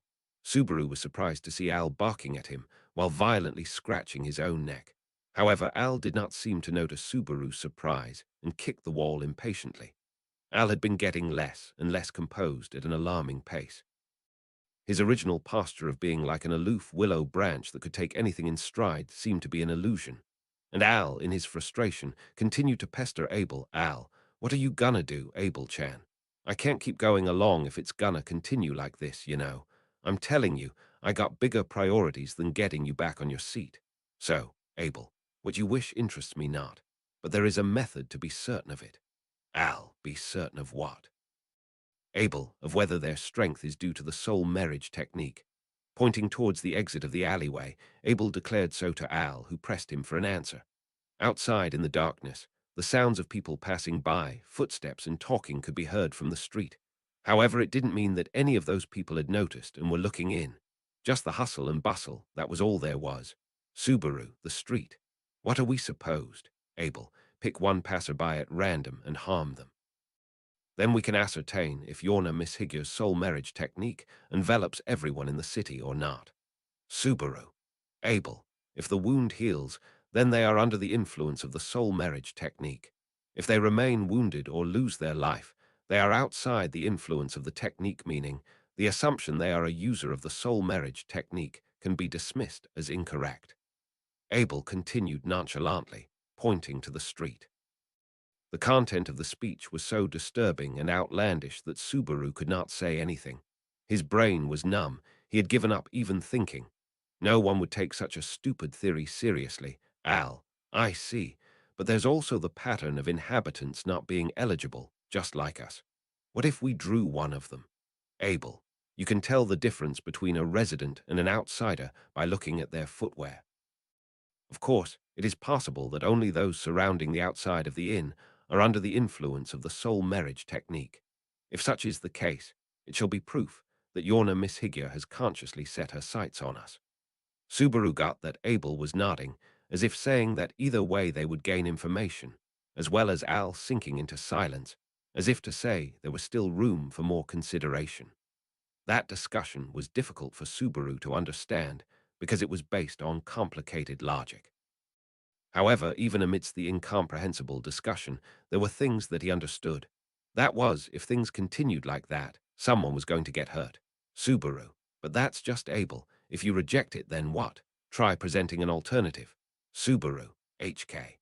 Abel looked down on Subaru as he anticipated him trying to retort out of reflex. After feeling that his thoughts were being read and that he had been called foolish, Subaru's face grew hot. But he couldn't be silenced. He didn't want to just shut up and back down. Subaru. Why, you don't have to hurt anyone else. There are other ways. Abel, if you have one, say it. If it is something that merits consideration, I shall listen. Although it would be unreasonable to expect that from you presently. Subaru. Well, that's. Abel, you are particularly afraid of sacrifices. As if cutting through him, a ruthless voice pierced Subaru as he was getting worked up. Feeling a pain like that of having been shot through, Subaru gritted his teeth and looked down. Sacrifice, someone getting hurt or dying. The less people died or were hurt, the better. This was a matter of course for allies, but he felt the same for enemies. The reason why Subaru thought so was because he was weak, naive, and immature. Subaru. But why's that a problem? Abel, that is not a repudiation. It is merely a fact. If you are to obtain what you desire, you shall require either ingenuity or strength. If you lack those, you must compromise by cutting back on the desired results. Such is what occurred with the process, and the results brought about by the bloodless siege you spoke of. Subaru. Abel, if you want neither deaths nor wounded, you must possess the ability to bring about that result. If you truly desire it, it would be a contradiction to refuse to pay the toll. Subaru's cheeks stiffened, his eyes blinked. Abel's intentions were unclear. However, the black eyes looking through the Oni mask were fixed on Subaru, attempting to find out the true intentions behind Subaru's eyes, which had an incomparably weak light in them. I don't understand. I don't understand. I don't understand. Really, I don't understand. What was that supposed to mean, Subaru not willing to pay the toll? Subaru was trying his utmost to use his good-for-nothing brain to think, but nothing came out. With his short limbs and small lungs, he could not jump or leap as well as Tarita. The whip he had brought with him was too thick and heavy for him to handle. Still, if he didn't want anyone to get hurt, he should, Subaru. If that's how it is, it'd be better if only I get hurt. His head a mess, Subaru shouted at Abel. He knew very well he wasn't strong enough and that he didn't think things through. But that was a problem that had always existed, even before Subaru had become small. Something hot came up from behind his closed eyes. Before that could clearly turn into tears, Subaru turned his back and started running away. Al, bro, medium, Subaru-chin. Al and medium let out a scream at the sudden movement. However, not stopping at the calls of those two, Subaru threw himself out of the alleyway and into the street. He didn't want anyone to get hurt. He didn't want them to die. Subaru lacked both the ability and the smarts necessary for that. If something was to be traded to make up for what was missing, it was Subaru himself. He would find it out. He would bring back information that could change the situation with him at the moment he got himself back. For that reason, Subaru, come on, I'm here. Subaru ran out into the street, arms raised, shouting at the top of his lungs. A high-pitched child's voice drowned out the noise of the street, drawing the attention of those surprised. Being noticed by a number of wide-open eyes, Subaru felt a pain that made his heart shrink. Subaru. Only after having done so would someone regret doing something prematurely. The eyes of the people around him, looking at a child doing something stupid, made him feel a sudden sense of shame and fear. With that, Subaru held his breath and thought about going back to the alley. Wait. Someone grabbed Subaru's arm as the latter stepped on the ground in a hurry. His shoulders hitching, Subaru turned around. A short figure was grabbing his arm. It was a short boy with short, curly hair dressed in simple light clothing. No, his hair was not kept short. It only looked short because of the tight curls at its end. Subaru's eyes widened at the appearance of the boy, who looked about the same age as Subaru currently was. He then tried to open his mouth to ask why he had stopped him. Boy, sorry. The next moment, Subaru was flung away by the boy with a burning right eye. Subaru. Overwhelmed by his spinning vision, Subaru had no idea what had happened. The boy had suddenly thrown Subaru away. With a single upward movement of his arm, he had very easily thrown him into the air. Subaru. WR. He had run out into the street with enthusiasm so that no one aside from him would get hurt. And yet, rather than immediately regretting it and attempting to turn back, he was instead flung aside screaming without even managing to flee. Why, how? Those questions bounced around in his head, and he felt as if his insides were being wrung. The ones who had been fighting Tarita had the same burning eyes as the boy. If that was the effect of soul marriage Abel had told him about, then Yorna had given him a portion of her power. To confirm this, he had jumped out, saying he would sacrifice himself. All this was incomprehensible to Subaru, who was spinning and falling into the blue sky.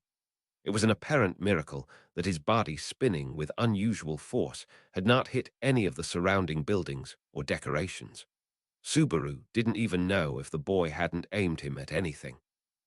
However, Subaru was afraid of the obstacles that were passing by the edge of his vision at an incredible speed. So he fell into the blue sky, praying desperately that he wouldn't hit anything, and then he suddenly stopped. Slowly, Subaru's thrown body reached maximum height, and was now falling headfirst towards the ground. Subaru! Ah! The voice of the one who had left the ground now echoed as it approached the ground again. He didn't know how high he'd reached, but he had to brace himself. But he couldn't remember how to. In the first place, would he be able to manage to brace himself when falling from such a high place? Would he fall to the ground and die with his whole body broken into pieces, his head crushed, his neck broken?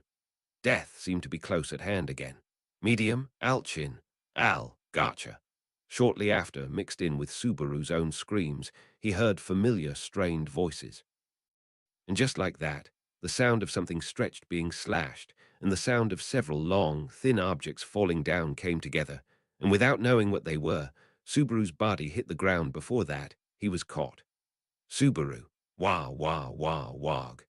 A soft sensation caught him, but his momentum couldn't be stopped, and Subaru's body fell on the softness with quite a bit of force.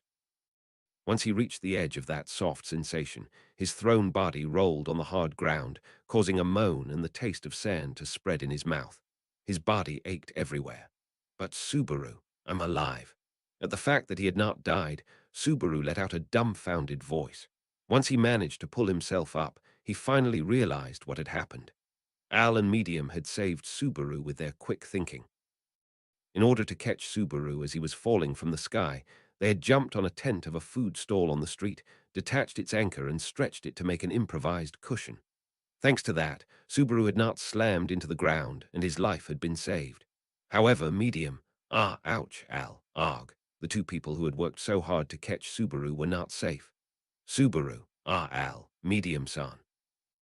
As Subaru pulled himself up, within his field of vision were two figures lying in the street. Of course, Al and Medium, influenced by the infantilization, could not perform like they usually would. They had set up a tent to catch the falling Subaru and had been blown away by the crash. And the bad news continued on, boy. I was hoping that would have been the end of it. The boy who had thrown Subaru away contorted his face in pain as he said that. Surveying Subaru, and then Al and Medium also collapsed, he covered his face with his palms in anguish. Unable to completely cover them, the flame was still present in his right eye. Subaru, why, ooh, boy, it's necessary. Because this city, because we cannot lose her. Subaru, managing to pull himself up, he drew the boy's attention to himself. Though determined not to let him lay his hands on Al or Medium, the boy's answer was outside of Subaru's imagination and far from his understanding. It was just that the boy was desperate, and there was something else that made Subaru's heart sway. Subaru, you too. It was the same thing that had stuck with him when he had been struggling to think in the alley. While Tarata was fighting to help Subaru and the others escape, the faces of those facing her, with one eye burning, they all seemed to have the same pained look on their faces as the boy did. Boy, I'm sorry. I'm not going to ask you to forgive me. Shaking his head, the boy slowly stepped in front of Subaru, erasing any trace of hesitation in his eyes and his expression. Even if he tried to crawl back in an attempt to escape, he could not. His legs wouldn't move. So he at least stared at the boy's face, trying not to look away and notice something. There was something nicely peeking out of the side of the boy's head, from his curly hair a small horn. Seeing his white curly hair and horns, he thought he looked out of place, looked like a sheep. After that, the boy with the burning eyes gave a large swing of his hand, Subaru. Frowning and keeping his eyes open, Subaru watched, trying not to miss the boy's actions. Ooh. A blonde girl cut in front of Subaru, and with a dull sound and the scattering of red blood, she was sent flying, whirling around much like a leaf. Translation notes. 1. TAPPEI are traditional split-toed Japanese socks meant to be worn with footwear like zori. 2. An initialism of the Latin phrase, quod erat demonstratum. Usually, the abbreviation is placed at the end of mathematical proofs and philosophical arguments to indicate that the proof or argument is complete. Arc 7, Chapter 47, Unperishing Black. Translated by Archbishop Art Sources. Emped by Subaru, Louis, HK. Twirling and swirling, a petite frame whirled into the air with a feeble shriek. The young girl slowly sprung from the ground, her momentum refusing to diminish, as she bounded a number of times towards the street's edge. Colliding with the frame of the tent whose fabric had come undone, the lurched material crushed the young girl's body beneath itself with a shrill note. Subaru witnessed this spectacle, voicelessly. He could not make excuses such as not being able to comprehend what had occurred in a matter of moments.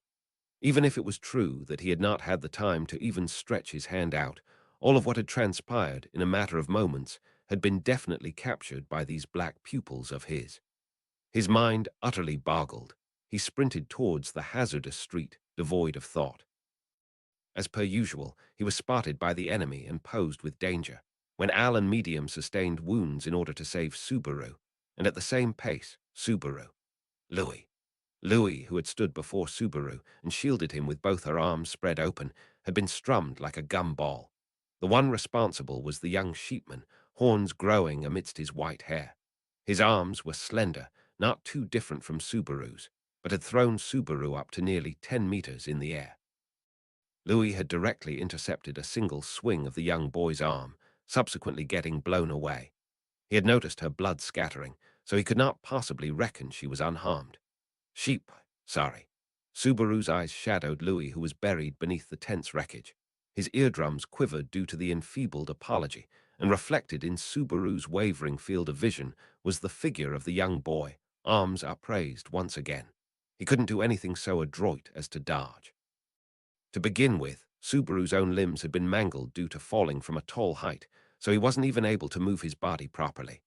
Therefore, despite Louis defending him and everything, he rendered it futile as well. Medium. Subaru chin. Subaru. Ah. Medium. Stand.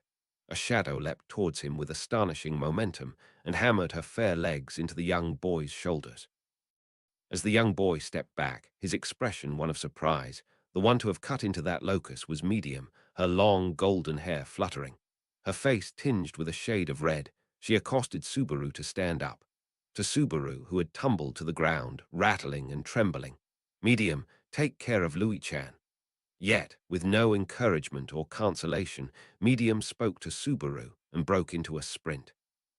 Wielding the soul sword she had with both of her arms, with movements utterly separate from cool ones that appeared to be a dance, yet with all of her life, she attempted to pursue the young boy.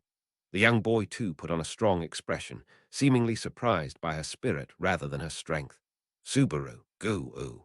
Whilst Medium persevered, Subaru used his now trembling limbs and did his best to stand up. Afterwards, he dashed towards the tent beneath which Louis was crushed. Removing the parts of the collapsed structure one by one, he attempted to recover Louis, who was trapped beneath the wreckage. Subaru, Louis. Hey, are you alive? Hey, Louis. Desperately calling, Subaru once again felt warmth well up within his eyes. That bothersome warmth seemed to have been eagerly awaiting its time to come forth from the interior of Subaru's countenance since earlier. Ignoring it, hurrying and hastening, he cleared away the scraps. And Louis, ooh, Subaru, Louis. A frail groan resounded, and Subaru discovered Louis's form, sullied by dust and debris. Having gotten buried beneath the broken tent, Louis rolled up within the space created by the fallen brace and barely managed to not get pulverized underneath.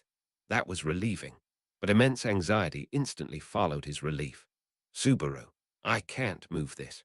The fallen brace was about as thick as Subaru's torso, refusing to move whether pushed or pulled. Even via the use of the principle of leverage, he couldn't find a befitting weight as balance. And while searching for a way to haul Louis out, he came upon something else. What was oozily sullying Louis's white robes was not dust, but blots of red. Subaru. Ah! Struck with terror, his limbs turned cold and thoughts froze. This was what it meant to be deadened. It wasn't as though he had shed any blood, but he had no clue where the blood flowing within him had gone. Shouldn't a different spot be warmed by flowing blood? However, solely his heartbeats were loud enough to seem as though his heart would detonate. Louis, still leaking frail groans, the red blots on Louis's robes spread. His cold limbs unmoving, rather than assuming effort to remove the debris, he could not even comfort her by doing his best to remove it. Subaru, Louis. He continued to call Louis's name, using his quivering voice. His voice cracked, and he failed to do even this decently. His tongue went numb. No, Subaru's heart was callously rejecting calling her name. Come to think of it, Subaru had kept even calling Louis's name to a minimum. Ever since he had been hurled from the colossal tower along with Rem, he had always placed Louis beside him. Subaru had always been vigilant towards her, shunned her, maltreated her. Yet, Never even once had Louis done anything harmful or oppressive towards Subaru. He did not wish for Rem to despise him. He did not wish for his surroundings to dread him. Fearing these things, Subaru had always refused to come in contact with Louis and always ultimately deferred deciding what to do with Louis. Why did he fear Louis so much? His benumbed brain, his chilly limbs, his parched tongue, his heart verging on to erupting, did not let him understand. He couldn't remember very well what Louis had done to him. It seemed his memories had been befogged. In these moments, he was unable to open the drawer of reminiscences. However, there was one thing clear to him without needing to open that drawer: that Louis had shed blood attempting to shield Subaru. That alone was a truth he could not forget, could not avert his eyes from. Subaru, don't die, Louis. Subaru, don't die, Louis. You can't die. You can't. Pushing his now small body into the brace's gaps, Subaru knelt beside Louis.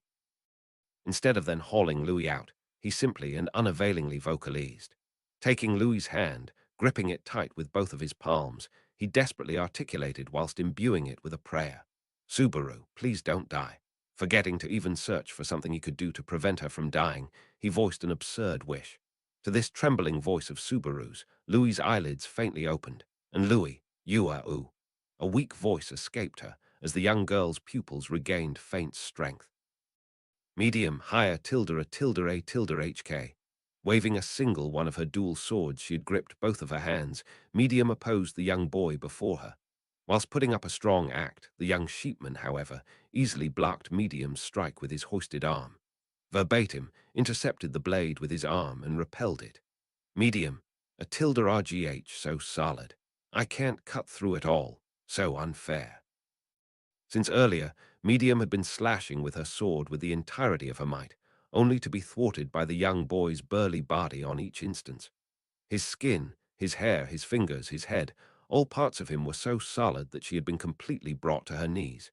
Him not sustaining any attacks was also a problem, but aside from that, sheepman, tilde HK, medium, dangerous.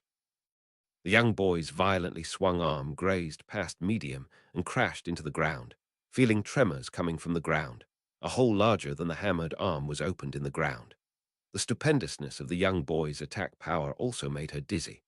The reason why Medium managed to avoid getting wholly smote by the attack was thanks to the interlude in the young boy's movements. Medium, extremely sturdy, seems very powerful too, but his techniques are poor. It was as though he was a newborn who had taken birth into a large body, Medium pondered. She had never seen a newborn who had taken birth into a large body, so she only contemplated what she sensed, yet felt that annotation to be perfectly suited. For now, all she had to do was to spar with that newborn. But Medium, I need to hurry up, or others will gather here too. Attaining a flavor of mud upon licking her lips, Medium was scorched with the impatience to not overstay. They had coincidentally dashed a street with not many pursuers, but if they continued to be uproarious, they would get immediately noticed, and the young boy's allies would assuredly all gather at this place. If people bigger than the young boy or people with a good grasp on techniques were to arrive, then she may not be capable of crossing swords anymore. Had she not been alone, then she could have at least had a plan of action, and yet— Medium, Alchin. Are you listening, Alchin? Medium raised her voice, whilst leaping and bouncing to the young boy's large swings. Medium was desperately calling for the veiled young boy crouched at the edge of her sight now. For Al, on one hand, he was a child, in a condition that handling weapons was far worse for him than Medium, but she wished to rely on the possibility that the ways to counter dangerous situations were more than just herself. Al, however, he did not respond to Medium's implores. It wasn't as though he had hit his head and fainted when he got blown off, either.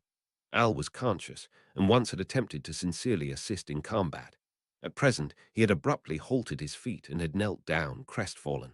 Remaining crouched, Al was obstinately staring down upon his right hand through his veil. Al, WHY, he whispered with a shudder, as though he had let go of or had lost what he was supposed to have kept within his hand's grasp. Medium, Alchin. Gazing sidelong at Al, who forbore to stand, diffidence was inserted within Medium's innermost mind. Those very moments, strength waned from her hands wielding a weapon, and Medium powerfully gritted her teeth. This is how it's always been. Once Medium's own feelings withered, so did the strength in her body companionably. Therefore, Medium always conducted herself as positive, loud, upright.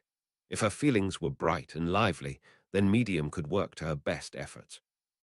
The reason why her older brother Flop was always cheering her on with a "do your best" was to push her on and support her as well. However, Flop was not here, nor anyone who would tell her to do her best. Everyone had their hands full with their own problems, and Medium had also become small, hence she was unable to wield anything more than one sword, and was on the verge of losing to a tiny boy. "There they are, Medium." "Ah," a voice echoed, further augmenting Medium's diffidence. As she dodged the young boy's waved arm and shifted her positions, Medium widened her eyes. What was reflected within her vision, from the opposite side of the street, appeared enemy reinforcements with flames harbored in one eye. The ferociously rushing men drew near Al's rear, who was knelt down. Even if she were to instantaneously rush towards that direction, she must evade the young boy in between. "I won't make it. They'll die. Al-Chin, Subaru-chin, Louis-chan, they all will. Everyone will die." Verging on dropping the sword she grasped, Medium desperately called for her older brother within her mind. If only she once more had her older brother's voice, cheers, support. However, the new troops approaching Al were far swifter than the reach of illusionary encouragement. Al's small body was mutilated by the hands stretching from behind. "Will you yet not move, fool?" Before those sharp claws could reach Al, a leg stretching from the side kicked his shoulder away. Al's body toppled sideways, narrowly eluding the attack seeking to gouge his spine out. And the one to have undertaken this violent counteraction was a man with his face concealed by an Oni mask. Medium, Abel Chin. His name spilled from her mouth, gaping wide in wonder, and Abel's senses turned towards her for a brief moment. Feeling the heat of exchanging a glance in spite of the mask, Medium's shoulders slightly slumped. Abel, who had left it to Medium and the others to confront the young boy, now stepped forth into the battlefield himself. He couldn't stand onlooking anymore. She might get scolded with these words. She disliked being scolded. On copious instances in the past, she had been scolded and hit. All the more when, despite her small stature, Medium used to eat a lot. Getting hit, getting scolded, repeat. Hence, upon gauging she would get scolded, her body curled up, Abel, Medium. Her name called, Medium slumped, dreading the reprimand that followed. However, Abel ignored her fright and resumed, saying, "Abel, brace yourself." Medium, a brusque tone, dilating her eyes to the voice that quaked her eardrums, Medium powerfully grit her now small teeth, gritting, distorting her cheeks, making her gold hair flit. Medium, MHM, I'll do my best.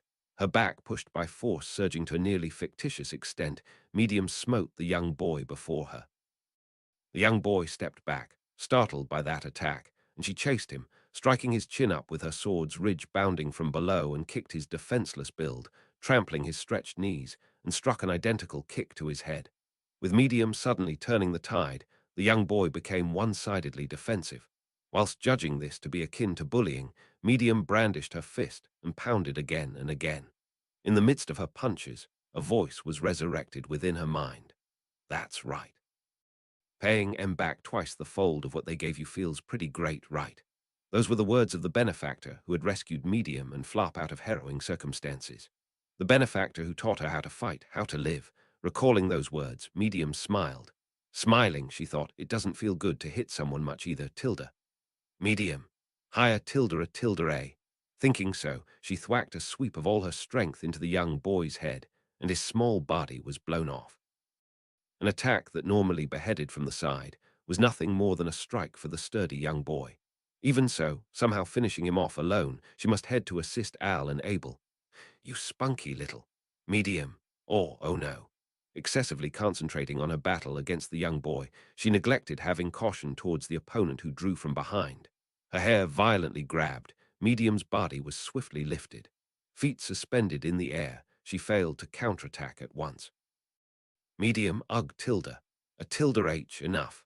Lurching her legs, tearing up from the pain of her hair being pulled, Medium looked back to see the one carrying her was a Rhinoman giant larger than Medium's unshrunk body. Skin and flesh thicker than that of the young boy, Medium's kicks amounted to nothing for him. Medium, sorry, I can't escape. Writhing and struggling, Medium inclined her head and earnestly hollered. Upon looking, the kicked Al remained collapsed on the street's ground, and the one responsible, Abel, had been surrounded by the arrived reinforcements and cornered to a wall. Medium 2 was aware it would be impossible for the delicate Abel to finish them all off. Thus, Medium, Abel Chin, take out Chin and run away. She wished for them to somehow aptly create a window and escape. Upon Medium's desperate voice, the men surrounding Abel clogged the escape route as to block his line of sight. With that, one of the men, a middle-aged Oxman, approached Abel. Oxman, I'm sorry, but we can't let you escape. Right here you all will, Abel. You are an Oxman. The one earlier was a sheepman. Oxman, what, Abel? The ones surrounding the inn were all horned as well. Anyone can comprehend upon grasping the conditions until now. It is the horned races that are aiming for us. No fright saturated Abel's voice, who was surrounded and supposedly posed with a predicament. Rather, words transmitted from his overbearing conduct despite being surrounded perturbed the men. No, what was perturbing for them was not Abel's brazen attitude alone, but his remark itself as well. Medium, ho, on Ed. Articulating so, Medium shifted her eyes and gazed at the Rhinoman who clutched her hair. The gigantic Rhinoman's focus, too, was concentrated on Abel's comment just now. She discerned the presence of a single, stocky horn above the Rhinoman's large nose. Now that it was pointed out, she recalled the young sheepman from earlier as well as the multitude of people Tarata had lured back at the inn, all had horns as well. Medium. But what about it? Abel. Fool. Is that not the principal root of this situation? Medium. Ha! Abel replied, as though having heard Medium's outcry. However, Medium could not see him from her side, and despite being told that was the reason, she failed to comprehend any of its significance. Rather than properly explaining such that she could understand, she wished for him to resume without her grasp on the matter. If not at this rate, Abel, you can try. Oxman, eh? That was not a response to the outcry of Medium's heart. For certain, those words, announced with such solemnity, had been asserted whilst he glared at the Oxman standing at the vanguard of the men surrounding him. The Oxman widened his eyes and fixedly glared back at Abel. To the Oxman's reaction, Abel once again resumed. Abel, you can try, whether you can kill me.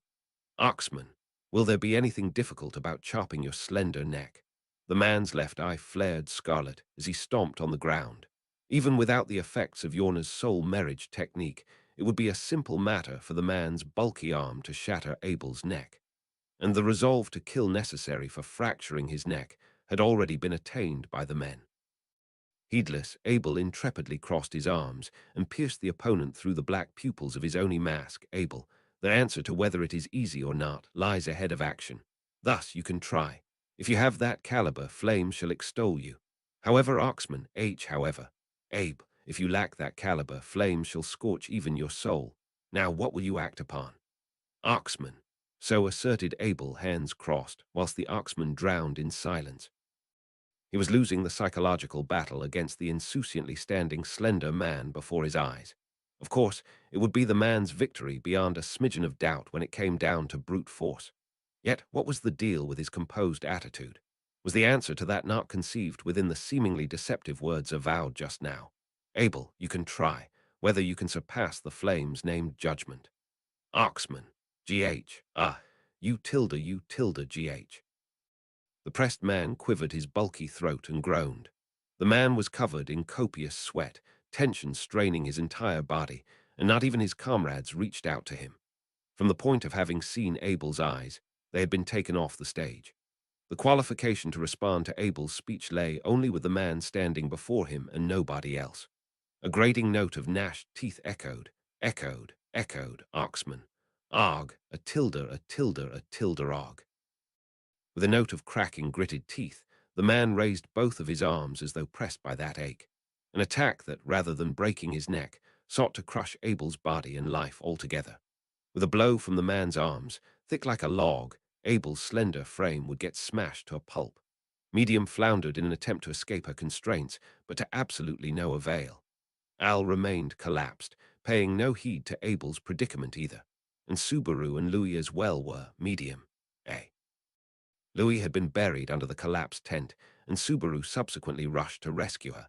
She could see Subaru crawl into the wreckage and clasp Louis's hand. Seeing the buried Louis faintly move, and the next instant, the two's form abruptly vanished from underneath the tent. Louis.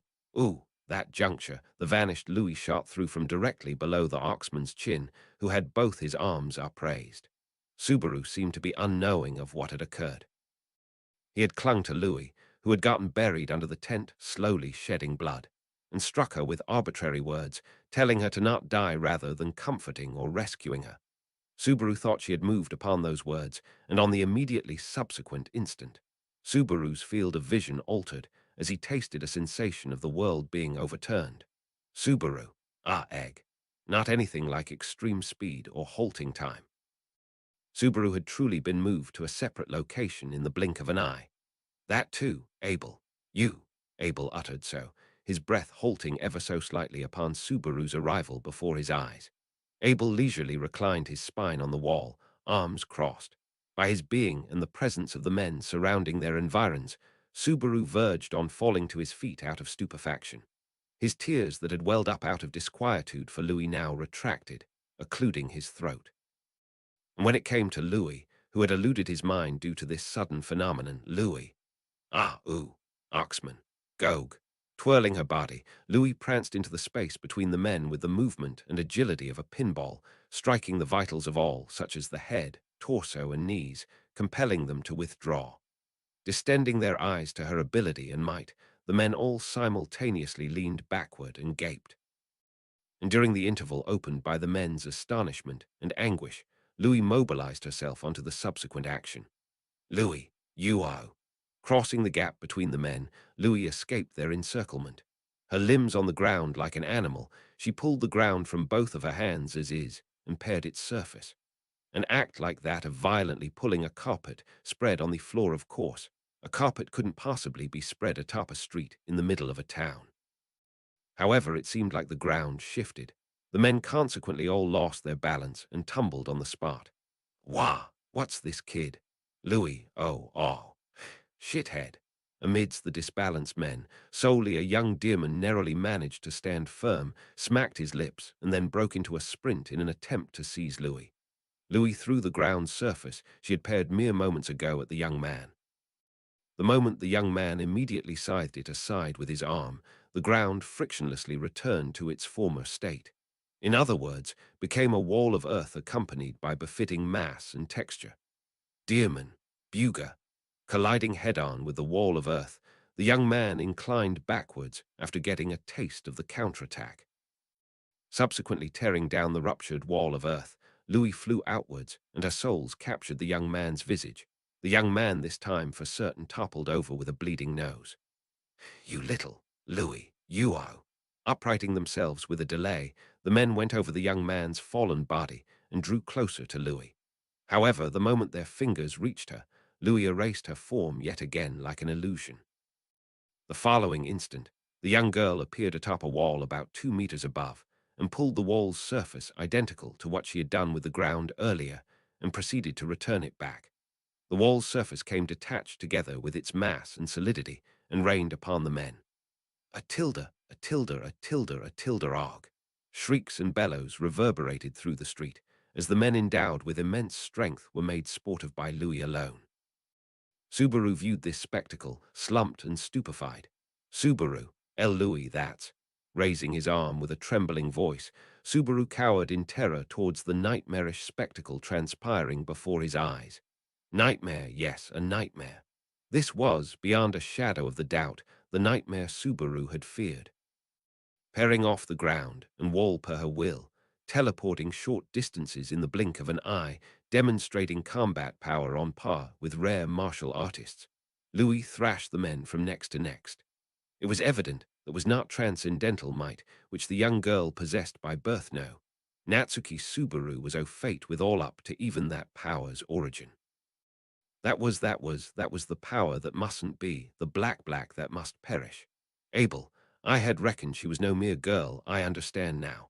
Subaru, eh? Besides Subaru, who was yet cowering and capable of naught but watching the circumstance in a daze, so muttered Abel. As he murmured whilst watching the same scene, Subaru's eyes wavered, unknowing of his true intent. Keeping Subaru's state by the edge of his sight, Abel pointed forward, towards Louis, who was one-sidedly thrashing their pursuers. Abel, so this is the reason why you had that girl accompany you around. Subaru, why your row? He instantly sought to snarl at him in repudiation. However, if he were to then be asked why he had Louis accompany him around, then he would fail to provide any answer. That was how it had been so far, and that was how it would be now as well. Rheinarmen, stop. You better listen, or this girl will be gar. Louis, oh. Beholding this, the Rheinarmen raised his voice in an attempt to halt the collapse of his comrades. He attempted to take Medium, who was clutched within his gigantic arm, as a hostage, but Louis's attack reached him before he could communicate his threat. Louis warped for a few meters in distance and knocked the man's head from both sides using both her arms with all her strength. His ears pounded by her palms, his eyes whirled and went white as he crumbled. Medium Wakaya tilde H. L. Louis Chan. Louis, ow. Suddenly released, Medium tumbled to the ground as Louis jumped before her. Patting Louis's head, she surveyed the environs, staggered. Within Medium's vision, all those who had gathered on the street were lying on the ground, collapsed. Louis, all by herself, had trounced greater than 10 enemies. Abel, yours and the clown's true nature has been exposed. Well, it is no trouble. Subaru, this makes no sense. What the heck's going on? Abel, do not create a racket. It shall lure the other men. You go and pick up the clown. Abel jerked his chin, devoid of emotion towards having escaped his predicament, and gave his command. Ahead of where he denoted was an immobile Al crouched on the ground. Fearing if he had sustained a terrible injury whilst they were not looking, Subaru hurriedly rushed to him. Subaru, hey Al, hey, are you all right? Are you wounded? Al, I'm not all right. Subaru, are you wounded? Where? We need to treat it immediately. Al, that's not what I'm saying. Subaru, tilde HK. Having rushed to his side, Subaru jolted Al's shoulders, at whom he yelled with a potent voice. His head hanging low, he elevated his shivering hand and tightly clenched his right palm. Al, useless. Subaru, that's not Al, I'm useless. My present self's gonna die. Subaru, what does that mean? Subaru attempted to ask Al, his voice quivering. However, Subaru's doubt was intercepted by a distressed voice reaching from behind. Medium, Abel Chin, you mustn't do anything cruel. Abel, remain silent. There are things that must be enquired. Medium, but still. Medium's emotional voice, to whom answered Abel's calm voice.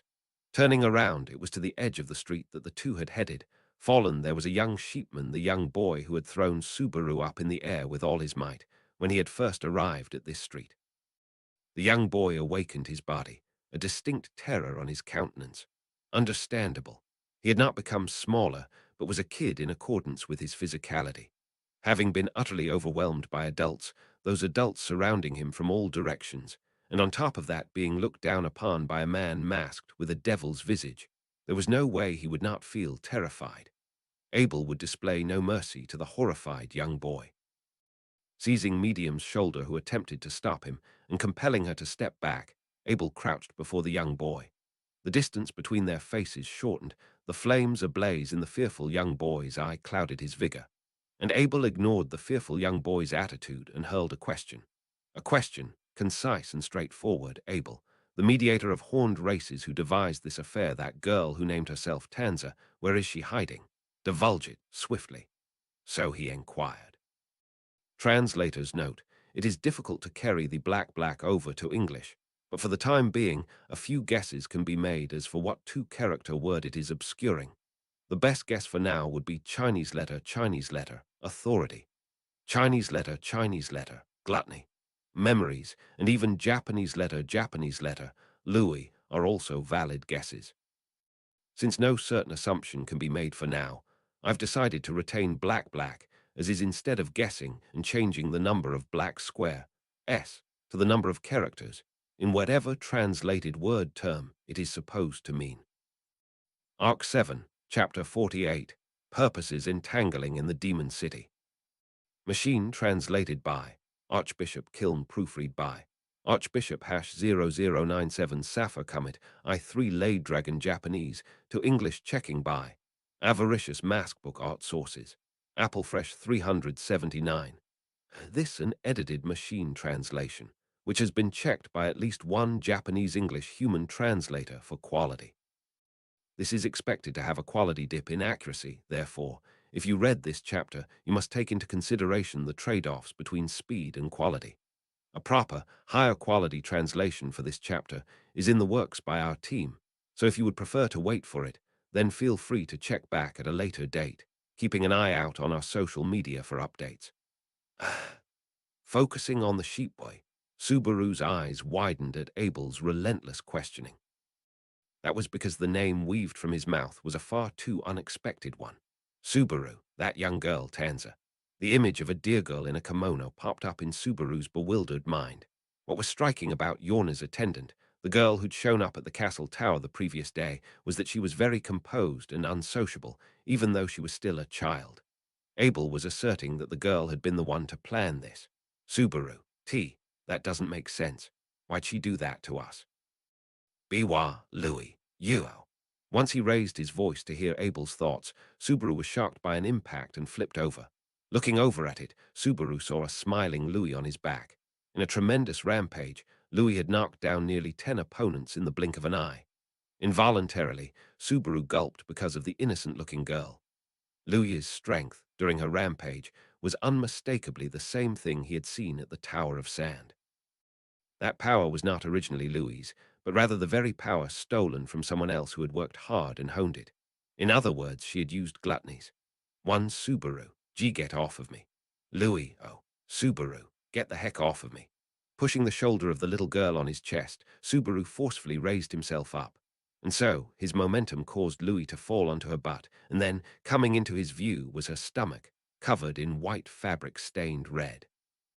Seeing that, he remembered that she was injured. Subaru, you're wounded. We need to get you treated. Louis, ow. In a hurry, he rolled up the girl's clothes to check the injured area. But because it felt ticklish to Louis, she lashed out, trying to resist by pushing Subaru's face and neck. Ignoring her resistance, he somehow managed to roll up her clothes and check the wound. He found no evident wounds, although there was a trace of oozing blood. Subaru, it's healed. Certainly, there were traces of bleeding, but no wounds. That stumped him completely, and then Louis violently pushed the dumbfounded Subaru's chest with both hands. The answer to the question of what would happen if Louis struck Subaru for real, however, was demonstrated by the many figures lying on the street. In any case, Abel, answer me, where is Tanza? While Subaru was making sure that Louis was okay, Abel's interrogation continued. The terrifying high-pressure interview seemed to be working not only thanks to Abel's gaze, but also due to Medium's blade, as she was standing behind him as a threat. Even without the intention of doing anything, just standing behind Abel would have had an effect. Indeed, as the boy looked between Abel and Medium in turn, he made a sound from his thin throat. Sheepboy. Abel, this makes it the third time. Answer me. Do not presume that there shall be a fourth. It was a cruel tone of voice, so cold that it was as if it chilled Subaru to the bottom of his heart. Hearing that, the boy's mouth twitched a few times, and then the fire returned to his eyes a little. Sheepboy. As if you don't know. If it's about where Tanza is, then you guys should. Abel. Sheep. You guys have done something to Tanza. That's why. We've attacked you because of that. Following that biting remark, the boy's arms reached out to Abel in front of him. With reckless disregard for his own safety, his fingertips tried to grab Abel's throat and crush it. But before he could reach him, a small palm pressed down on the boy's forehead, and Louis, just like that, the back of the boy's head was slammed into the ground, causing him to faint. Pitifully, a moan leaked out from the boy and he fainted, rolling over, and he then let go of his consciousness. Subaru, Louis. Yet again, in the blink of an eye, Louis's figure disappeared and reappeared elsewhere. It was something she had demonstrated many times at the Tower of Sand. The short-distance warping used by Gluttony. Watching her mastery of it, Subaru felt as if his heart was going to break. The fact that she still had that power meant that she was still Louis Arneb, the girl from that white world who had separated Subaru from his heart and tried to take away his soul completely. After having mistakenly thought of his return by death ability as a blessing, she had dubbed Subaru as a monster.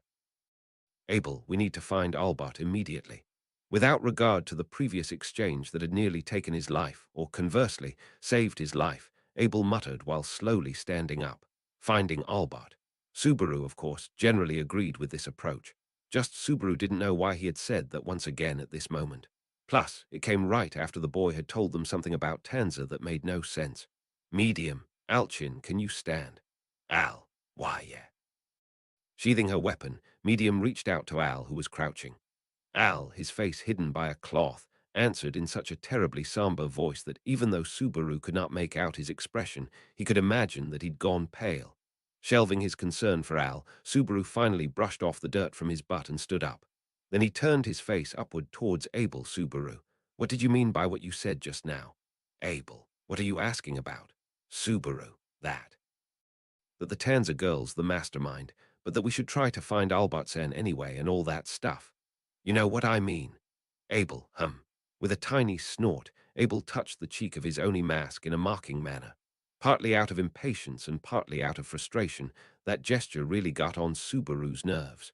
So Subaru flew into a rage, and taking a nimble leap, ripped the Oni mask off Abel's face. Then, with a face that had not been exposed in a long time, Abel looked down condescendingly towards Subaru with disapproval. Abel, what in the world are you doing? Subaru, that's what I want to ask you. Don't just figure it all out by yourself. Explain it to me properly. We're comrades. Two, Abel, comrades, you say. Subaru. Subaru's intensity rapidly decreased, being stared at directly by Abel's true face. Although he had called him comrade to his face, that expression might have offended Abel. To begin with, Subaru had some qualms about describing Abel as a comrade. He regretted that he'd gone with the flow and spoken that. But he couldn't voice that reflection, because it would be like apologizing. Medium. That's right, Abelchin. We're comrades, so you have to explain it to us. Instead of Subaru, the one to speak was the one who'd made Al stand up. Medium. Putting her hands on her hips, her entire small body was being used to protest against Abel. In response to her straightforward words, Abel's dark eyes narrowed. And Abel, the assassins at the inn and here, those people are all of horned races. Subaru. Horned, you mean people with horns. And what's with them? Abel. The horned races have a history of persecution. Because the horns resemble those of witch beasts, they were shunned in the past. Subaru. Oh, Abel's indifferent narrative caused Subaru to widen his eyes, having horns and a history of being persecuted because of it. Such prejudice was very close to Subaru's heart and therefore unforgivable. Emilia had also been discriminated against in the past for similar reasons. Because her physical characteristics and origin were similar to the witches, many people had harbored hatred for her. And demi-humans, as well as those of the horned races, dealt with a similar past. Subaru, but why would those people want to attack us? I know people have been scared of their horns, but I don't get it. Abel, you may be a young child, but you are still required to use your head a little.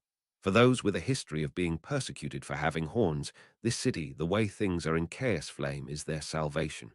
Subaru, salvation, that means a safe haven, right? Abel, Yorna Miss Higure never lets go of what lies within her bosom. She has even revolted for the sake of one dead dear girl. Folding his arms, the Emperor, the target of the rebellion itself, spoke of the circumstances behind it. The reason why Yorna, someone who had revolted many times in the past, had bared her fangs at the Emperor she served was for the sake of one single person. What Subaru thought upon being told this was Subaru. Then she's a good person. Abel, fool. What a narrow, simple conclusion. Yorna Miss Higure is a woman devoted to those who love her, and she holds no mercy towards those outside that circle. Medium, really Tilda, but I think it's normal to be kind to the people you like. Subaru, I think so too. Agreeing with Medium's and Subaru's view, Louis raised her hands and voiced an "oh." Abel took one look at them with cold eyes, then let out a small sigh. Abel, what is paramount is the fact that the horned races, with their past history of being persecuted, have found peace in this city. And the existence of Yorna Miss Higure is indispensable for maintaining that peace. In other words, Subaru, in other words. Tilting his head, he waited for Abel to continue. But for a moment, Abel looked at Subaru, his head still tilted, while gathering his words. Subaru did not understand the meaning of this, but Abel took several blinks, worth of time before continuing. Abel, in other words, for those of the horned races, our presence is an intolerable enemy that shall rock the very ground on which they stand, as we seek the support of Yorna Miss Higure for a full-scale rebellion against the imperial capital. Subaru. Oh, after those words, Subaru finally understood the true meaning of the sheep boy's words and actions. At the time he grabbed Subaru's arm as he ran out into the street and threw him, the boy had looked pained now. Not only the boy, but all those who were attacking them looked pained. Those were feelings of guilt for driving Subaru and the others away, and of fear that they would lose their place in the world.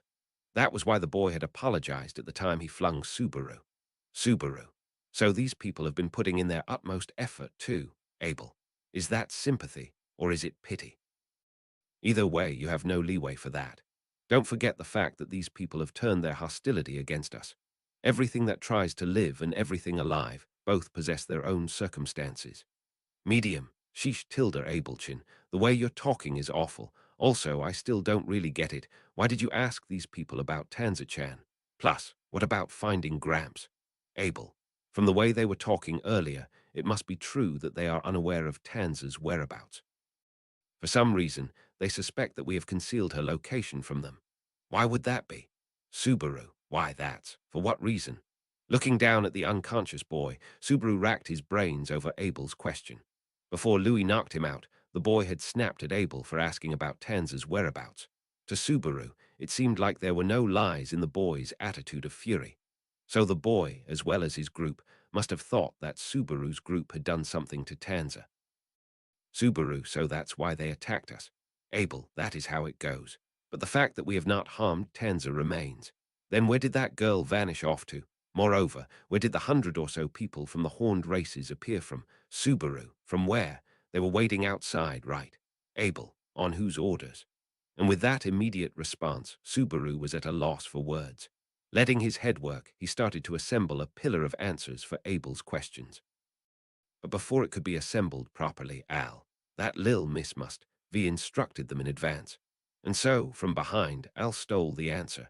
He had been in a state of being unable to speak just a while before.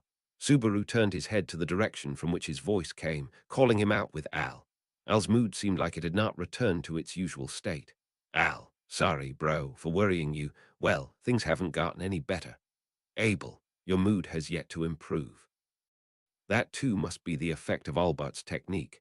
Al, I don't disagree with that. I'd love to talk about it, but we should finish what we were talking about first. So let's talk about Lil Miss Tanza. Waving his now small hand, Al answered in a voice that consciously suppressed his emotion. Al's condition was worrisome, but he was right. They were in the middle of a conversation. It was certain that Tanza had gathered all the people outside in advance. Subaru, ooh well, so you're saying that Tanza gathered her horned comrades around the inn ahead of time and was planning on them attacking us.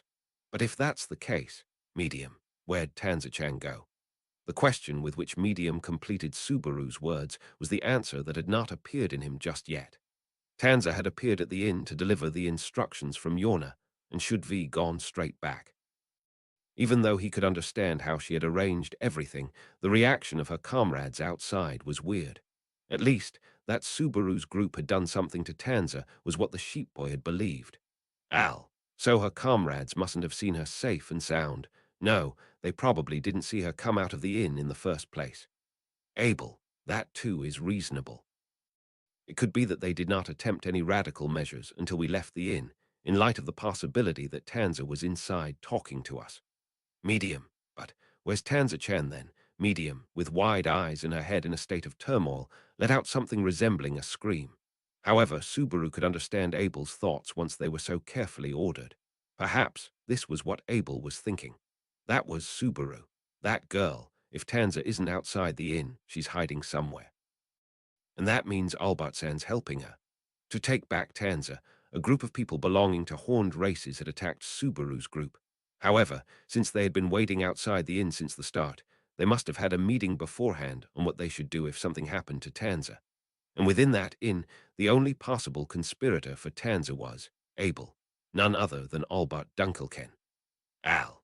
It's also possible that the inn's employees worked together to hide her, you know. Abel, naturally, I am not blind to that possibility, but I have firm assurance. Al, firm assurance. In response to Al's questioning voice, Abel nodded deeply. Why was he convinced that Albert and Tanza were conspiring together? That would be because Abel, he took the trouble to challenge us to a mere child's game of running and hiding. That is the sort of vicious plot the old man is fond of. Subaru, find me if you can tilde like that. Abel, correct. Subaru couldn't help but make a disgusted face at Abel's affirmation as he corrected his posture. Abel's guess, based on the badness of Albert's character, was spot on. Yes, Subaru was also intuitively convinced of the reason for the disgusted look. The fact that he had suggested hide-and-seek was itself a metaphor for hiding Tanza. Subaru, but if that's why we were attacked, then it's a rule violation. Abel, are you referring to the rule about not harming each other? He would get away with it by saying, I did not do anything. Even more so if Tanza is in league with him. Subaru, Gus, such an unfair scheme. Abel, therefore the priority shall be to locate Albart.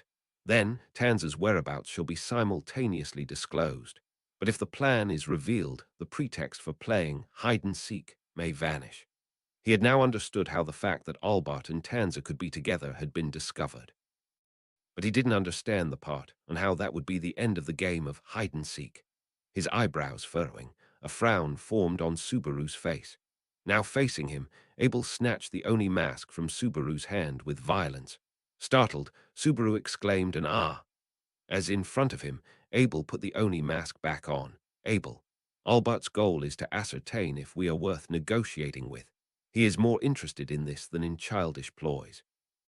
Therefore, if we can unravel his true intentions, we needn't go through the trouble of a contrived process. Subaru. Okay, I think I get it. Abel. Is the extent of your intelligence becoming poor in earnest? To Subaru, who was barely following his explanation, Abel muttered so with a sigh. He couldn't counter Abel's point. Subaru, too, was aware that his head was clearly out of whack. However, he wasn't aware of to what extent.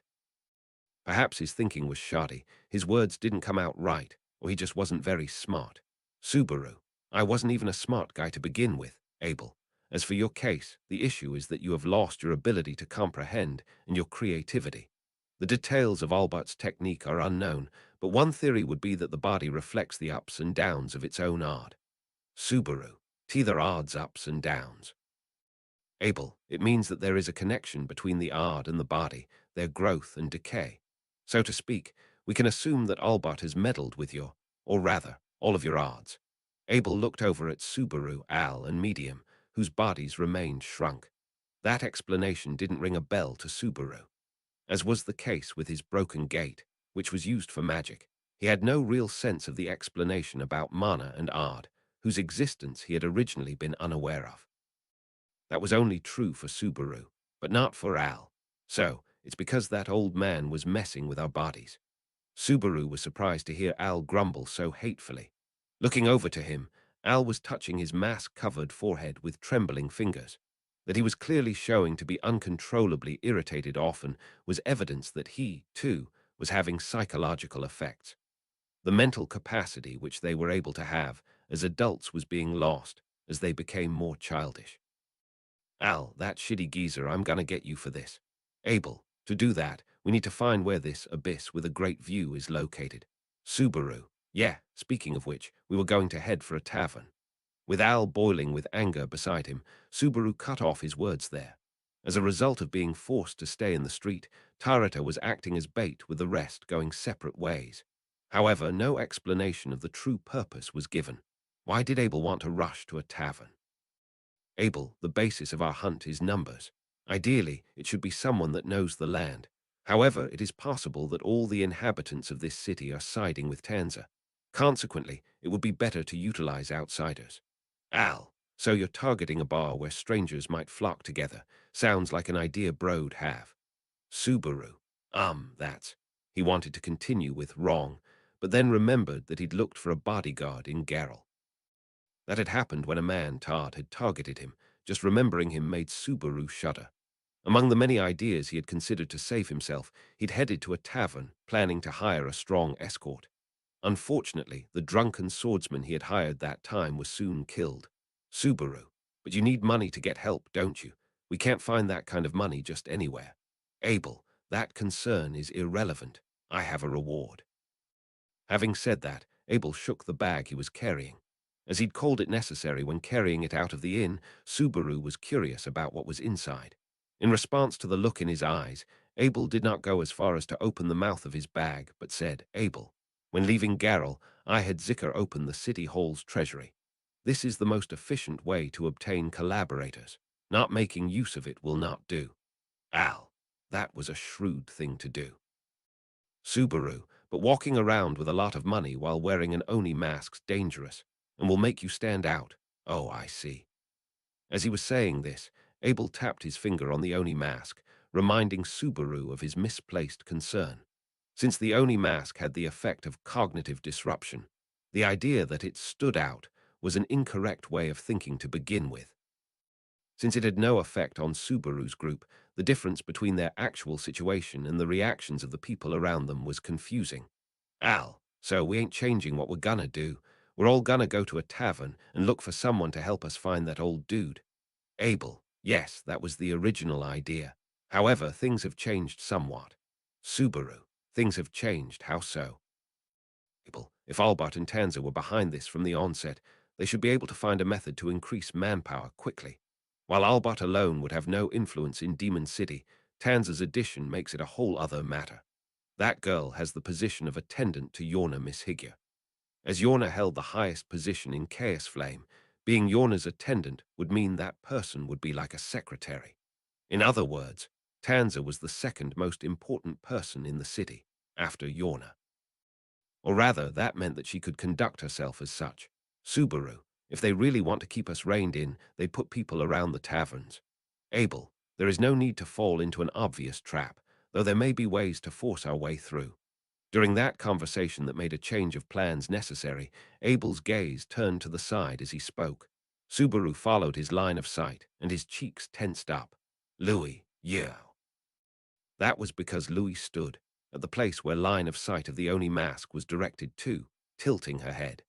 Louis, who turned the tables on their attackers, and at the end mercilessly knocked the sheepboy into unconsciousness, was combing her fingers feverishly through her own blonde hair beside Medium, who become attached to her. Despite her overwhelming fighting power, there was no change in her very attitude of innocence. This, in turn, sent a cold shiver down Subaru's spine. Medium, oh, Louis-chan was amazing just now. I'm shocked that you were hiding abilities like that, Tilda. Louis. Oh. Medium, hehe, thanks for saving me. In disregard of Subaru's state of mind, Medium stroked Louis's head defenseless.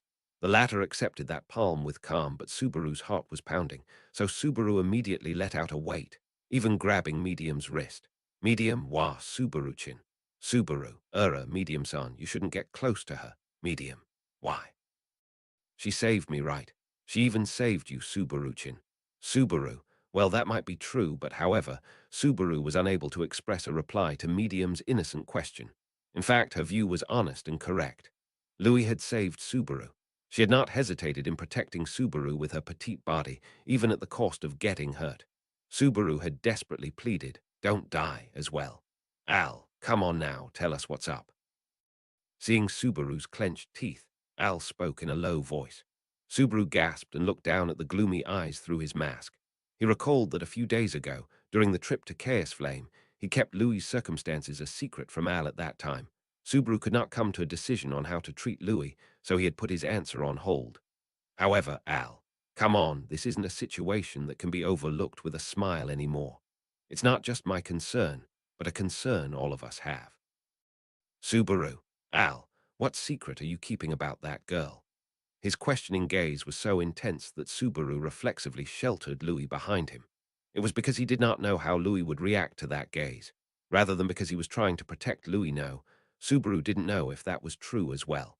If there was one thing he could say, however, it was that he couldn't deceive them any longer. And Subaru's young, deficient brain could not even make up a lie that sounded plausible. That was why, Subaru. She's Louis is, the Sin Archbishop of Gluttony.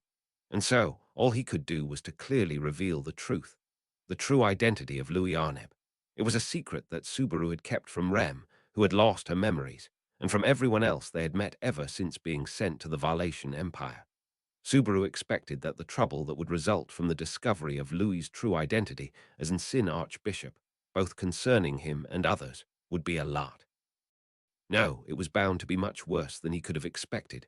That was why Subaru hid that fact from the world until this very moment. Sin, Archbishop. A faltering voice ruminated on the words, the facts that Subaru had revealed. It would be no wonder if Al and Abel were astonished by that fact. It was only natural to be alarmed, to want to verify the facts, to shout out how ridiculous all that would be.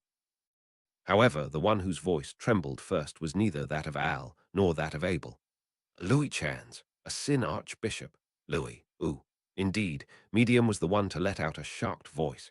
Medium's blue eyes widened as she gazed motionlessly at Louis. Medium's gaze caused said Louis to tilt her head and make a silly sound, as if she had no idea what she was talking about. And that was exactly the reaction that Subaru feared the most.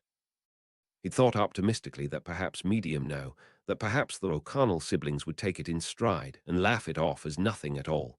However, his optimism had been misplaced as he came to realize that it had only been an idealistic dream. Medium, that was the unmistakable and certain fear that flashed across Medium's eyes. Al, bro, that joke ain't funny. Subaru, it's not a joke. Al, if this ain't a joke, it's even less funny. Subaru, shocked by Medium's reaction, could not respond adequately to Al's words that followed. Raising his voice, Al drew out the dao he was carrying on his back with violence. Of course, it was not something that a single tiny arm of a child could hold with ease, so the sword that had been pulled out had buried its tip in the ground. Still, if he swung it using all his weight, it could still be used. Loaded with that sharp intent, Al's gaze turned to Subaru and Louis behind him.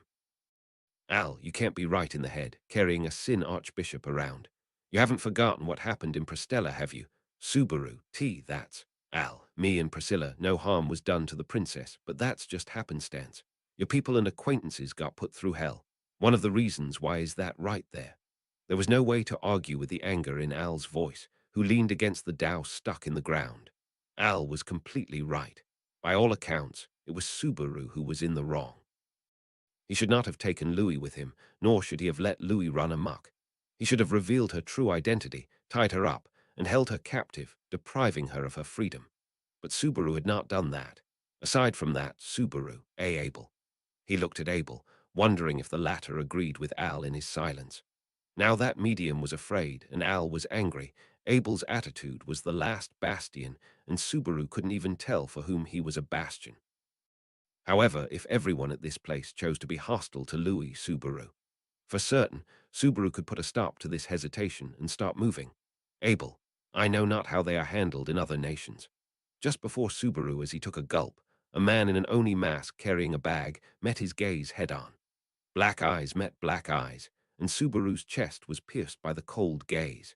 His brain started shutting down, as if rejecting the words he should have waited for and the content that was to follow. That voice slowly penetrated into that numb brain of his. That was Abel. In the Empire, those who serve the witch for any reason whatsoever are executed. A definitive declaration from an existence that stood at the pinnacle of the Empire, even though he had been ousted from his throne. It was a verdict of execution that clearly asserted that they would never be able to see eye to eye. The moment he heard this, Subaru tightly shut his eyes. Subaru, HK Louis. Medium, Subaru Chin. Just as he emotionally shouted her name, a small pair of hands went around Subaru's waist. Immediately after, Medium's voice echoed like a cry, and Subaru's legs left the ground and floated up into the air. No, Louis, who was attached to Subaru's waist, leaped high up with Subaru. Why did he call out Louis's name? What kind of meaning had been in there? Biting his molars, Subaru held back the tears coming to his eyes for some reason. It just came to his mind. Louis, yeah. That he should not abandon this girl now, who was clutching him around the waist and was oohing and ahing. It wasn't that he had returned the favor and saved her life because she had saved him. It wasn't that Subaru mistakenly felt something like compassion and a need to protect her. It just came to his mind. With the shrinking of not only his limbs, but also the contents of his head, Subaru regretted that he had given an answer about this girl, who he didn't know what to think of.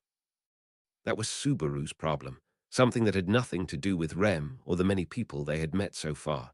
It was a problem that Natsuki Subaru absolutely had to face with all his might. Al, bro, get back here. Fucking. Al, looking up, shouted at him, but Louis's feet did not stop as she kicked off the wall and leapt away.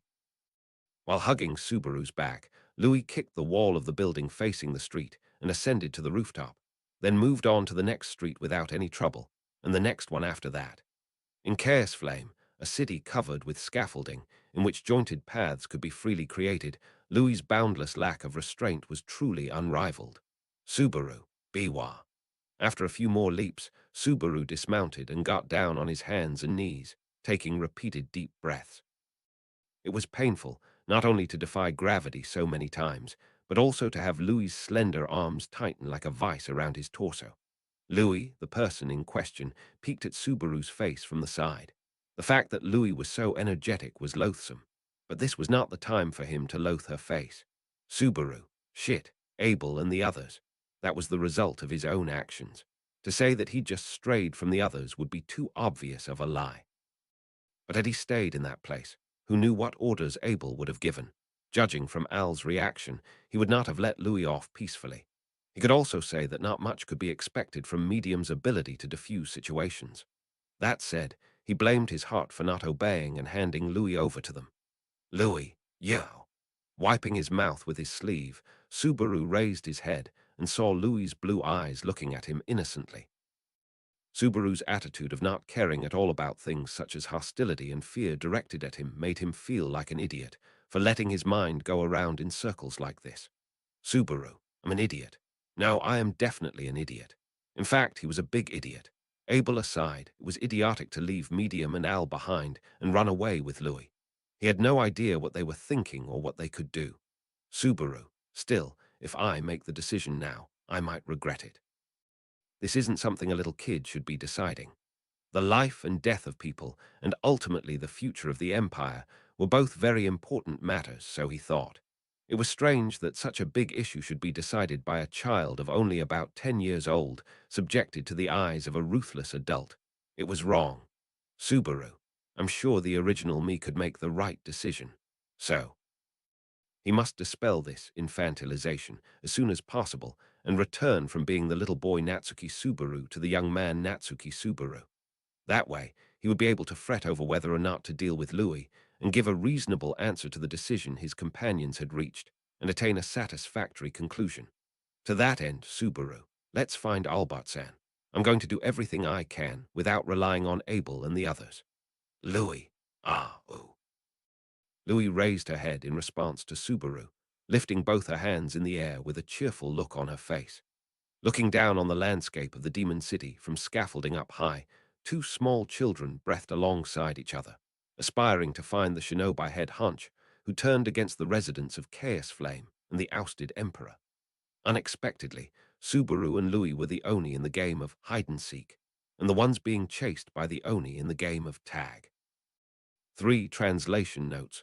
1. The sentence here cuts off, but given its structure, Chinese letter, Japanese letter, it's possible that it's cutting off just before the word Chinese letter, which is used for authority. 2. The Japanese word used here is Chinese letter, read nakama. It has a bit of a complex meaning, somewhere between friend, companion, and comrades. 3. In the Japanese games of tag, which is normally called Chinese letter, Japanese letter, onigako, and hide-and-seek, the person who is it, or in other words, the one doing the chasing finding, is called the Chinese letter, Oni. You may recognize this as the word Chinese letter used for Ram and Rem's race. Arc 7, Chapter 49, The Stars Aligned. Machine translated by Archbishop Kiln, proofread by Archbishop #0097 Safa Comet I3 Lay Dragon Japanese to English checking by Avaricious Paper Maskbook Art Sources Spiker 59 Flimsa Flamego. This an edited machine translation, which has been checked by at least one Japanese-English human translator for quality. This is expected to have a quality dip in accuracy, therefore, if you read this chapter, you must take into consideration the trade-offs between speed and quality. A proper, higher quality translation for this chapter is in the works by our team, so if you would prefer to wait for it, then feel free to check back at a later date, keeping an eye out on our social media for updates. Al, damn it, I can't see them anywhere. Looking up at the sky from the street, as his gaze swept over the numerous scaffolds, the masked figure of a boy, no, of Al, yelled as he stomped on the ground. The unbelievable situation that had just occurred had spurred his frustration and made his heart boil with fury. Absurd, that was all he could say about that turn of events. Medium, Subaruchin Louis-chan. On the other hand, in contrast to Al, his anger laid bare. Medium muttered so, her face downcast. The young girl, dressed like a dancer, rolled herself into a ball, concerned for the two who had fled the scene. However, the nature of the emotions in her murmur was complicated and confused. It was difficult to say that it was only out of concern. It was undoubtedly related to the words Subaru had spoken before his disappearance.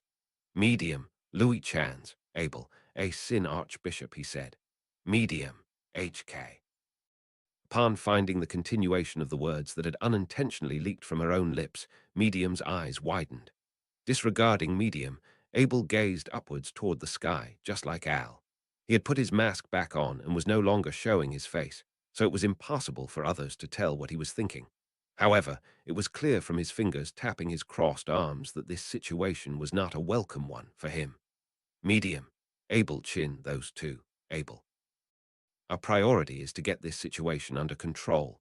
Our course of action remains the same. Unfortunately, the number of methods we possess has once more abated by one. To Medium's feeble question, Abel returned an answer in a cold tone. He did not mention Subaru and Louis explicitly, but it was apparent that Abel did not intend to rejoin them immediately.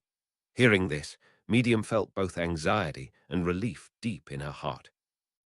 There was a feeling of worry regarding those two, as well as a feeling of relief for not having to also confront them. She also felt horrified that she had been told something that should not even be said in jest, in a situation where it could not be laughed off as a joke. Al, you want to leave him alone? Bro, and particularly now, when he's got the mind of a child. Abel, so what shall we do? The situation we are in will not be any different. I shall warn you, if you and Medium are no longer useful, I shall need to leave you behind. Al, Ga, Abel, do not presume you alone hold the right to choose who we ally with or not, clown. Unable to speak, Al wanted to join up with the stranded Subaru and Louis, but this was coldly rejected by Abel. However, Al's focus was only Subaru. Louis's existence was secondary. Al's attitude regarding Louis, whose identity as a bomb had been revealed, was clear. Al, I can't leave bro and that brat together. As he muttered to himself, cupping his mouth, Al's hostility towards Louis was apparent. Medium wished to complain about Al's attitude, but she herself could not come to a decision on her attitude toward Louis, and an uncharacteristic deliberation formed in that silence.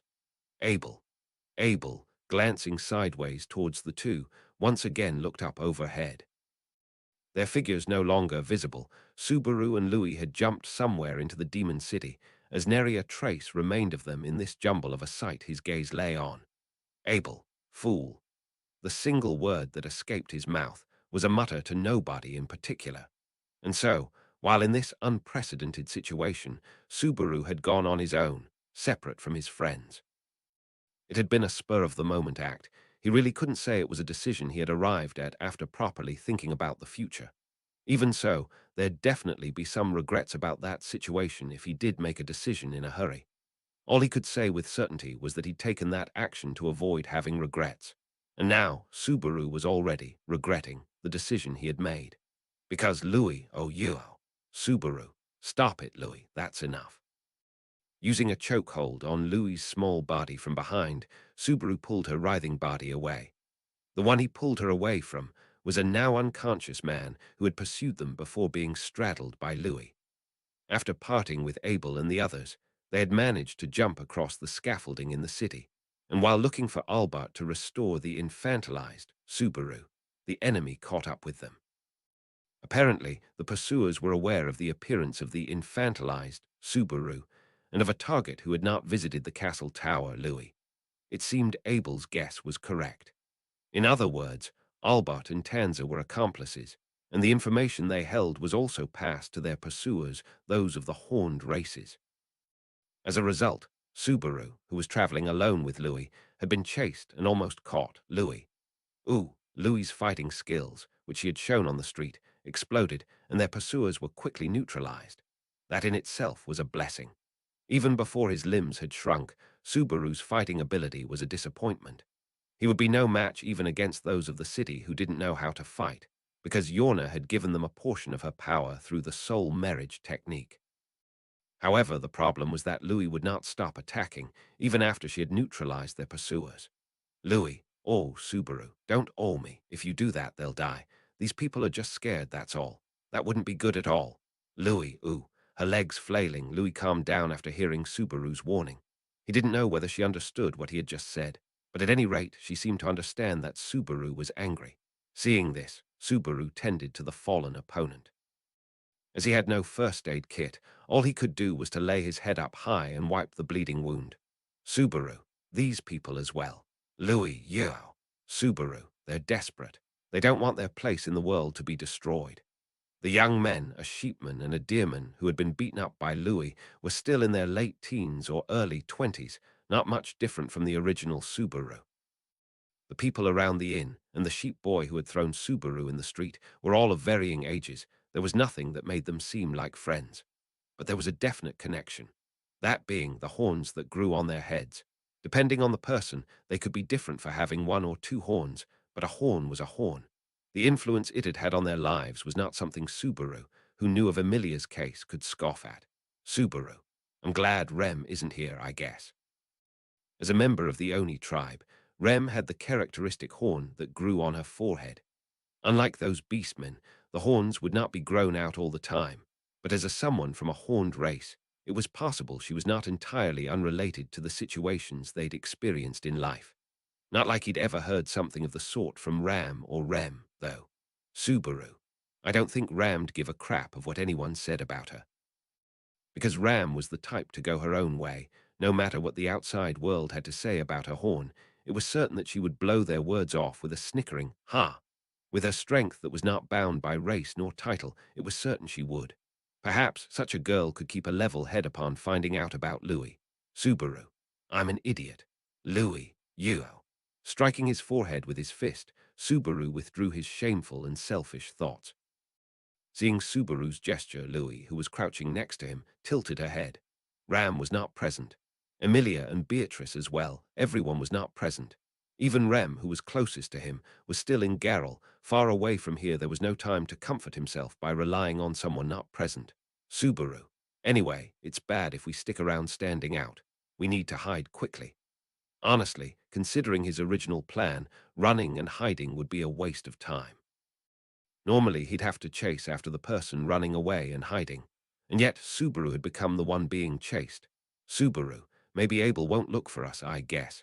He's probably angry and might believe that finding Albertsen's more important, I guess. Louis, oh, Subaru, should we join up with Tarita-san? Tarita-san's being chased by a lot of people in a strange city. No, that's no good. Placing his hand to his head, Subaru put on hold the idea of joining up with the clueless Tarita. He didn't feel like he could successfully explain to Tarita why he was not with Abel and the others. He'd have to lie, but lying wouldn't solve the problem. Medium was out of the question. Once Tarita found out that Louis was a Sin archbishop, she would see her as dangerous and distance herself from her, just as the others did. Subaru, I'm worried about Tarita-san, but I think Abel and the others might be looking for her over there. Right now, he didn't want to join up with Abel and the others, from whom he'd just become separated. Without an answer to how Louis should be handled, he thought it'd be more of the same with Abel and the others. Besides, he didn't want to be hated by everyone for arguing with them like that again. The past him, who had been unable to persuade everyone, also didn't want to become hated.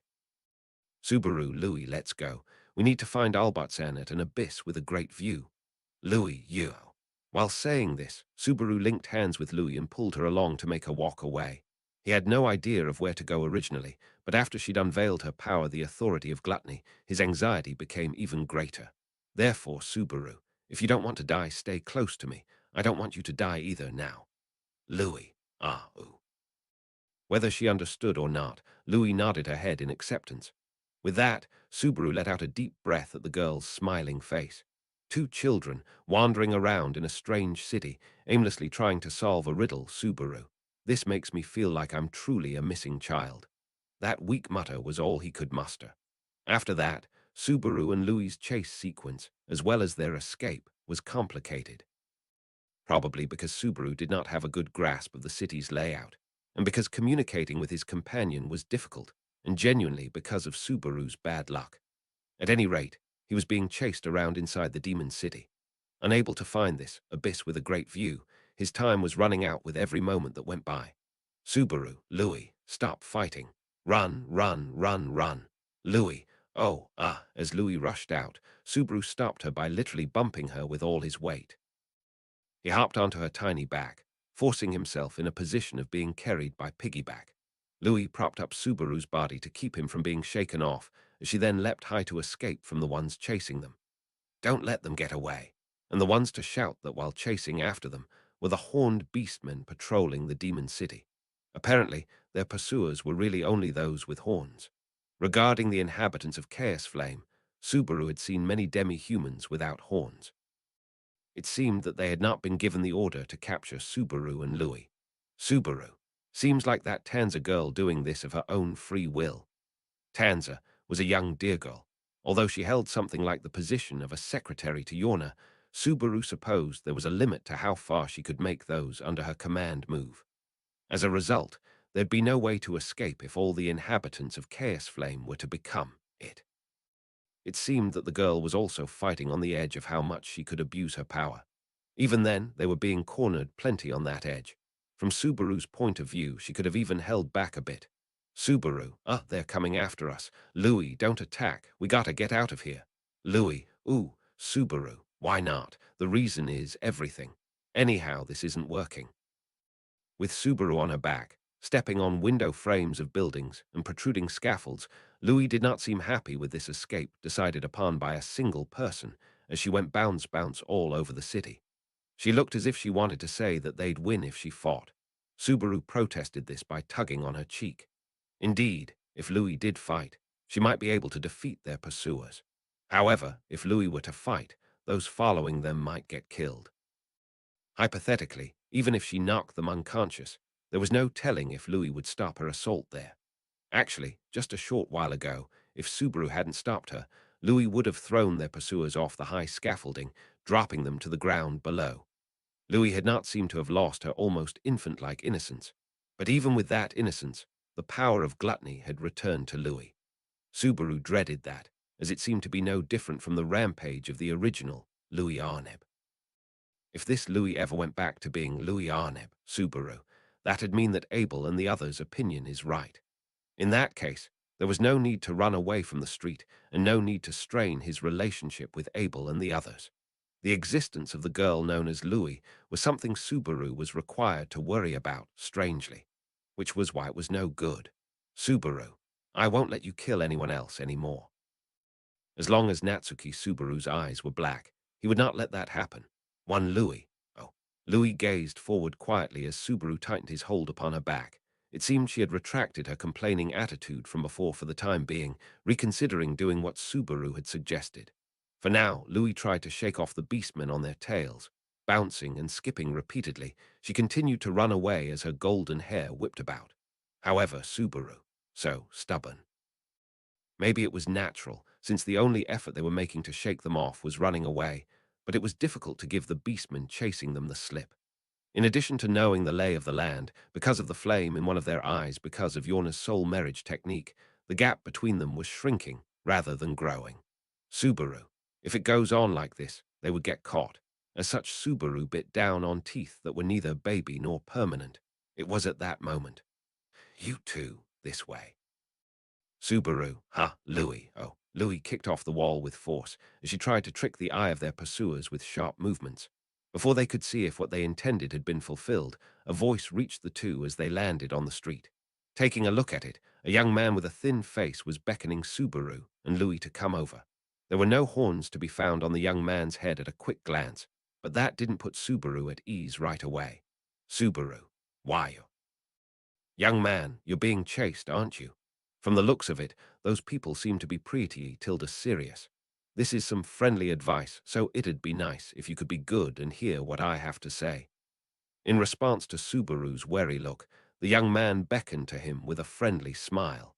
Just like that, he used his hand to point out a cart on the road to Subaru and Louis, the two out of breath. Specifically, he was indicating a gap between several barrels in the back of said cart. Young man, since you two have small bodies, you'll fit in there for sure. Subaru, B. But even if we hide there, it doesn't mean, young man, we don't have any more time. The alignment of the stars changes every moment. It's up to you, of course, to shun this alignment or to accept it. Subaru, young man, whoever Tilda, I think it's in your best interest to come with me. Waving his empty hands in the air, the young man laughed to show that he meant no harm. Subaru hesitated quite a bit on whether he should trust that smile or not. But he was right. He didn't have much time to spend hesitating. Therefore, they must come this way. A group of bloodthirsty men appeared, searching for any sign of the missing fugitives. As they went along, they spotted a young man standing near a cart, leaning his back against a wall. Hey, you there. Did two kids come by here? Young man. Ha! You wouldn't be talking to me, would you? I'm sorry, but I was just taking a break for a sec here. Like I said, I was wondering if you've seen them during your break. Oh, forget it. The oxman, who had approached the cart with noisy footsteps, gave up because of the young man's dismissive words. But that didn't mean that the oxman had overlooked the cart near the youth. He stopped questioning the young man, instead refocusing his attention on the cart. Oxman, say, what's the cargo? Young man, well, what do you think it is? What kind of merchant do I look like? Oxman, TCH. At the elusive young man's words, the oxman clicked his tongue and glared at the cart. Then, grabbing a pile of barrels, he tipped the load effortlessly, his right eye burning. With a loud bang, the setup of unbalanced cargo was thrown about. The stacked barrels swayed from one side to the other. If anyone had been hiding in the back of the cart, they would have been struck by the weight of the barrels. Seeing this, the oxman took his hand off the barrel, and oxman, sorry for disturbing you. Leaving behind those words, he walked away from the scene with his companions. Behind him, the young man called out with, please fix the barrels. However, as the other part didn't reply, the young man gave a shrug of his thin shoulders. Young man. Good grief, Tilda, they were arrogant people, weren't they? I dunno what to think of them. Talking to himself, the young man approached the cart on the deserted street. He crouched down to look underneath the cart instead of at the load. There, young man, you were right not to carelessly hide in the back of the cart. If you had hid there, every bone in your body would have been shattered by now. That would have been very painful, wouldn't it? Subaru, don't say such scary things. Louis, ooh. The young man made a dreadful remark in a light-hearted tone, with a smile on his face, as Subaru and Louis crawled out from the cart they had hidden under. It was natural to think that, given the cart had been loaded with barrels, they'd be hidden there. Subaru, at first, did as he'd been told and tried to hide in the back of the cart, but as he'd had a bad feeling about it, he had decided not to. Subaru, but since there was no time to run, I hid under the back of the cart. Young man, I think it was a very good decision. I'm not very good at lying, and I would have told him right away if he had questioned me a bit too roughly. Subaru, no problem. I wouldn't have expected any different because you're not one of us. Having been underneath the cart, clinging onto its wheels, Subaru patted the dirt off his hands and clothes, and then patted Louis's equally dirty body. Apparently, the pursuers had lost sight of Subaru and Louis, so he should be grateful to the young man for his help. Subaru, but why did you help us? Young man, why did I help? Why, ha? Oh, how about the fact that I couldn't stand to see children being chased? Subaru, if you're putting it as how about, you definitely just made it up, young man. Have I been found out? Faced by Subaru's doubtful eyes, the young man stroked his head in an annoyed fashion. He smiled bitterly, but from what Subaru could tell, he was not a demi-human. Not only did he have no horns, but he also had no animal-like ears, skin, nor claws. That aside, this human being right now gave off the atmosphere of being from outside of Chaos Flame. Subaru, you're young man. Oh, whoops, I'm Ubulk. I can understand why you might want to doubt me, but there's not much I can say. Subaru, what do you mean, there's not much you can say? Ubulk, the only reason I helped you too was because I thought it'd be a good idea. Laughing, the young man Ubulk ran his fingers through his ashen hair. His gestures and good looks made Subaru think that Ubulk was a man with a proper job. Even his travel clothes, which appeared to be lightly worn, looked like they had been paid for with a fair amount of money. Subaru thought that he was surely a merchant, because he was hauling a cart. Subaru, is that what you'd call a merchant's intuition? Ubulk, a merchant's, oh me. Ha, no, I'm no merchant or anything like that. And this cart isn't mine either. Subaru, ha, but you told those people. Ubulk, I never said I was a merchant. Of course, I also never said that this cart belonged to me. It's just a cart that happens to be sitting here. It probably belongs to the store right there, doesn't it?" After those words, Yubulk pointed to the nearest store and said, "I wonder if it's that one, or maybe it could be that one." He was kidding, but he didn't seem to be entirely joking. In other words, it seemed that he'd really simply bluffed his way out of that pursuit. "Louis, Yuo, Subaru. Ah, yeah, I get it." As he kept up with Yubulk's pace, Louis unexpectedly pulled on his sleeve. Subaru, who was starting to wonder whether it was all right to stand still, reflected on his own carefree self who was being rushed by Louis. Their situation hadn't gotten any better, even though they had shaken off their pursuers. "Subaru, well, thank you for your help, Yubulk-san, but you should think and act more seriously next time. I'm sure you're going to get into a lot of trouble because of this." "Yubulk, what's Tilda that? Are you worried about me? Do I look so unfortunate? I think I'm a pretty worldly man, but you seem to disagree." "Subaru, no, not that I'm suspicious of you or anything, but we're in a hurry." To tell the truth, he was suspicious. In this case, the suspicion wasn't that Yubulk was necessarily Tanza and Albert's spy, but rather that he could be a dangerous adult who was genuinely unrelated to them. As the two of them, Subaru and Louis both, were just children as of now, dealing with suspicious adults was plenty scary. If the other party were a dangerous adult, Subaru might not be able to stop Louis from beating him to a pulp. Dealing with dangerous adults was a bridge too far for children to deal with. "Subaru, well, we've got stuff to do, so let's keep it at that. Thanks for helping us." With that, Subaru pulled Louis by the hand and quickly walked away after an expression of his gratitude. "However, Yubulk, please wait Tilda a minute. Don't be so curt. Let's help one another. I think the spirit of mutual aid's a wonderful thing." As he said this, Yubulk used his long, slender legs to jog around Subaru, cutting him off. Immediately, Subaru's suspicious and dangerous adult index rose, and Yubulk standing with him was put into question. Going into details, Louis's grip on his hand tightened and she voiced an ooh, as she could sense Subaru's caution towards Yubulk. A case such as Louis leaping out as soon as she had Subaru's approval, for her to then beat Yubulk to the ground and stuff him into a barrel was possible. "Subaru, Yubulk-san, are you flexible?" "Yubulk, me. Well, in my old work experience, the more flexible my body was, the more I could handle, so I was a flexible person." "But what are you asking me?" "Subaru, no, it's nothing. Helping each other, is there something you want us to help you with?" "Yubulk, oh no, Tilda, that's not what I meant. The spirit of mutual aid was just a slip of the tongue, not a request for help." "Ahaha." Subaru. Once again, the suspicious and dangerous adult index had increased. This time, in addition to that, he felt that a novel adult index aside from the dangerous one, the adult he didn't want anything to do with index, had just been newly established. Anyway, this was not someone he wanted to spend much time with. "Yubulk, wow, it's Tilda this, the mood's colder than I expected. This is the same feeling I get when I'm surrounded by everyone. They hate me. Do you hate me?" "Subaru, if possible, I'd prefer not to." "Yubulk, oh Tilda, you're an honest one." "Well then, since you seem to be in a hurry, and since you're honest, and I like honest people, let's have a quick serious chat." "Subaru, HK."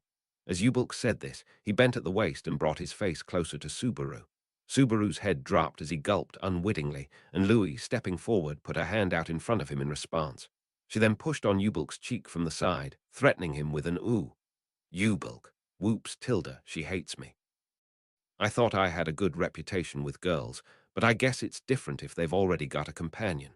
"Subaru, Yubulk-san, it'd be best if you don't make Louis angry. This girl, well, she's more powerful than she looks." "Yubulk, I see, Louis-san's her name, isn't it?" Yubulk nodded his head, and Subaru gulped at his response. There was no problem with him knowing her name, but he knew that he'd given out information that he shouldn't have. He didn't want to give more information to someone without knowing what kind of adult they were. "Subaru, Yubulk-san, you said it'd be a serious chat, yeah. If there's nothing else, we should go." "Yubulk, I wasn't planning on walking about the streets today at all."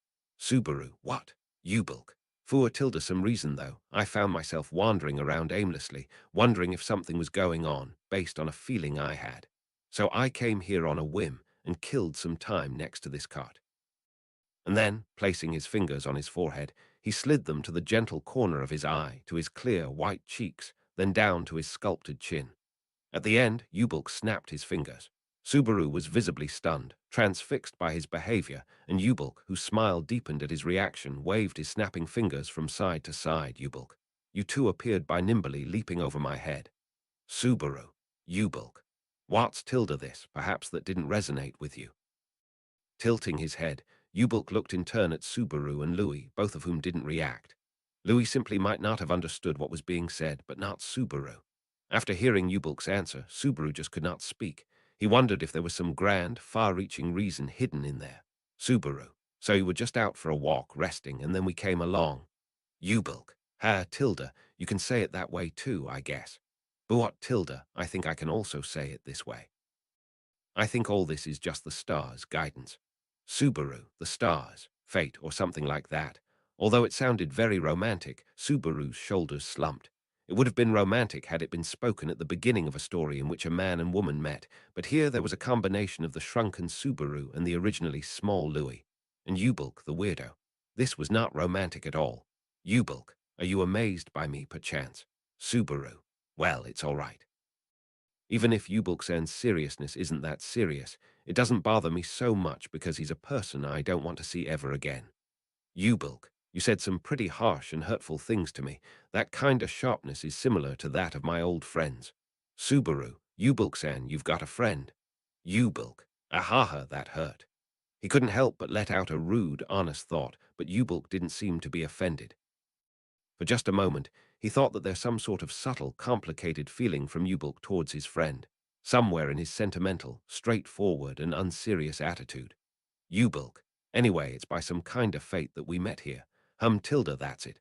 I'm actually in the business of giving small consultations. What do you think? Why don't you ask me for counseling? Subaru, finally, there it is. No, thanks. No, I heard on TV that way of answering's convenient for scammers. I don't want it. Yubulk, I'm not a pushy salesman, and I'm not here to trick you, okay? I just want to do my assigned role through. Subaru, your assigned role. Yubulk, indeed, there must have been a reason as to why I'm here today. It's probably for the chance for you and Louis-san to consult me.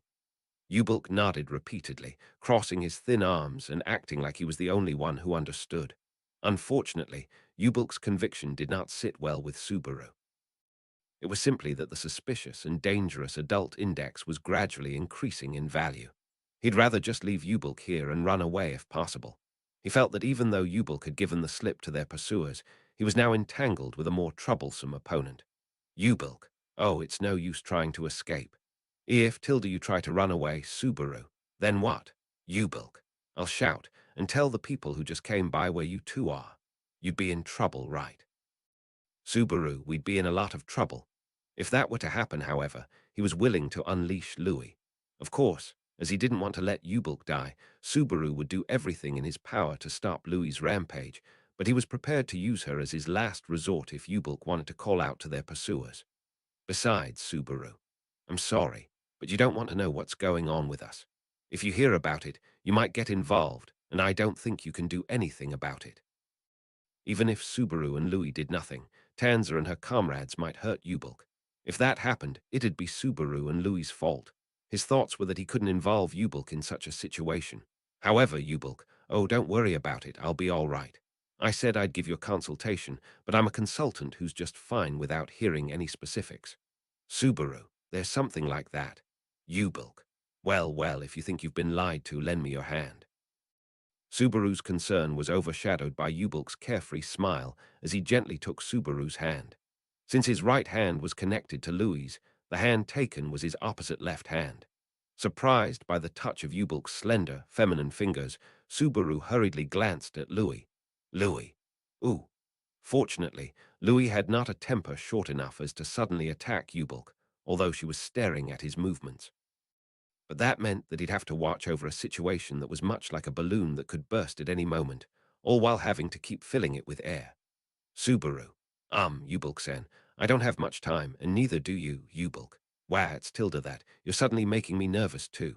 But I'm already done. Subaru. Huh. While he was anxious about Louis's line of sight aimed at Yubulk's thin neck, after urging him on, Subaru's arm was released from Yubulk's grasp. Removing his hand, Yubulk gently turned his palm towards Subaru's face, and Yubulk, the answer you're seeking's already within you. Subaru. Subaru's eyes widened due to those unexpected words. At Subaru's lack of understanding, Yubulk uttered "Oh, Tilda," and tilted his head. Yubulk, maybe that didn't ring a bell. Subaru, it's not that it didn't ring a bell, it's just that I don't really understand what it means. The answer he was looking for was also vague. He felt that it was similar to what fortune tellers used to say on TV back at his original world. It was a common phrase used to scam people by saying something that applied to anyone. Subaru, I don't think there are too many people who aren't looking for answers. Yubulk, Tilda, I'm not talking about something as big as life itself.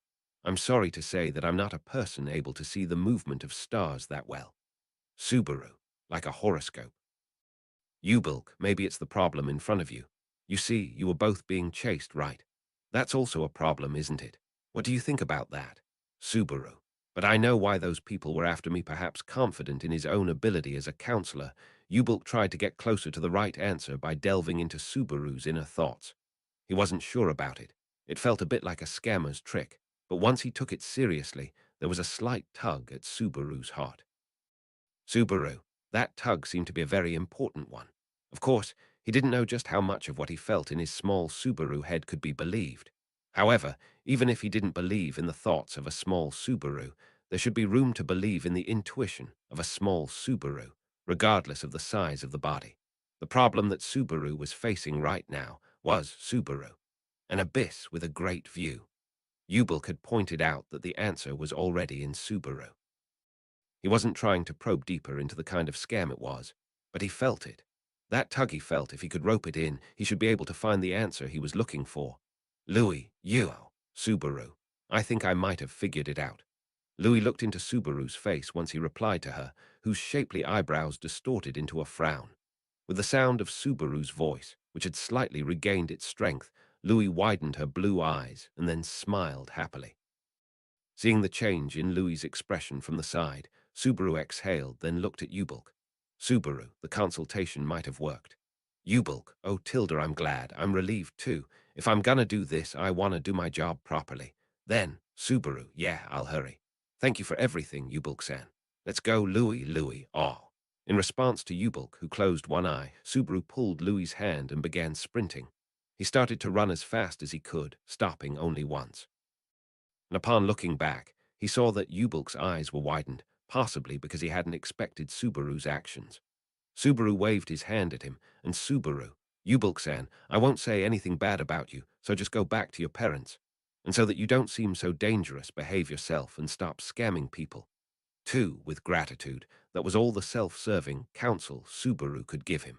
After that, he watched the boy and girl leave in a hurry. Yubulk, stop scamming people. That's a bit harsh. That young man who had been left on his lonesome in the street Yubulk smiled and scratched his cheek with his finger. It had been a strange time, but judging from the boy's appearance at the end, he felt that he had been able to help in some way, which made him feel a tug at his heart. And then, Yubulk, if I don't go back to my room as soon as possible, Calf Madonna will be very displeased with me, and if something actually happens I'll be in trouble, so I gotta go back. But still, once again, gazing towards the direction the children had left, Yubulk closed one eye. And Yubulk, I dunno what the stars desire, even though that comes with the duty of a stargazer. Translation note. 1. This is just a really emphatic way to write. No fucking way Subaru would let that happen. 2. Basically, Subaru's telling Yubulk to go back to his parents' home and quit the shady stuff. Arc 7, Chapter 50. A hole with a great view. Machine translated by Archbishop, proofread by Archbishop #0097 Admwings Japanese to English checking by Maskbook Art Sources HG 41110. This an edited machine translation, which has been checked by at least one Japanese-English human translator for quality. This is expected to have a quality dip in accuracy, therefore, if you read this chapter, you must take into consideration the trade-offs between speed and quality. A proper, higher quality translation for this chapter is in the works by our team, so if you would prefer to wait for it, then feel free to check back at a later date, keeping an eye out on our social media for updates. After parting ways with the shady Yubulk, they'd stopped at a couple of small alleyways. Surveying his surroundings by looking around, Subaru would make sure that no one was around. while he was naturally also carefully checking that U-book wasn't inadvertently following them. Subaru. The answer's within me. Louis. Oh. Louis tilted her head as Subaru reflected on what U-book had told them. With U-book having told them that he was working as a counselor, a job he didn't understand the details of, Subaru's impression of him as a conman didn't go away at all, but he felt like his remark was rather on point. Subaru really didn't know whether U-book could see what he himself wanted or not, but Subaru. An abyss with a great view. I think I've figured it out. U-book's words, that the answer was within Subaru, had given him a hint. They did not mean that the missing Albert was secretly hiding inside Subaru's body. It was a metaphor, and Albert's hint was also a riddle. The answer to the riddle, behind the eyelids, was the room they'd started in. So naturally, the abyss with a great view was a riddle as well, and the answer must be in there somewhere. And the answer U-book had given, that it was within Subaru. My train of thought was that it's a place I've been, but it's not. Louis. Oh, Subaru. There aren't many places in this city that I've been to. If you leave the inn out, there's only Yorna's castle. But it doesn't feel like an abyss. It's not that at all. Louis. Ooh. Subaru. Something like an abyss. What's that supposed to mean? Albert had given them the hint of abyss with a great view, but the expressions a great view and abyss were pretty much opposites to begin with. A great view meant that there'd be a good vantage point. An abyss was a deep hole. Something like a hole with a view just didn't add up. So one of them was a lie.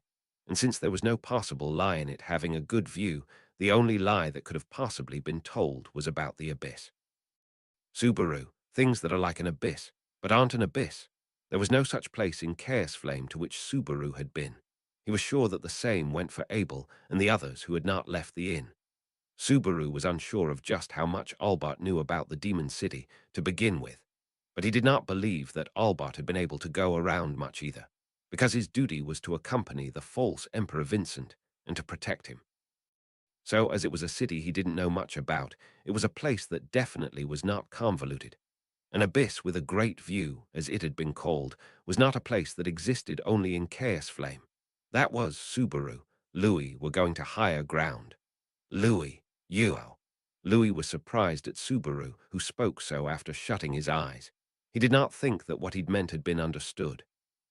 But as long as he could confirm that Louis, holding his hand, would follow him quietly, he wouldn't ask for anything more. There wasn't much time left. Although he was worried that it might be wrong, there was no choice but to give it a try. Albert's hiding place was an abyss with a great view, and the closest place to it, Subaru. We need to get to the closest place to the sky. U-book's counseling, given in a one-sided conversation, had led Subaru to his answer. An abyss with a great view was, put in another way, a hole with a great view. An abyss was not just a hole, it was a deep hole into which one could fall forever and ever. To speak of it further, it was a hole so deep that there seemed to be no limit to its depth. And as U-book had stated, Subaru had experienced it before. And that happened not too long ago in real time. Subaru, on that street, when that boy threw me. When Subaru had run out, completely out of his mind, a sheep boy had grabbed his arm. Having been hurled away while being apologized to, Subaru had a thought over and over again as he rose high towards the sky, spinning around in circles, that he was falling towards the blue sky. Of course, taking into account what had happened, that was incorrect. From the perspective of those around him, the real Subaru had simply been thrown high into the sky. But the person in question, Subaru, who had not known at the time which way was up and which way was down, had thought so. He had thought he was falling towards the blue sky, falling into an endless, blue, bottomless hole. Subaru, that's what the hole with a great view is, so it's the place closest to the sky in this city. Subaru believed that was the place Albert had been referring to as an abyss with a great view. So the idea was to aim for the highest place, but Louis, Whether she was aware of how Subaru felt or not, Louis, with a broad smile, pointed to a specific place. As Louis cheerfully waved their joined hands and pointed into the distance with her free hand, Subaru covered his face with his own. Not because Louis was fooling around, unable to follow what he'd said. As a matter of fact, this time around was the only one in which Louis had understood Subaru's idea. She was pointing to the building that was nearest to the sky in the city of Chaos Flame. However, that same building was the cause of Subaru's concern. Louis, Subaru. So you're thinking the same thing, too? As Louis pulled on his hand with vigor, Subaru looked up towards the building she was pointing to, the Crimson Lappy's castle. It was the castle of Yorna Mishigya and the tallest building in the Demon City. And for the still shrunken Subaru, it was also a place from which he'd certainly be dismissed at the gate. In the first place, the purpose of playing hide-and-seek with Albert had been to answer Yorna's request to wait for her at the castle. The order for that had been reversed. Subaru. But if we keep the badness of Albert's character in mind, then there's a good chance that is a stunt he'd pull. Albert also knew why Subaru and the others wished to go back to how they were before. Having to go to the Crimson Lappy's castle at least once so that he could return to his original state was the kind of trick Albert, known as the vicious old man, would likely use. The problem was Subaru. How do we get into the castle? He could no longer call himself Natsumi Schwartz with his infantilized and shrunken appearance. If this option existed in the first place, he would have rather put off the game of hide-and-seek with Albert. He couldn't tell Yorna about the situation he was in, especially because Tanza, Yorna's attendant, was seemingly in cahoots with Albert. In that case, it appeared that it would be quite dangerous to approach the castle. Louis, you. Subaru. Yeah, I know. If Tanza's hiding the fact that she's cooperating with Albert-san from Yorna-san, then she's definitely acting of her own volition.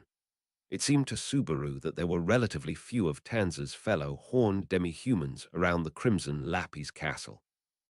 If there had been a fuss in the castle's vicinity, Yorna would find out what was going on, no matter what. That wouldn't be something to Tanza's liking either. Perhaps it would be better to snitch on Tanza for her mischievousness. Subaru, wait, that's too hasty. There's always the chance that Yorna-san will take Tanza's side. Or rather, it's much more likely that she will. In a situation with two children, one of them beloved, the other one unknown, which one would be believed was a no-brainer. No matter how he looked at it, the plan of telling Yorna what Tanza was up to was one that should rather not be acted on. But Subaru had a hunch that his feeling of the amount of enemies near the Crimson Lappy's castle being small was correct. Subaru. Best options to sneak into the castle after all. Now we just have to pray that Albert-san's hiding there at the top. Louis, you got a sec? Louis. Ah, Subaru. That warp of yours. It allowed me to fly with you, right?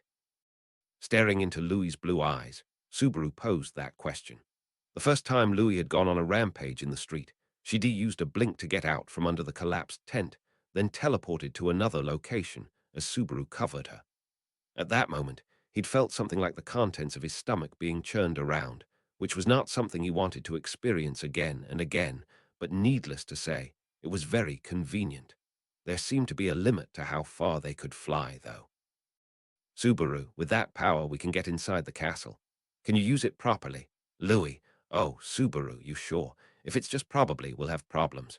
If you don't know how to use it properly, you and I both will be in danger. So, Louis. Ooh, Louis puffed out her cheeks in frustration as Subaru continued to push her.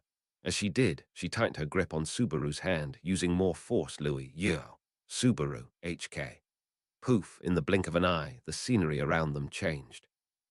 Because he had been focusing on Louis in front of him, Louis's appearance did not change. However, the scenery around her quickly changed from a dimly lit alley to a brightly lit street, to a room in a building somewhere, then to the roof of a building, and so on, as if to prove that she had proper control over it. Subaru, I get it. I get it. Enough. That's enough. Louis, all. Subaru, I lose. I give up. I lose. Louis let the air out of her puffy cheeks and relaxed them like she'd won. Kneeling beside her, having gone through that horrifying experience, Subaru felt a chill run down his spine.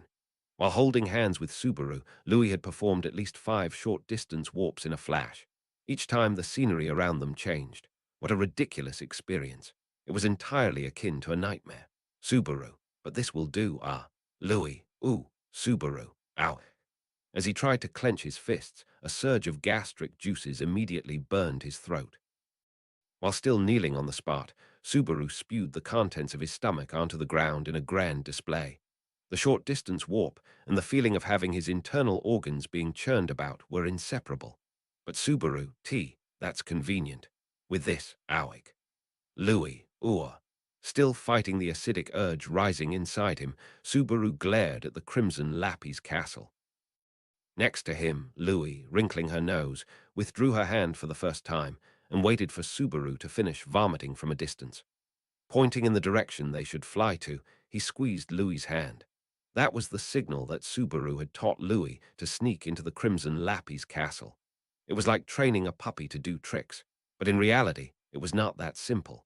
He wasn't going to treat Louis like a dog or a puppy, which would have been much cuter. At least he wouldn't have to be scared of who she might jump on and hurt badly at any moment. It was necessary to be very careful when dealing with her. Subaru, stop. Calling out quietly and pulling on her arm, he made Louis stop in place. Subaru put his finger to his mouth, giving her an instruction with shhhh. Louis did the same, putting her finger to her mouth and mimicked an ooh, then shut her mouth. After checking the scene, Subaru kept Louis behind him and gently peeked around the corner at the end of the passage. About 10 meters away, there was a strong-looking gatekeeper. The gatekeeper, sitting dignified in front of the gate with his arms crossed, was a demi-human lizardman, his face resembling that of a lizard. His whole body was covered with blue scales, making him look very tough and cool. He didn't seem to be taking his job as a gatekeeper very seriously, because Subaru could see from a distance that he was opening his mouth wide, letting out a yawn. But it seemed unlikely that they could avoid him and make it through the gate. So, Subaru, Louis. He called Louis's name to draw her attention to himself. Then, in front of her, Subaru pointed his finger at the wall for her to see the stone wall that surrounded the Crimson Lappy's castle. And with that, he squeezed Louis's hand tightly. Subaru and Louis. The next moment, Subaru and Louis's bodies had leaped over the wall of the castle and entered the grounds of the castle. It was an infiltration that skipped the process of arguing with the gatekeepers and of breaking through them by force. He felt sorry for the guards, since even his childlike mind conscience was aware of it being cheating. No amount of tight security or vigilance would help in the face of Louis's teleport. Maybe surveillance cameras could thwart their attempts, but no such thing existed in this other world. In a world where security had to rely on manpower, this instant warp was a complete cheat. Although, Subaru, we can't afford to be seen, we've got to be very careful. He could make excuses for anything provided it was outside the castle or outside its grounds, but if they were found after entering the castle grounds, he wouldn't be able to come up with something. Louis' short-range warp was also limited to 2 uses in a row. If used 3 times or more, it would definitely make the user feel sick to the point of throwing up, or worse, passing out. What if someone found them and Subaru passed out while escaping? Subaru. No one be able to stop this kid. Louis. Ooh. Louis tilted her head innocently and looked at Subaru as it appeared that she didn't understand his concerns. He would not let her kill anyone else anymore. That had been Subaru's vow after taking Louis and running away. The shrunken, young Natsuki Subaru could not come to a proper decision about Louis. So at least, he wanted to come to the best conclusion that his current self could. That was the only way to keep Louis from taking someone's life.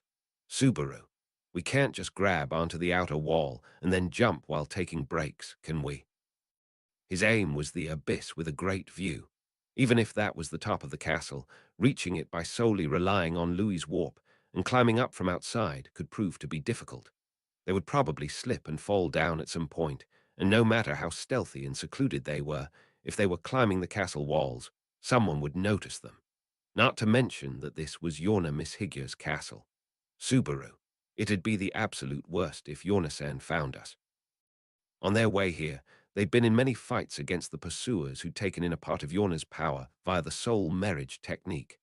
Even though Louis was a powerful fighter, yet unskilled, they would be no match for Yorna, a member of the 9 divine generals.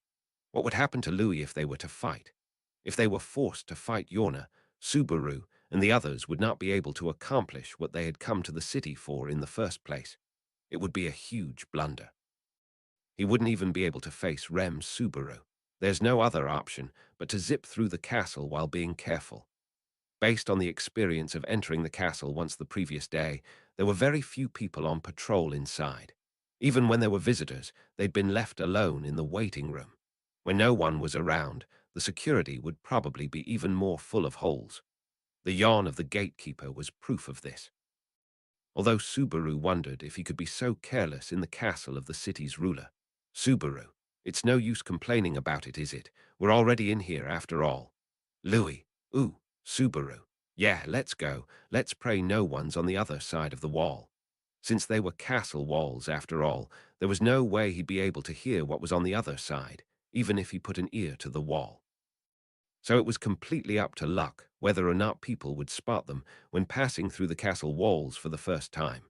In his experience thus far, Subaru could not say that he was lucky. And yet, Subaru, I don't see anyone.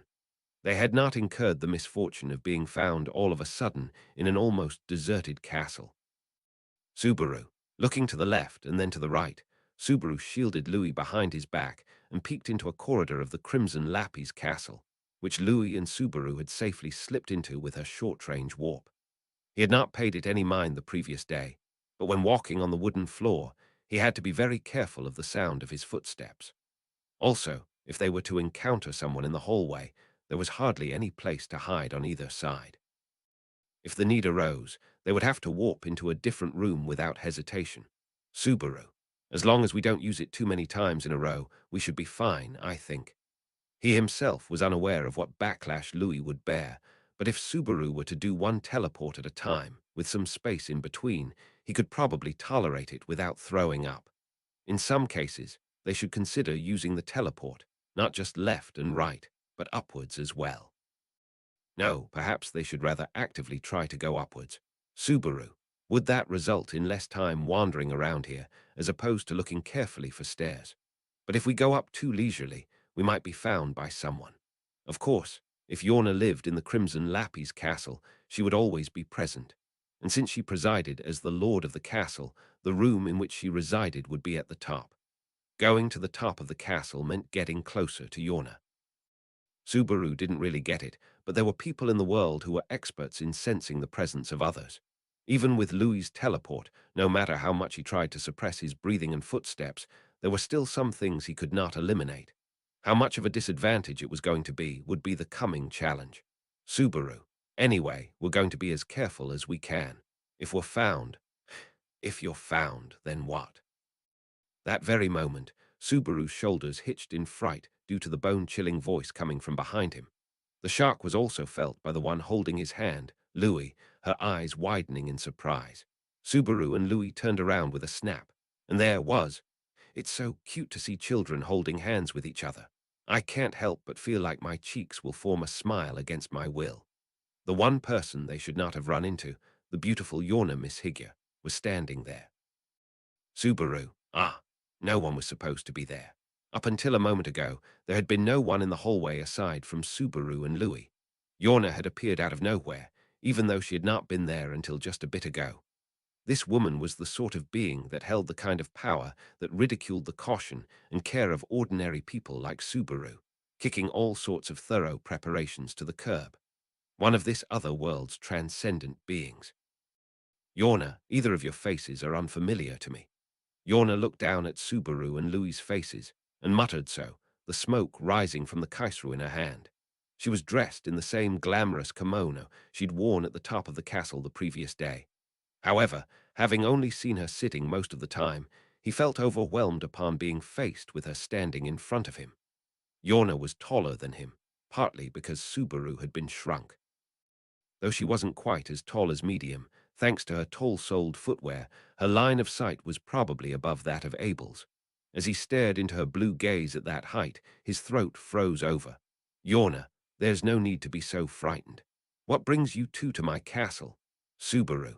Ah, the tone of her voice was soft and flat, and the one being asked cursed himself for his stupidity. Even though Subaru believed he'd snuck in with plenty of caution, he hadn't prepared a single excuse in case he was discovered. Short-sighted, that was exactly what he had been. As expected, Subaru stammered, unable to say anything, and Yorna narrowed her almond-shaped eyes. He looked suspicious if he went on without saying anything, his heart pumping so hard it was about to explode. Yorna, are you perhaps here for Tanza? Subaru. Ha! Yorna, the reason that brings you to the castle. Subaru's frozen throat made a cracking sound as she pointed that out. It was completely unexpected that she'd be able to see through him to such a degree in the few seconds he had spent unable to say anything. At the same time, Subaru realized that his true identity had been discerned. In only a single glance, the long journey to the Demon City and everything else had been for nothing. He thought he heard Abel's voice coldly dismissing him as a fool inside his head. Subaru's reckless endeavor ended here, with the illusion that his feet had lost their footing and that he was plummeting headlong into the depths of regret. Louis. You. The feeling of his hand being squeezed tight stopped his consciousness from falling into complete darkness. Without thinking, Subaru looked next to him and saw Louis standing beside him, looking at his face. Louis's blue eyes, trembling slightly, were conveying that Subaru's instructions had been that she could fly at any time. The intense look in Louis's eyes was enough to restore Subaru's unsteady spirit. Once he looked up, he saw that Yorna was quietly waiting for an answer to her question, not even trying to rush Subaru. It might still be too early to give up. Yorna had asked if Tanza was the reason for Subaru and Louis's presence in the castle. That fit, but only half. To make up the other half, he would have to take a gamble. Subaru, Yorna-san, Yorna-sama. Yorna, what is it? Subaru, where's Tanza-chan? Yorna narrowed her eyes at Subaru's question, who had now found his resolve. For a moment that lasted for less than a few seconds, Subaru experienced a state of mind like that of a rat caught by a fox. Most likely, the actual difference in power between him and his opponent was bigger than that of a rat and a fox. Faced with such an opponent, the few seconds that went by seemed like an eternity. Before the silent Subaru and Louis, Yorna put her kaisru to her mouth and exhaled purple smoke from her lungs. Then, Yorna, I'm sorry, but Tanza's out on an errand. It should be time for her to return soon, Subaru. With Yorna's answer, Subaru squeezed Louis's hand slightly tighter. This caused Louis to look at Subaru, her eyes wandering to see if he was pointing anywhere. He felt sorry for Louis's response, as that was not supposed to be her cue to fly. It was just that, the moment Subaru realized he'd won the gamble, he strengthened his grip. He'd won the gamble, yes, he'd won. Yorna's previous question was a sign that she hadn't seen through the true nature of Subaru and Louis's goal. Naturally, their true identity had also not been exposed. It was a much simpler, gentler question.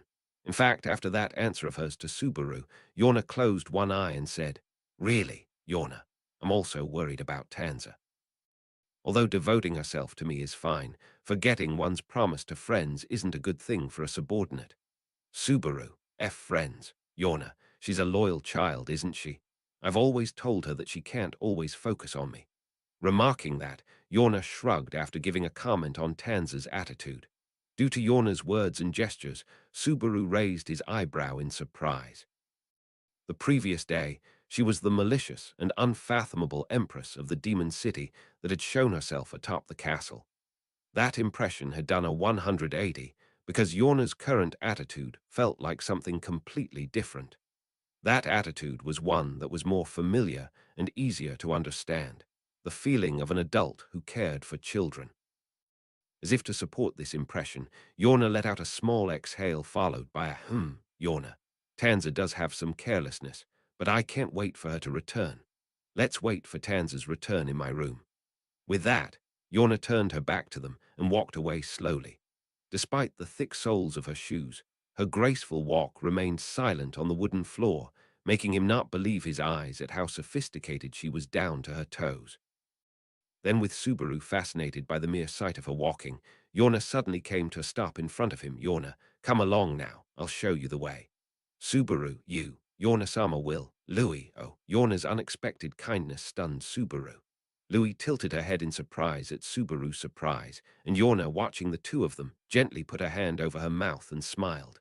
Not a mean one, however, just a gentle smile. Yorna, this is my castle.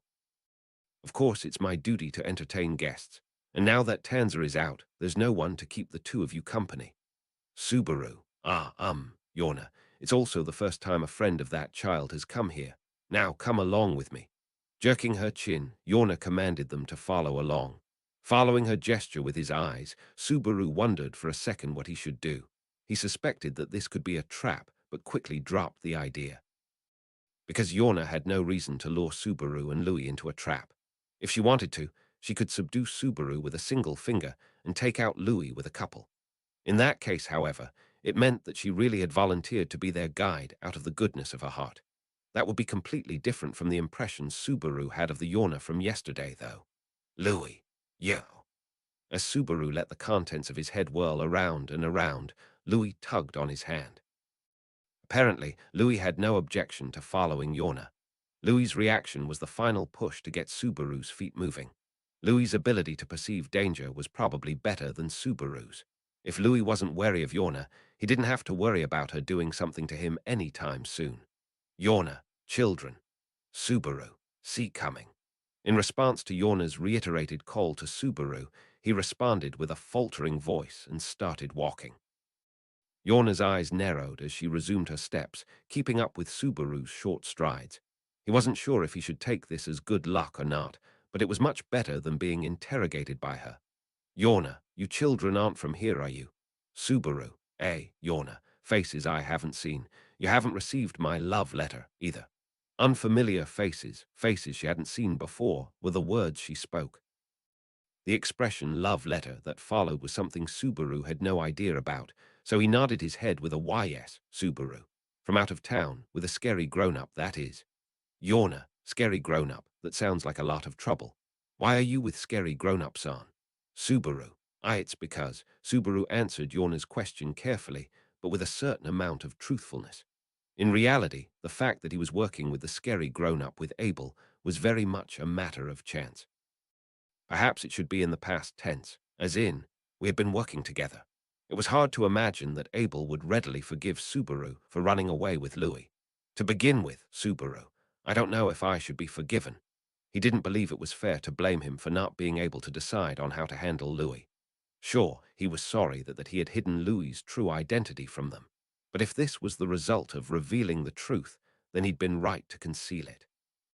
If there was anything to apologize for, it was that he'd been unable to hide it until the very end, and revealing it halfway through. Yorna, looks like you've got some complex feelings about it. Then, Yorna suddenly slowed down and glanced back at him, tapping her finger on her brow. There was nothing wrong with the skin which the white finger was touching. She indicated not her own, but Subaru's brow. There were probably wrinkles carved deeply into it, made by unanswerable thoughts. Yorna, a child shouldn't make such a gloomy face. I'll spank that scary grown-up for you. Subaru, spank, Yorna-sama will. Yorna, Fufu, I'm quite powerful despite my looks. Yorna raised her sleeves and made them flutter about gently. At her words, Subaru had a vision of Abel being spanked and immediately shook his head sideways. There was a gap in Subaru's usual impression of Yorna, in that he felt that Yorna's punishment wouldn't be as cute as it sounded, which came as a particularly big surprise. Subaru, I'm glad you're worried about me, but I'm fine. I mean, he's probably someone who'd see reason once you talked with him. Yorna, is that so? If he's someone who'd see reason with just words, it'd be the best. But there are many people in this world who have trouble finding reason in talks, you know. Subaru, Yorna-sama. Yorna, yes. He wondered on whether to say anything or not for a moment, cutting his words off. Because of this, Yorna stopped in her tracks. A mixture of things went through his head. A bad feeling for stopping her so many times, worry that Yorna would get angry if he told her what he wanted to say, his own thoughtlessness for blurting out what he did even though he knew it was a mistake. Because he was smaller now, he felt that his ability to think and judge things were really decreasing. However, the biggest problem seemed to be this impatience or lack of restraint, both in bringing Louis along and in sneaking into the Crimson Lappy's castle unprepared. Although he'd hesitated to say this in that impulsive moment, Subaru. Well, Yorna-sama, you really are listening to what we say. It's just that, I was sure that people of high status were scary. Yorna. Realizing that he'd said something very rude, Subaru was unable to look Yorna in the eye while speaking. But upon hearing what Subaru said, Yorna giggled a teeny bit. Yorna, from the looks of it, you're not demi-humans either. Subaru, yeah, that's right. Yorna, what does this city look like from your point of view? Subaru, this place. In response to that abrupt question, Subaru turned his gaze to a window in the corridor. The window high up on the wall was too tiny for Subaru to take a look outside through it, given his current height. But he could tell there was a dim blue sky close by. Subaru, it's amazing, it's such a busy city. There are so many sorts of people. Choosing his words carefully, Subaru expressed his impressions as honestly as possible. The impression of a busy city had been there from the very beginning. The appearance of the city as a mishmash of things piled up, as well as the variety of people living in it, all gave this impression. To his eyes and ears, it gave him a strong impression of a hectic city. Yorna, you're a very honest child. It's pleasant to hear you say that. Having heard Subaru's thoughts, Yorna's lips formed into a faint smile.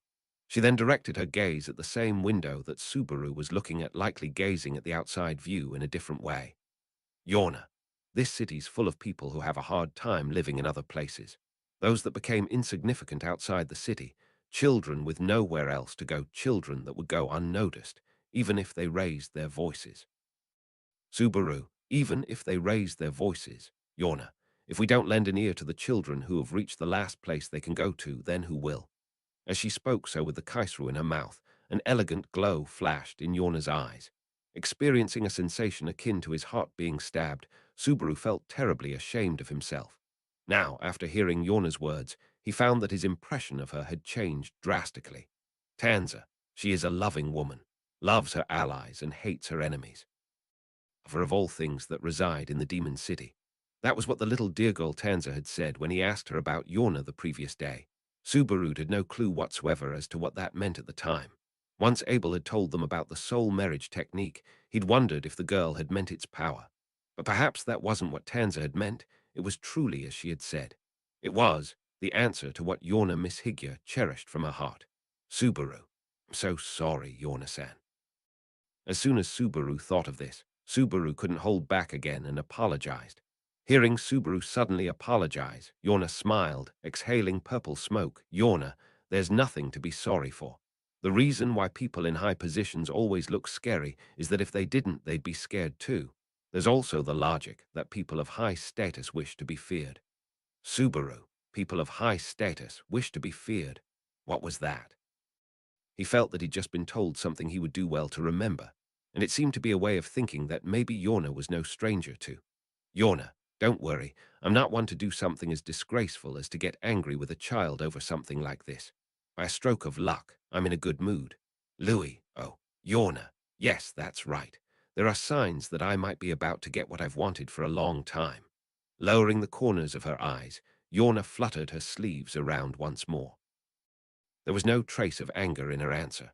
As she had said herself, it was probably because she wasn't the kind of person who dealt with children in a mature way, and more so because she was in a really good mood. Perhaps the reason behind her good mood were the contents of the letter Abel had sent her, Subaru. With that in mind, Subaru held back this time and thought carefully.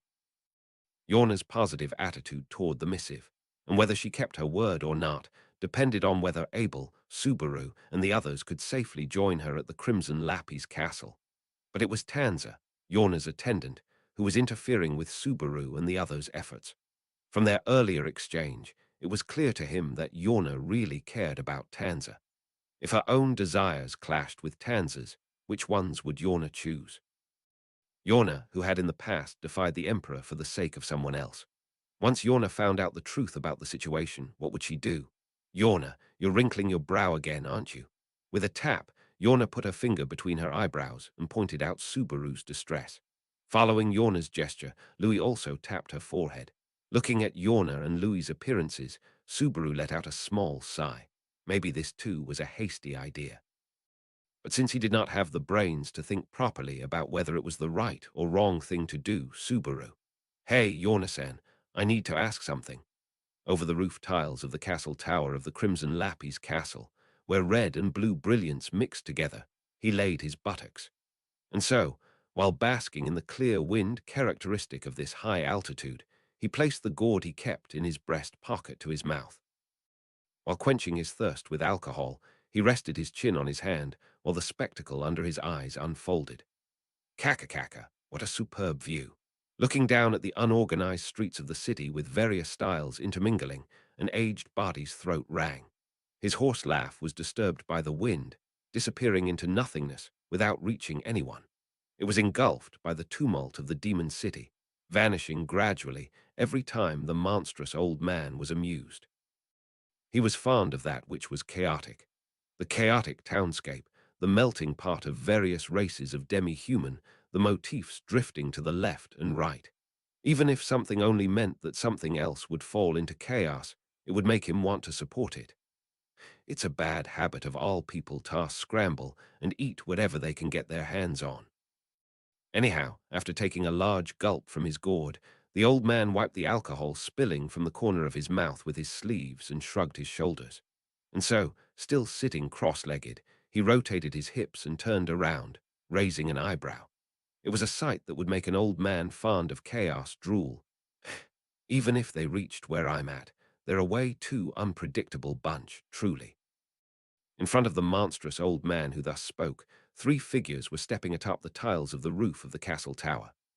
Found you Tilda, Albert-san. The one who was pointing at Albert was a young boy holding the hand of a young girl with blonde hair, and standing behind them like a guardian was the Empress, the ruler of the Demon City. Translation note.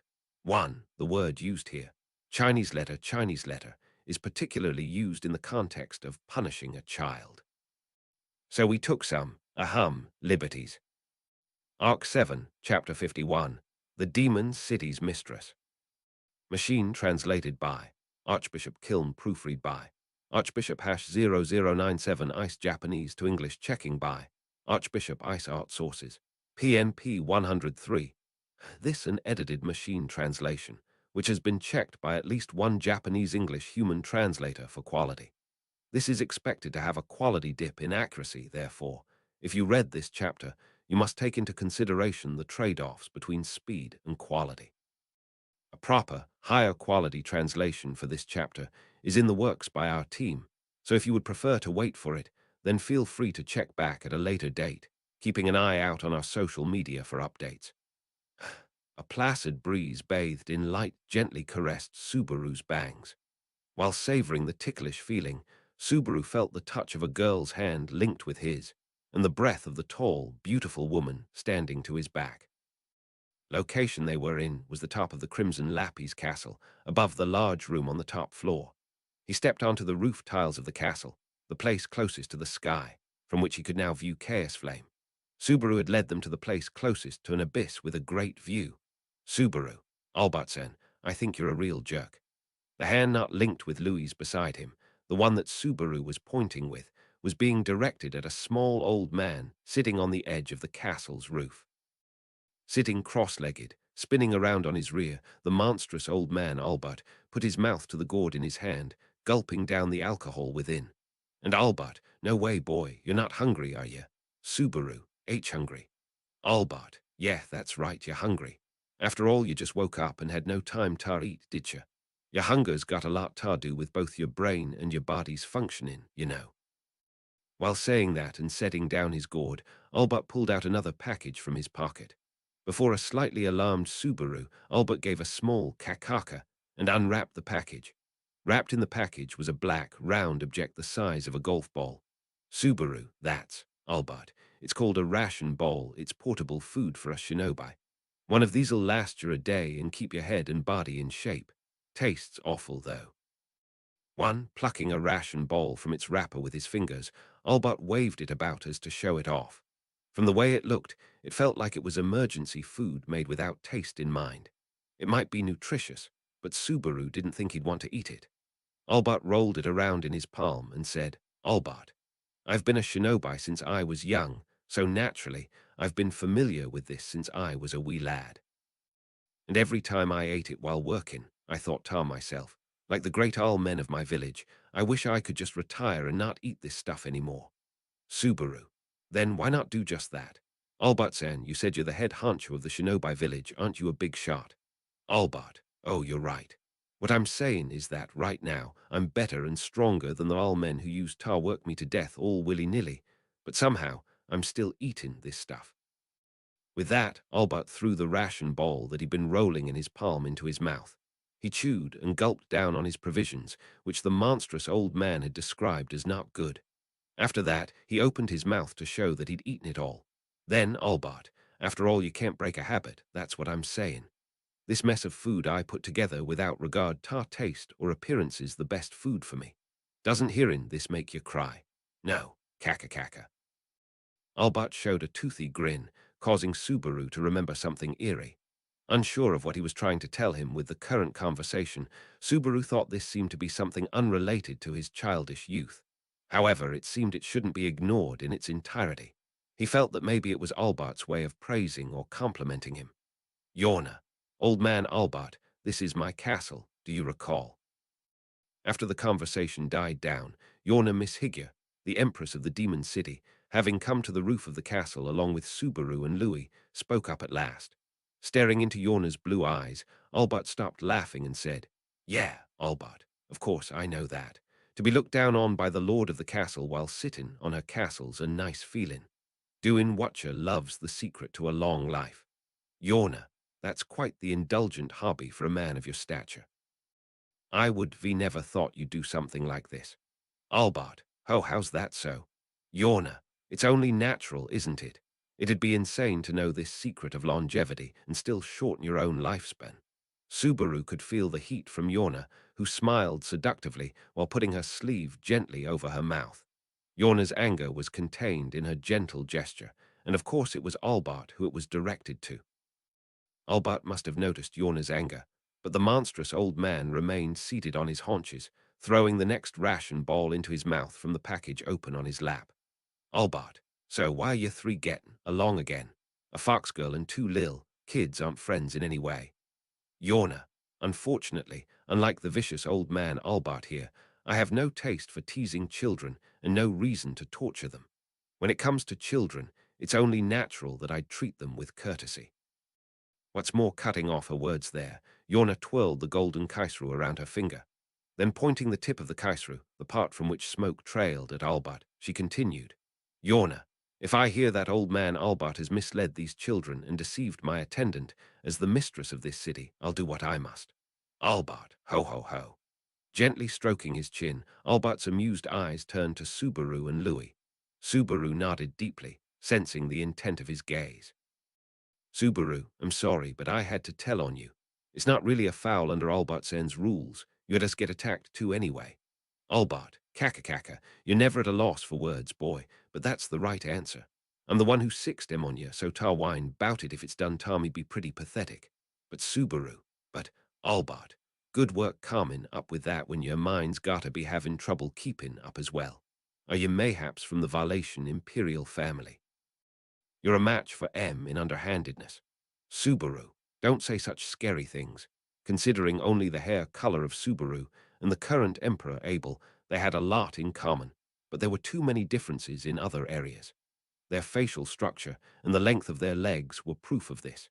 In the first place, to say that his personality was as bad as that of those of the Valetian imperial family would be slander. For example, Subaru. I always say thank you when someone does something nice for me. Yorna, and with a smile and a loud voice too. That's what a child should be like. I'm going to tell Tanza to follow your example. Anyway, parting her lips, Yorna gave her evaluation of Subaru's naughtiness, then lowered the tone of her voice. After that, her eyes narrowed, and the harmonious atmosphere came to an end. Because, Yorna, I can't rebuke my faithful servant without her being here to respond to me. Now, where did you hide her, old man Albert? Yorna's question was the main reason why she'd come along. Albert. Feeling Yorna's tense pressure and its aftershocks directed at Albert, Subaru firmly bit his lip and checked the sound of his own beating heart. Yorna had found Subaru downstairs, just inside the castle, and after getting to know Yorna's personality, which he did not the previous day, Subaru had taken another big gamble. He told Yorna as much as he could about their situation and the hide-and-seek game that was happening here in Chaos Flame. Of course, Subaru did not mention Abel's true identity, and he didn't tell anyone that he and the others had been infantilized by Albert. What was important was that Subaru and his friends were playing hide-and-seek with Albert, and that Tanza was helping the latter. In order to appeal to her as sincerely as possible and clear up her suspicions, as she listened patiently, Subaru had decided to prepare himself to face the situation with all his might, and confided in Yorna about the situation. And after hearing Subaru's appeal, Yorna thought it over for a while. Yorna, I'm not a woman who can determine whether the words of a desperate child are true or false. Giving that answer, she then accompanied Subaru and Louis to the top of the Crimson Lappy's castle. Subaru, honestly, I didn't think she was someone I could talk to so much, but Louis, oh, Subaru, yeah, I know. Hearing Subaru's murmur, Louis shook the hand she was holding and pursed her lips. In response, Subaru told himself that this was a stroke of luck that had come about from a bunch of coincidences turning up. If any of those factors were missing, this situation couldn't have been created. That he had separated from Abel and his sinister designs. That he had reached the Crimson Lappy's castle with the help of Ubulk's council. That he had been found by Yorna personally rather than by a guard. That he had been together with Louis, not Al nor Medium. And finally, that Subaru, the one most affected by the infantilization, had taken a gamble. The main reason why Yorna had listened to Subaru's words was because she'd seen no lie in them and took them as a serious appeal from a child.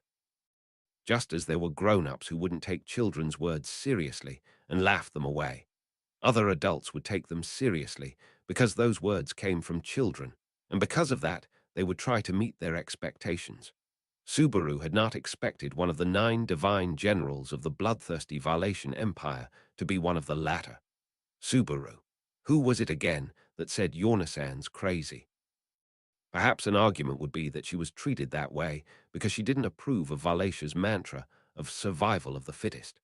At the very least, Subaru had no choice aside from thinking she did not, after being treated so nicely. Yorna, old man Albert, I have 2 requests for you. As she said this, Yorna gently held up 2 fingers. Subaru couldn't say anything to step into the conversation between the transcendental beings that disregarded him. All he could do was to be aware of the touch of Louis's hand so that he could move if something happened. The only way to escape from the rooftop area would be to teleport downstairs. Albert, those demands of yours, let's hear M for the time Bane. Yorna, first you must return Tanza to me. Albert, oh come on, that's a bit unreasonable. I'm sure that girl's got her own ideas. If she didn't, she wouldn't have planned something without telling, your highness. Yorna, silence. Albert admitted that he had an idea where Tanza was somewhere in the middle there, but his mocking voice was cut short by a single, sharp word from Yorna. The serene power of that word was enough to change the atmosphere. In fact, even Subaru, who wasn't the one the word was directed at, held his breath. So Yorna, having silenced Albert's chatter, brought the kaisru she was toying with in her hand to her mouth and slowly filled her lungs with purple smoke. Yorna, unfortunately, I've got no intention of hearing Tanza's complaints or thoughts from anyone other than from her own mouth, and I don't think I'd be able to bear to hear it after I've traced them to the tongue of the vicious old man. Albert, Kakaka, seems no one likes me here. Yorna, I'm sure down inside you know quite well why would that be, don't you? Yorna smiled aggressively and tilted her head, her hair ornaments swaying noisily. Even the kanzashi stuck in her luxuriously tied hair and her adorned beauty seemed to Subaru to be Yorna's weapons. People of high status wished to be feared. Yorna had been the one to tell Subaru about this idea. Maybe it was not only about scaring people, but also about making them feel her beauty. Yorna, one more thing, the game you're playing with these children, you must stop it. Albert, a game, huh? It's a game, but a serious one. Yorna, as I said yesterday in the presence of His Excellency the Emperor, I'd like the messengers to be left alone, and regardless of what His Excellency might do or say, they'll be protected by me.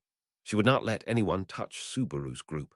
Unexpectedly, Yorna's decision had been conveyed by Tanza's own mouth, and as Yorna herself intended to abide by that decision, she was angered that her wish had been broken.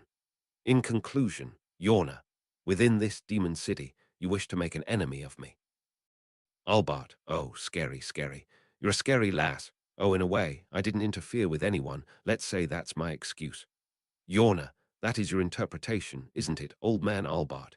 Whose town do you believe this is, anyway? Do you think I'm a woman so open-minded that I'd laugh and pardon it?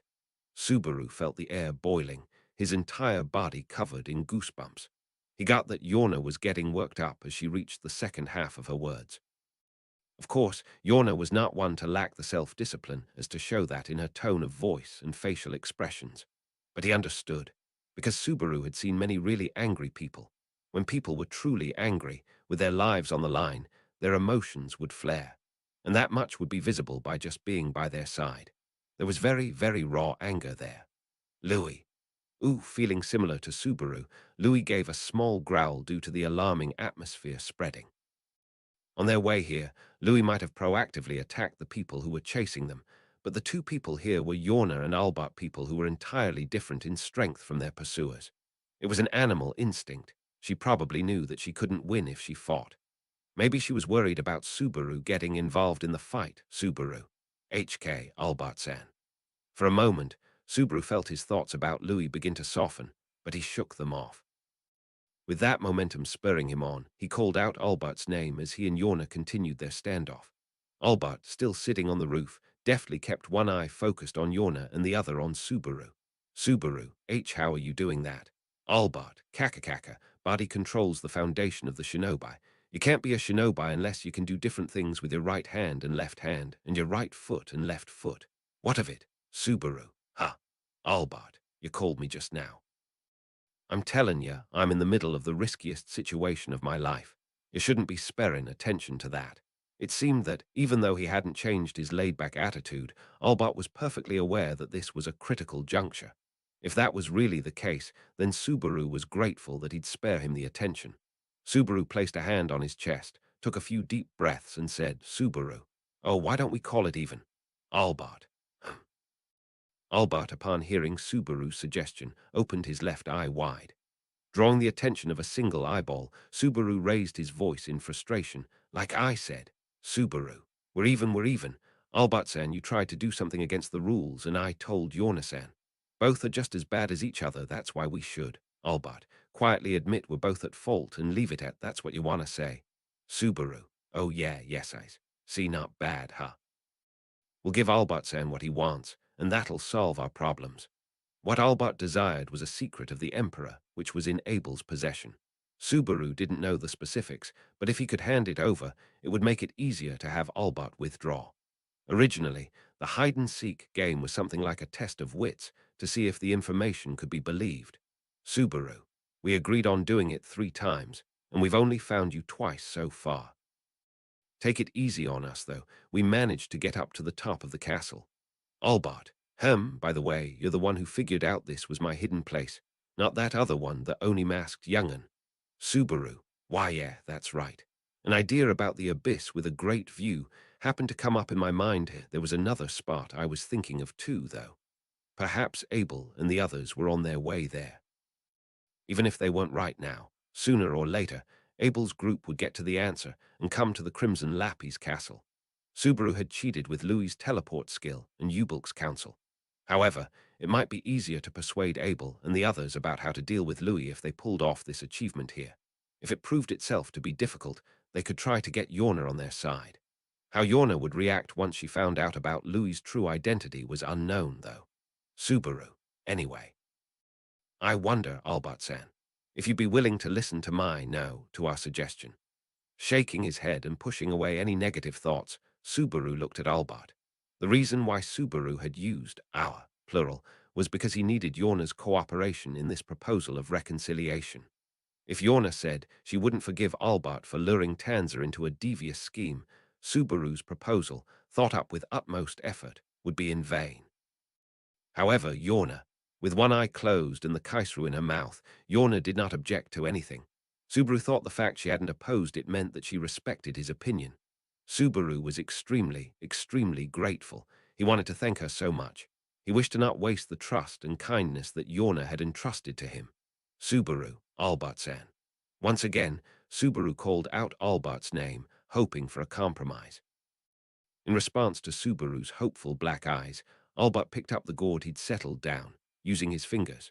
Putting his mouth to the gourd, he slurped down every last drop of the alcohol therein. Albert, you know, boy, I dunno if that's something only the current you could come up with, or if it's something even the past you would have come up with, Subaru.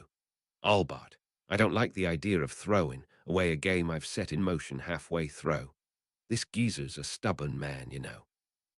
The monstrous old man laughed, and with that, he crushed the gourd in his hand, shattering it to pieces that fell onto the floor. With a peal, the debris danced, causing Subaru to gasp. Immediately afterwards, Yorna, an old man who won't take the hand offered by a child, will mourn his own stubbornness. Yorna's long legs swung down as she rushed forth, and with a roar, the tower of the Crimson Lappy's castle split in two. Her foot, wearing a thick-soled guitar, was raised up high, then slammed straight down at tremendous speed. A moment later, the castle tower, being hit directly by her heel, bent, cracked, shattered, and after a beat, burst open with a thunderous roar as if it had exploded.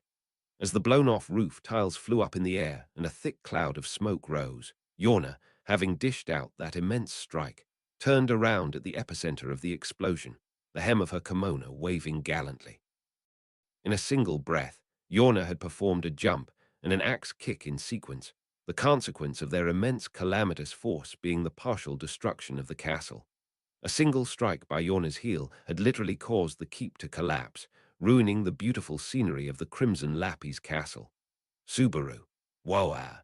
Seeing that sublime destructive power, Subaru crouched down with his head in his hands. He'd not been caught in the destruction of the exploding castle by the skin of his teeth, but the incredible tremors nearly sent him tumbling off the roof. However, Louis held him by the arm, stopping that from happening. Louis, you, Subaru, shit, why's this happening? He was pulled up by the tight grip on his arm. As he sat up, Subaru screamed with tears in his eyes. The dancing cloud of dust had gone into his eyes, and because of that he had teary eyes. Definitely not because that blockhead Albert had rejected his proposal. That also was also rough, obviously. Subaru, Yorna-san. Yorna, stay back, don't get swallowed up in this. I'm not very good at holding back, I'm afraid. Nevertheless. Yorna, without looking back, responded to Subaru's call from behind her. Cutting off her words there, Yorna pulled her stuck foot off the roof, brushed the dirt from the hem of her kimono, and looked up high. Yorna. As expected, he's a nimble one. Directly above Yorna, flying in a whirling motion, blending in with the billowing smoke and debris, was a small shadow Albert's figure. Basking in Yorna's gaze, Albert let out a ha, with a toothy grin, and said, Albert, thought we were supposed to leave each other alone, so anything goes now, right? Yorna, I'm surprised you believe you can beat me in this city. If you've gone senile, then I recommend you relinquish your seat in the 9 divine generals to the younger generation. Albert, kaka. Nah, no can do. I'm gonna be the longest living member of the 9 divine generals. One of them in midair and the other atop the roof, their lines of sight intersected, the pair exchanging their intentions to attack, and prepared themselves to go against each other. Yorna put the kaisru to her mouth, and Albert flipped around in midair. She exhaled a plume of purple smoke, into which Albert kicked the sky and dove with the speed of an arrow. Albert, HK. His eyes blazing, Albert's sidekick collided head-on with the purple smoke Yorna had spread before her. The smoke from the kaisru, which should be both weightless and not solid, received Albert's foot and scattered the impact with a motion as if it was bending. Seeing this, Albert's smile grew. Albert, Ushia. His short legs spun at high speed, and 10-20 kicks were unleashed with fierce vigor. The purple smoke diffused the impact of 1-2 blows, but one after another the force of the kicks scattered it. At last, once the smoke finally cleared, it could no longer serve as a shield or armor. Of course, that even just this could be done in the first place was completely nonsensical. Albert, interesting thing you got there. Don't have that written down in my book of techniques. Yorna, my regrets. It's a secret technique that can't be imitated by shinobi who can't love anyone. The moment Albert broke through the smoke, the figure of Yorna appeared beside him. Leaping into the air, Yorna waved the fancy-looking kaisru in her hand, aiming for the back of Albert's unguarded head. It was too long and light to be considered a blunt weapon.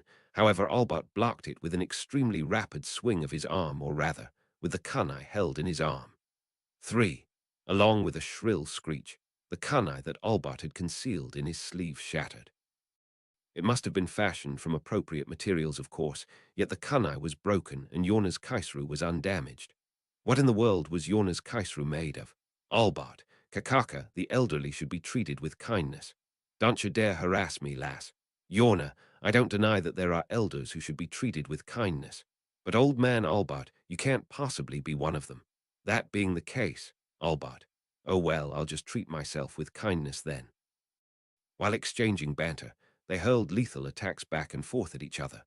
Yorna's slender arms and long legs delivered blows that, despite their beautiful appearance, were mighty enough to bring down even castle walls. In comparison, Albert's attacks were not as flashy, and were generally fending off Yorna's attacks and throwing in a little interference in between. However, Albert, you don't need the power to collapse a castle to kill someone. Ultimately, one long needle tar the forehead'll kill you. Yorna, if so, give it a try. Promptly after Yorna's quiet provocation, Albert's cunning expression melted into the sky. No, he began moving at tremendous speed, too fast for the eye of a run-of-the-mill human to follow.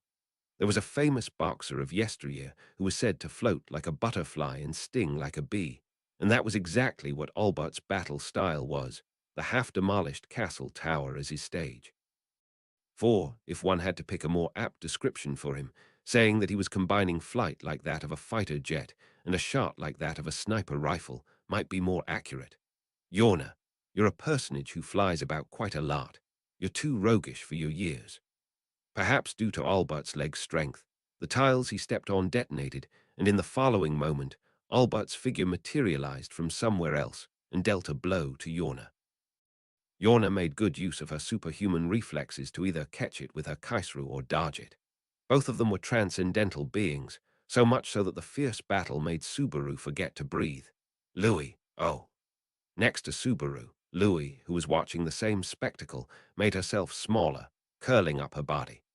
At the beginning of the battle, at a time he could not bear the continued state of the situation, he had been anxious about Louis jumping out. But the battle between Yorna and Albert was no longer of that caliber. Whichever side won, there would be an enormous amount of devastation. That, too, was an outcome far from ideal for Subaru. Subaru.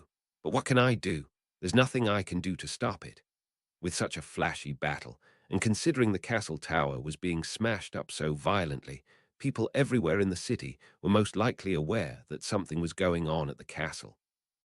If so, it was possible that the people of the city, who loved Yorna, would come in droves, or that Albert's comrades, the false emperor and his entourage, would make a move. If that happened, it would be the beginning of a major war in the whole city. That's not what Subaru wanted. Even if they had come to invite Yorna to enter the great conflict for Abel's return to the throne, what tragedy would result from a battle brought about without enough preparations? Albert, Sheer. Raising a shrill cry, both feet of the spinning monstrous old man pierced the roof in front of Yorna. Immediately after, a shock traveled through the roof, causing an eruption beneath Yorna's feet and sending her body soaring high into the sky, resulting in a swap of their initial positions between the one in midair and the one on the ground. Albert.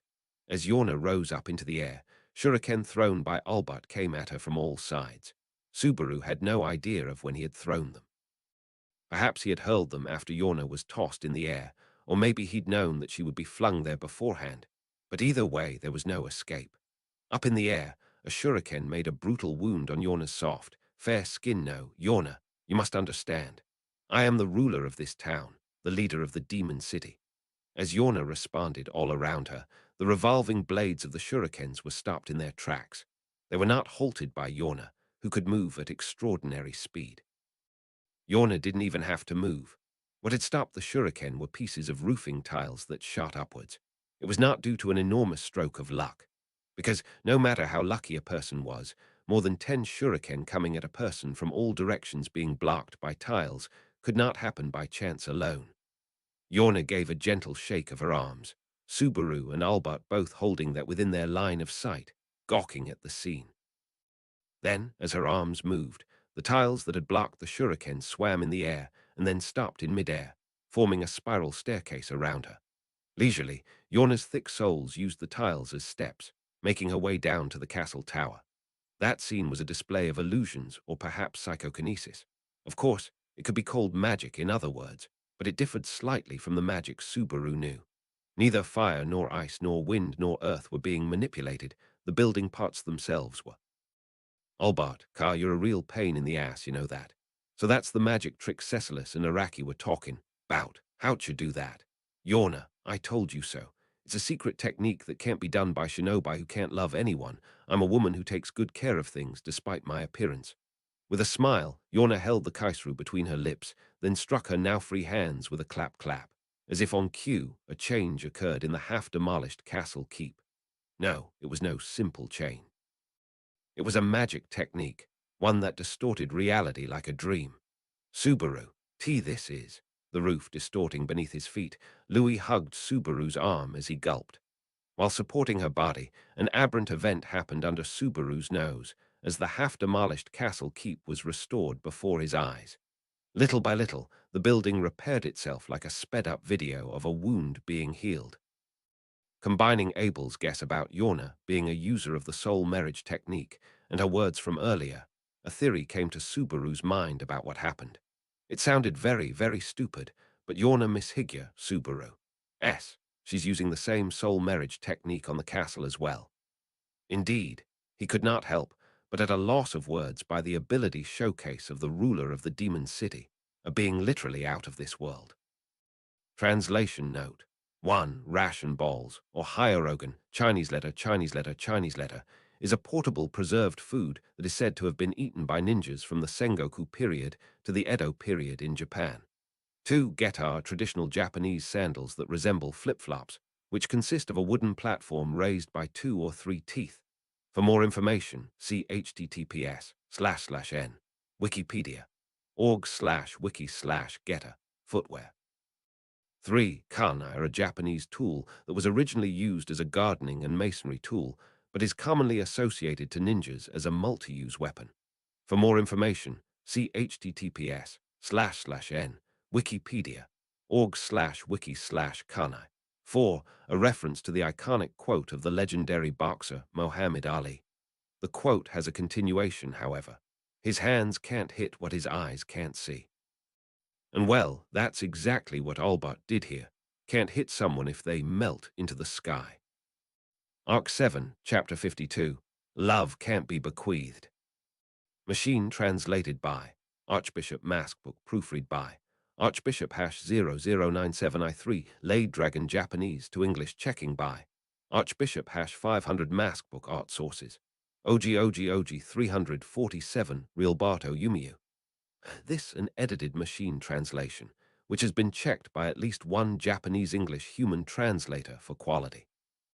This is expected to have a quality dip in accuracy, therefore, if you read this chapter, you must take into consideration the trade-offs between speed and quality. A proper, higher quality translation for this chapter is in the works by our team, so if you would prefer to wait for it, then feel free to check back at a later date, keeping an eye out on our social media for updates.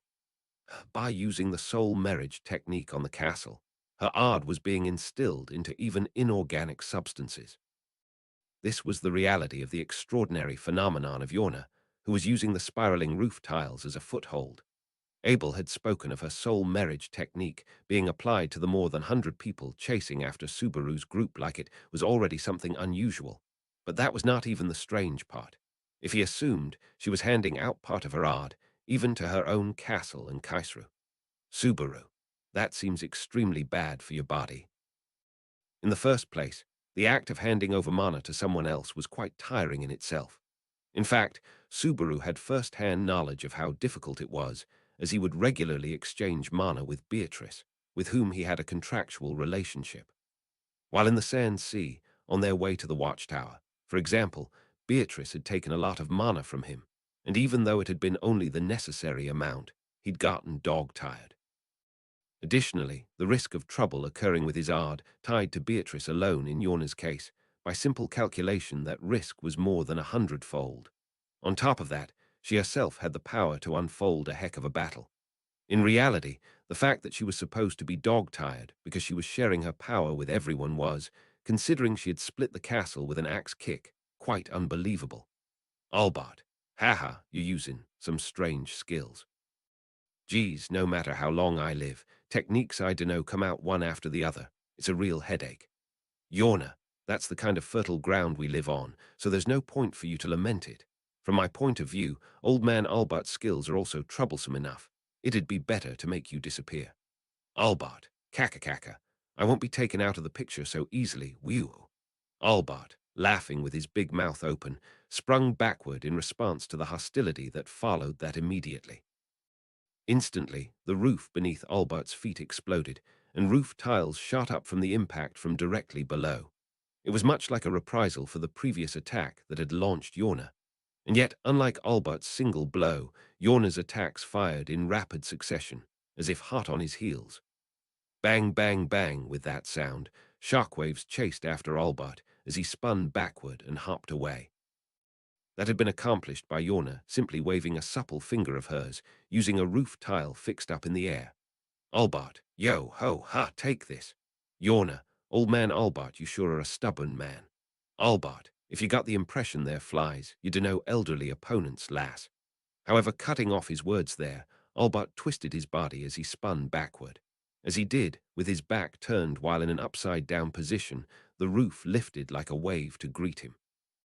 Chased by shock waves from his front and by surging waves of roof tiles from his back, he was being attacked on both sides. The sight of the castle tower, surging like an ocean, made Subaru want to doubt his eyes.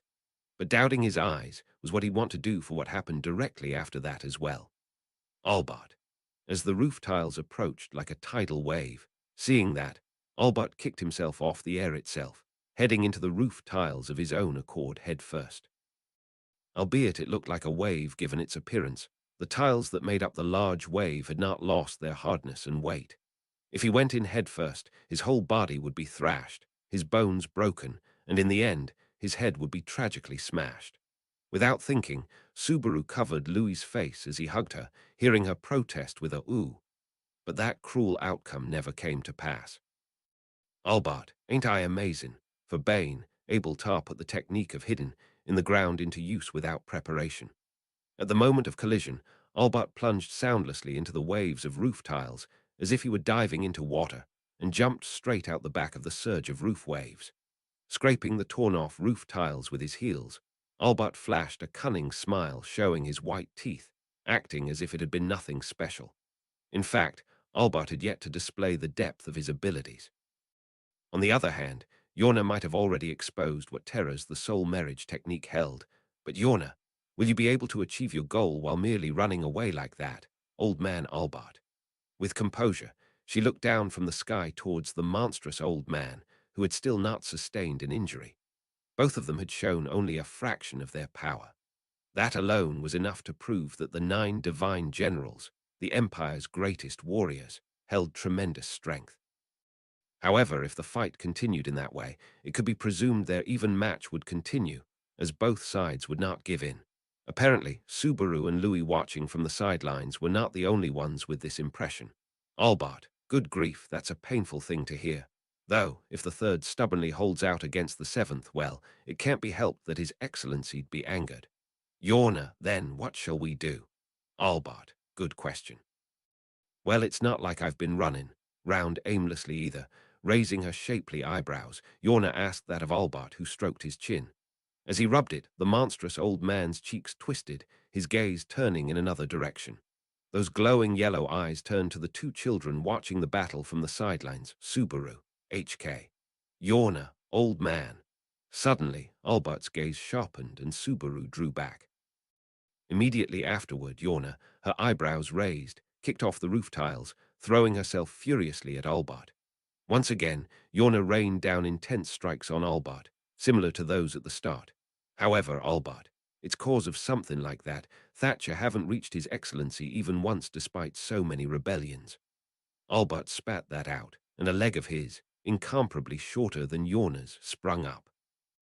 But the sole of his shoe collided directly with the thick sole on Yorna's heel, sending shockwaves through the long hair of the two.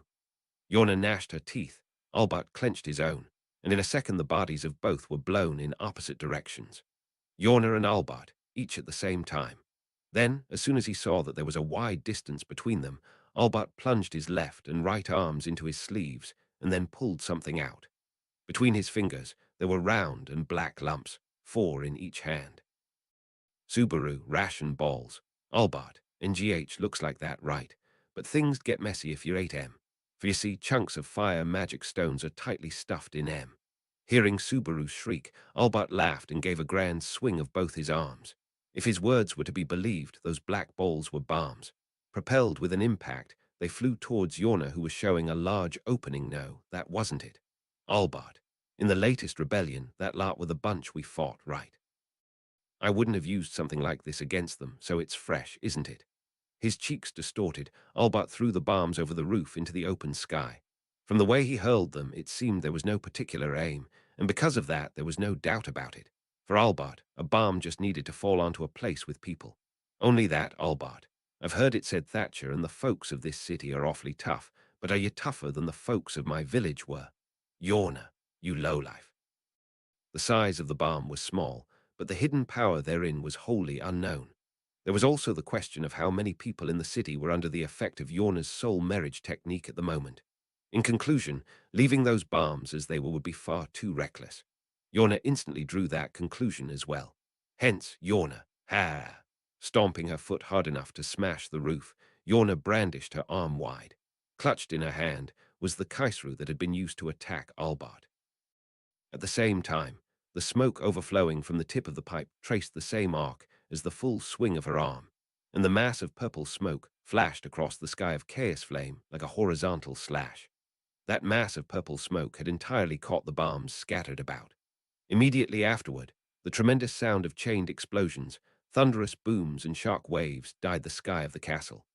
One of the explosions occurred near Subaru and Louis, blinding them and making it impossible for them to stand.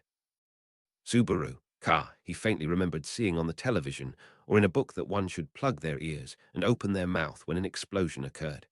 As a result of failing to do both, Subaru's body suffered great damage. His head was rocked, his vision was colored bright red. That was how out of the ordinary Albert's bomb was. Albert was out of his mind to be carrying around so many of those things. That he was going to scatter them all over the city without mercy was also clear. Louis, yeah. There was a shout, and Subaru's shoulders were shaken by a small hand. Upon taking a look, he saw Louis projected in his deep red, obscured vision and noticed that her facial expression was changed. Her mouth quivering in terror, tears were welling up in Louis's blue eyes. Seeing that before his eyes, Subaru went to reply with, "I'm fine, Subaru." Ah. At the edge of his red field of view, he caught sight of Albert appearing behind Yorna. Subaru. As she was busy dealing with the bombs that had been thrown, her pose was still the same, having done a full swing of her kaisru. Albart, having appeared right behind her, was about to draw his arm in and loosen a strike of his hand being used as a sword. His aim was the center of Yorna's back. If this were a manga, it would be a situation in which her heart would be pierced with one blow. If it truly would play out like something out of a manga, he didn't know. But enough had been seen in the fight so far to know that both Yorna and Albart were superhumans with manga-like powers. If it continued unchanged, Yorna would die. So Subaru, Louis. Grabbing Louis's hand that was on his shoulder, Subaru pointed towards Yorna and Albart. He told her the procedure in detail before entering the castle, and Louis, setting it in motion, opened both her big round eyes. The next moment, Subaru's vision flickered, and the teleport happened. And so, Subaru. Before he could inhale once, Subaru leaked a dumbfounded voice. The reason was simple, because even his blurry bright red vision was taken away by a sudden warm feeling. Through that sensation, he understood that the cause for that was some kind of fluid that had been poured on his face without warning. As he tried to wipe that sensation away with his arm, he noticed a sense of discomfort. Louis's grip was too light. Albart, the hell was that just now? Your weaklings are supposed to be over there. The sound of Albert's voice of curiosity made Subaru look up dumbfounded. Within his view was the monstrous old man, his head slightly tilted, shaking his hand vigorously. Within Subaru's vision of red, an even redder arm waved with vigor. Subaru, Louis. As he watched, Subaru called Louis's name, gripping her hand tighter. He thought that they had to get out of that place at once. They would have to leap 2 times, maybe more. Perhaps he'd throw up, but that would be bearable. He would bear it, so they had to get out of there right now. Because of that, Subaru, Louis, we've got to hurry, Albart. Nah, saying something that absurd's quite pitiful to look at. There's nothing left above her neck, is there? Subaru, Hearing those words spoken so indifferently, Subaru was not able to understand their meaning. Perhaps him being smaller and his brain younger was why he didn't get them. He had been told something he didn't get, something his little brain didn't want to understand, and because of that, even if he were told that nothing of her head was left. Yorna, how dare you do that? Shortly after, with a shout of anger, something shot over Subaru's head, and Albert jumped sideways to avoid it. An impact shaped like a straight line ran through the place where Albert had been just before, and the newly repaired castle tower was once again destroyed. But Albert was unconcerned by the sort of dreadful power in that blow. Albert, oh, scary, scary. But you should be grateful, Foxgirl. Yorna, what do you mean? Albart, if it weren't for the boy and lassie there, you'd be dead, you know. Well, at this rate, it's only a matter of time anyhow. Yorna. Shaking his upraised finger, Albert continued in a carefree tone. Yorna held her breath, and Subaru felt her attention going from the monstrous old man to himself. However, Subaru slumped on the spot, and the best he could do was pull Louis's lifeless arm towards him. Subaru. Lou is. His vision was red, and he couldn't see Louis's figure properly. If that was because of the disorder of Subaru's eyes, or because Louis's figure had turned bright red, he couldn't even tell. But there was one thing that could be said. Louis had died, even though Subaru had not found any answer on what should be done about her. She had acted as she had been told to by Subaru, and as a result, she died. Subaru had let her die. Yorna, child, look at me. Suddenly, Subaru's face cast downward was lifted by two hands clasping both his cheeks. In front of him, in his red vision, was a beautiful woman's face. The reason as to why he had not been able to tell it was Yorna at first glance was because the expression on her face was one of grief. Was different from the confident face she had shown the previous day to Subaru and the false emperor and their respective entourages. It was different from the kind face that had tried to treat Subaru and the others politely this very day. Right now, Yorna's eyes were shaking as she stared at Subaru with a pained expression. He finally understood the reason why, due to the reflection of Yorna's eyes before him. Subaru. Ah. Subaru dropped to his knees, with that face of his being in an awful condition. His left eyeball had burst into bright red, and his right one had popped out of its socket, held by a string.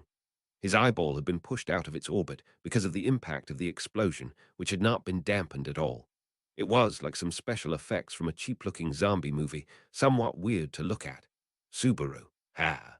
Realizing his circumstances, Subaru's vision, solely that of his left eye, wavered as he let out an exhale. But Yorna's hands did not allow him to fall. Yorna, moving her lips and staring into Subaru's face, spoke. Child, Yorna, love me right now. With eyes looking straight ahead, she declared something utterly absurd. To love and to do it at this moment was awfully absurd. In the first place, he didn't know what he should do specifically, and loving someone was no trivial thing to do. He did believe Yorna was a nice person, and she was beautiful, but Yorna, child. If you love me, those wounds will also. Albert. Kaka. Oi, that's one hell of a thing to ask for, lass, for real. Not that I know much about it, but love doesn't bud so easily, does it? Yorna, silence. Shouting out in anger towards Albert behind her, teasing her, Yorna's eyes were tinged with a deep hue. Watching that happen near him, Subaru repeated faint breaths to prepare, as to accept the waves of pain slowly arriving.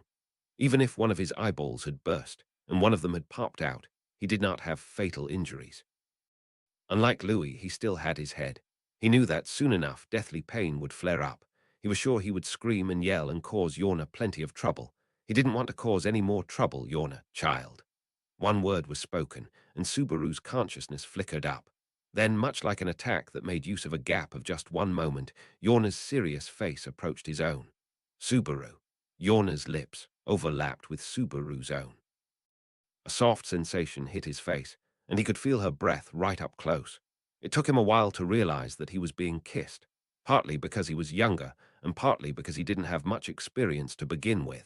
His scarce memories were rather distant, and he considered them to be very, very moving experiences, but this. Yorna, my lips aren't cheap. With this, the kiss ended. Yorna distanced her face, and she interrupted the words onto which she was clinging. However, Subaru vaguely understood what the words that were to follow would be. What she wanted to say was, can you love me now? If Subaru were to love Yorna, the situation would change. That was most likely the root of Yorna's power, or something like the origin of her strength. However, Subaru, there's a girl I like, so, on the other side of his bright red vision, the face of the girl he liked, located in a distant place, emerged. When he gazed at her smiling face, his heart would throb. Therefore, Subaru could not love Yorna. He could not love her, and so, upon hearing that, Yorna's face tensed up in grave pain. It was difficult to look at that. Albert. Well, things don't always turn out so well with men and women. In a moment, along with that voice filled with something like disappointment, Subaru's field of view changed completely. Subaru. Yorna's face, which was right in front of him, disappeared, and all he could see was the sky being dyed red. Similarly to Louis's teleport, his vision shifted quickly now. It was different from Louis's. If it were like Louis's teleport, the world would reflect something different, more vivid, in an instant. But what was happening to Subaru at the moment was much rougher and cruder. His vision was spinning, and there was no interruption like there would be in a teleport, and he saw everything from the ground that was a continuous plane. Just above him was Yorna on her knees, and Albert's form standing before her. Next to Yorna was the body of a fallen girl, perhaps that of Louis. There was one other thing, something, or someone standing between Yorna and Albert. That was Subaru. It was the body of the young Subaru, a child missing his head. Albert, good grief, it's mentally tough to kill a child. Well, physically it's easier though, isn't it? Yorna, old man. With a blood-curdling scream, Yorna's body plunged into Albert. He met it head-on, and the bodies of the two clashed, causing the Crimson Lappy's castle to rock violently. It rocked, it cracked, it shattered, and once again the destruction spread, and then something happened. From that point onward, Subaru did not understand what was happening. He did not understand anything anymore. Without understanding anything, Subaru's head bounced off the roof, it bounced. Dark, he was dragged into a dark space. It was an empty space. He had no hands or feet and was floating. It was incomprehensible. Neither sky nor ground existed, drifting about. Nothing shook, nothing resisted, nothing was experienced, nothing shuddered. It was like he had been acquainted with it many times before. It was like this was the first time he laid eyes upon it. It was like it was drifting away. It was like it was infinitely close. Amidst the seemingly everlasting darkness, in the space completely dominated by darkness, there was an echo of weeping, of someone's crying voice, one that made his non-existing heart beat of a voice. I love you. Those were words of love, like an appeal for love, a request for love, a plead for love, a deferment of love. The voice had requested love for love. I love you. I love you. I love you. That accretion of love, originally, was supposed to be that of words filled with various emotions, the likes of happiness, of anger, of sadness, of pleasure. The whirlpool of emotions was filled with that sort, and yet that which filled the love in this everlasting darkness was nothing more than a single emotion. I love you. I love you. I love you. I love you. I love you. I love you. I love you. I love you. I love you. I love you. I love you. I love you. I love you. I love you. I love you, crammed among the entirety of those emotions, in the entirety of that whirling love, was only sadness. Sadness of sadness of sad, that love sobbed, saddened by sadness. Unceasingly there was sobbing. Unceasingly the sobbing made him yearn for death just because he was listening to it. Love was sadness. Love was made of sadness. Love was made of sad. Love was saddening sadness. While sobbing, while carrying out love on love, while saddened by sadness, they united at the terminus. Where are you?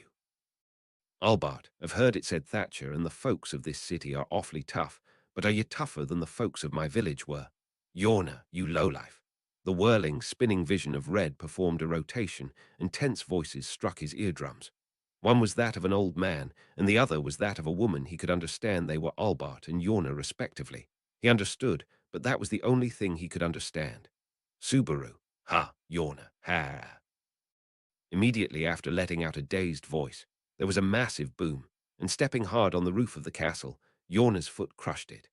At the same time, the golden kaisru in her hand was swung. A large, horizontal, arcing blow from the kaisru, with tremendous speed and destructive power, spread a large plume of purple smoke across the skies of chaos flame. Subaru knew what it was for, and what would happen next.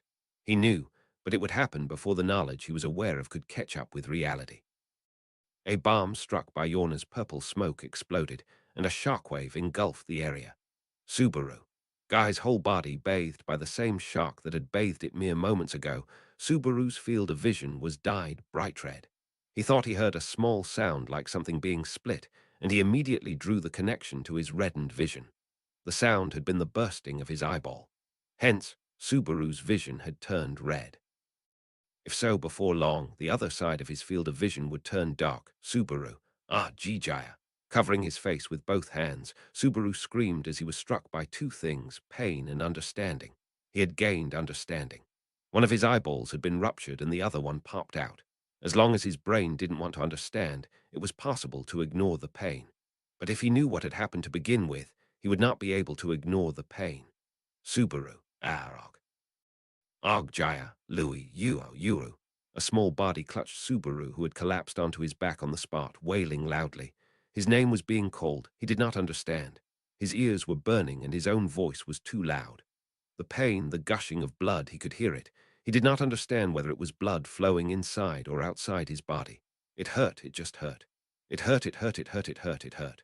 Somebody help. I don't want pain. I don't like pain. I don't like pain. It hurt because it hurt. It hurt because it hurt, because it hurt. It hurt, it hurt, it hurt, it hurt, it hurt. Subaru, war Albert. Oi, isn't that a bad idea? Subaru, HK. Pain swirling around in his head, his red vision glazed over. Right beside Subaru, there was a hand holding him down as he tried to roll around, but it was getting in his way. He wanted to scream louder, flail around more, and let the pain escape from his body. No, it was his face that hurt, his eyes and his ears. So if it hurt somewhere else, if this pain would go somewhere else. Louis, you, oh, thud, thud, he banged his head on the ground. A strong force pulled him up. Someone fastened their arms behind his back, making him unable to move. It hurt. He was afraid of being hurt. He hated it. He was scared. He was going to die. Subaru, ga, Albert. Cack, you can't be serious, Foxgirl. What kind of body you got that won't die from that? So that's what Cecilus was talking about when he said he couldn't lop off your head.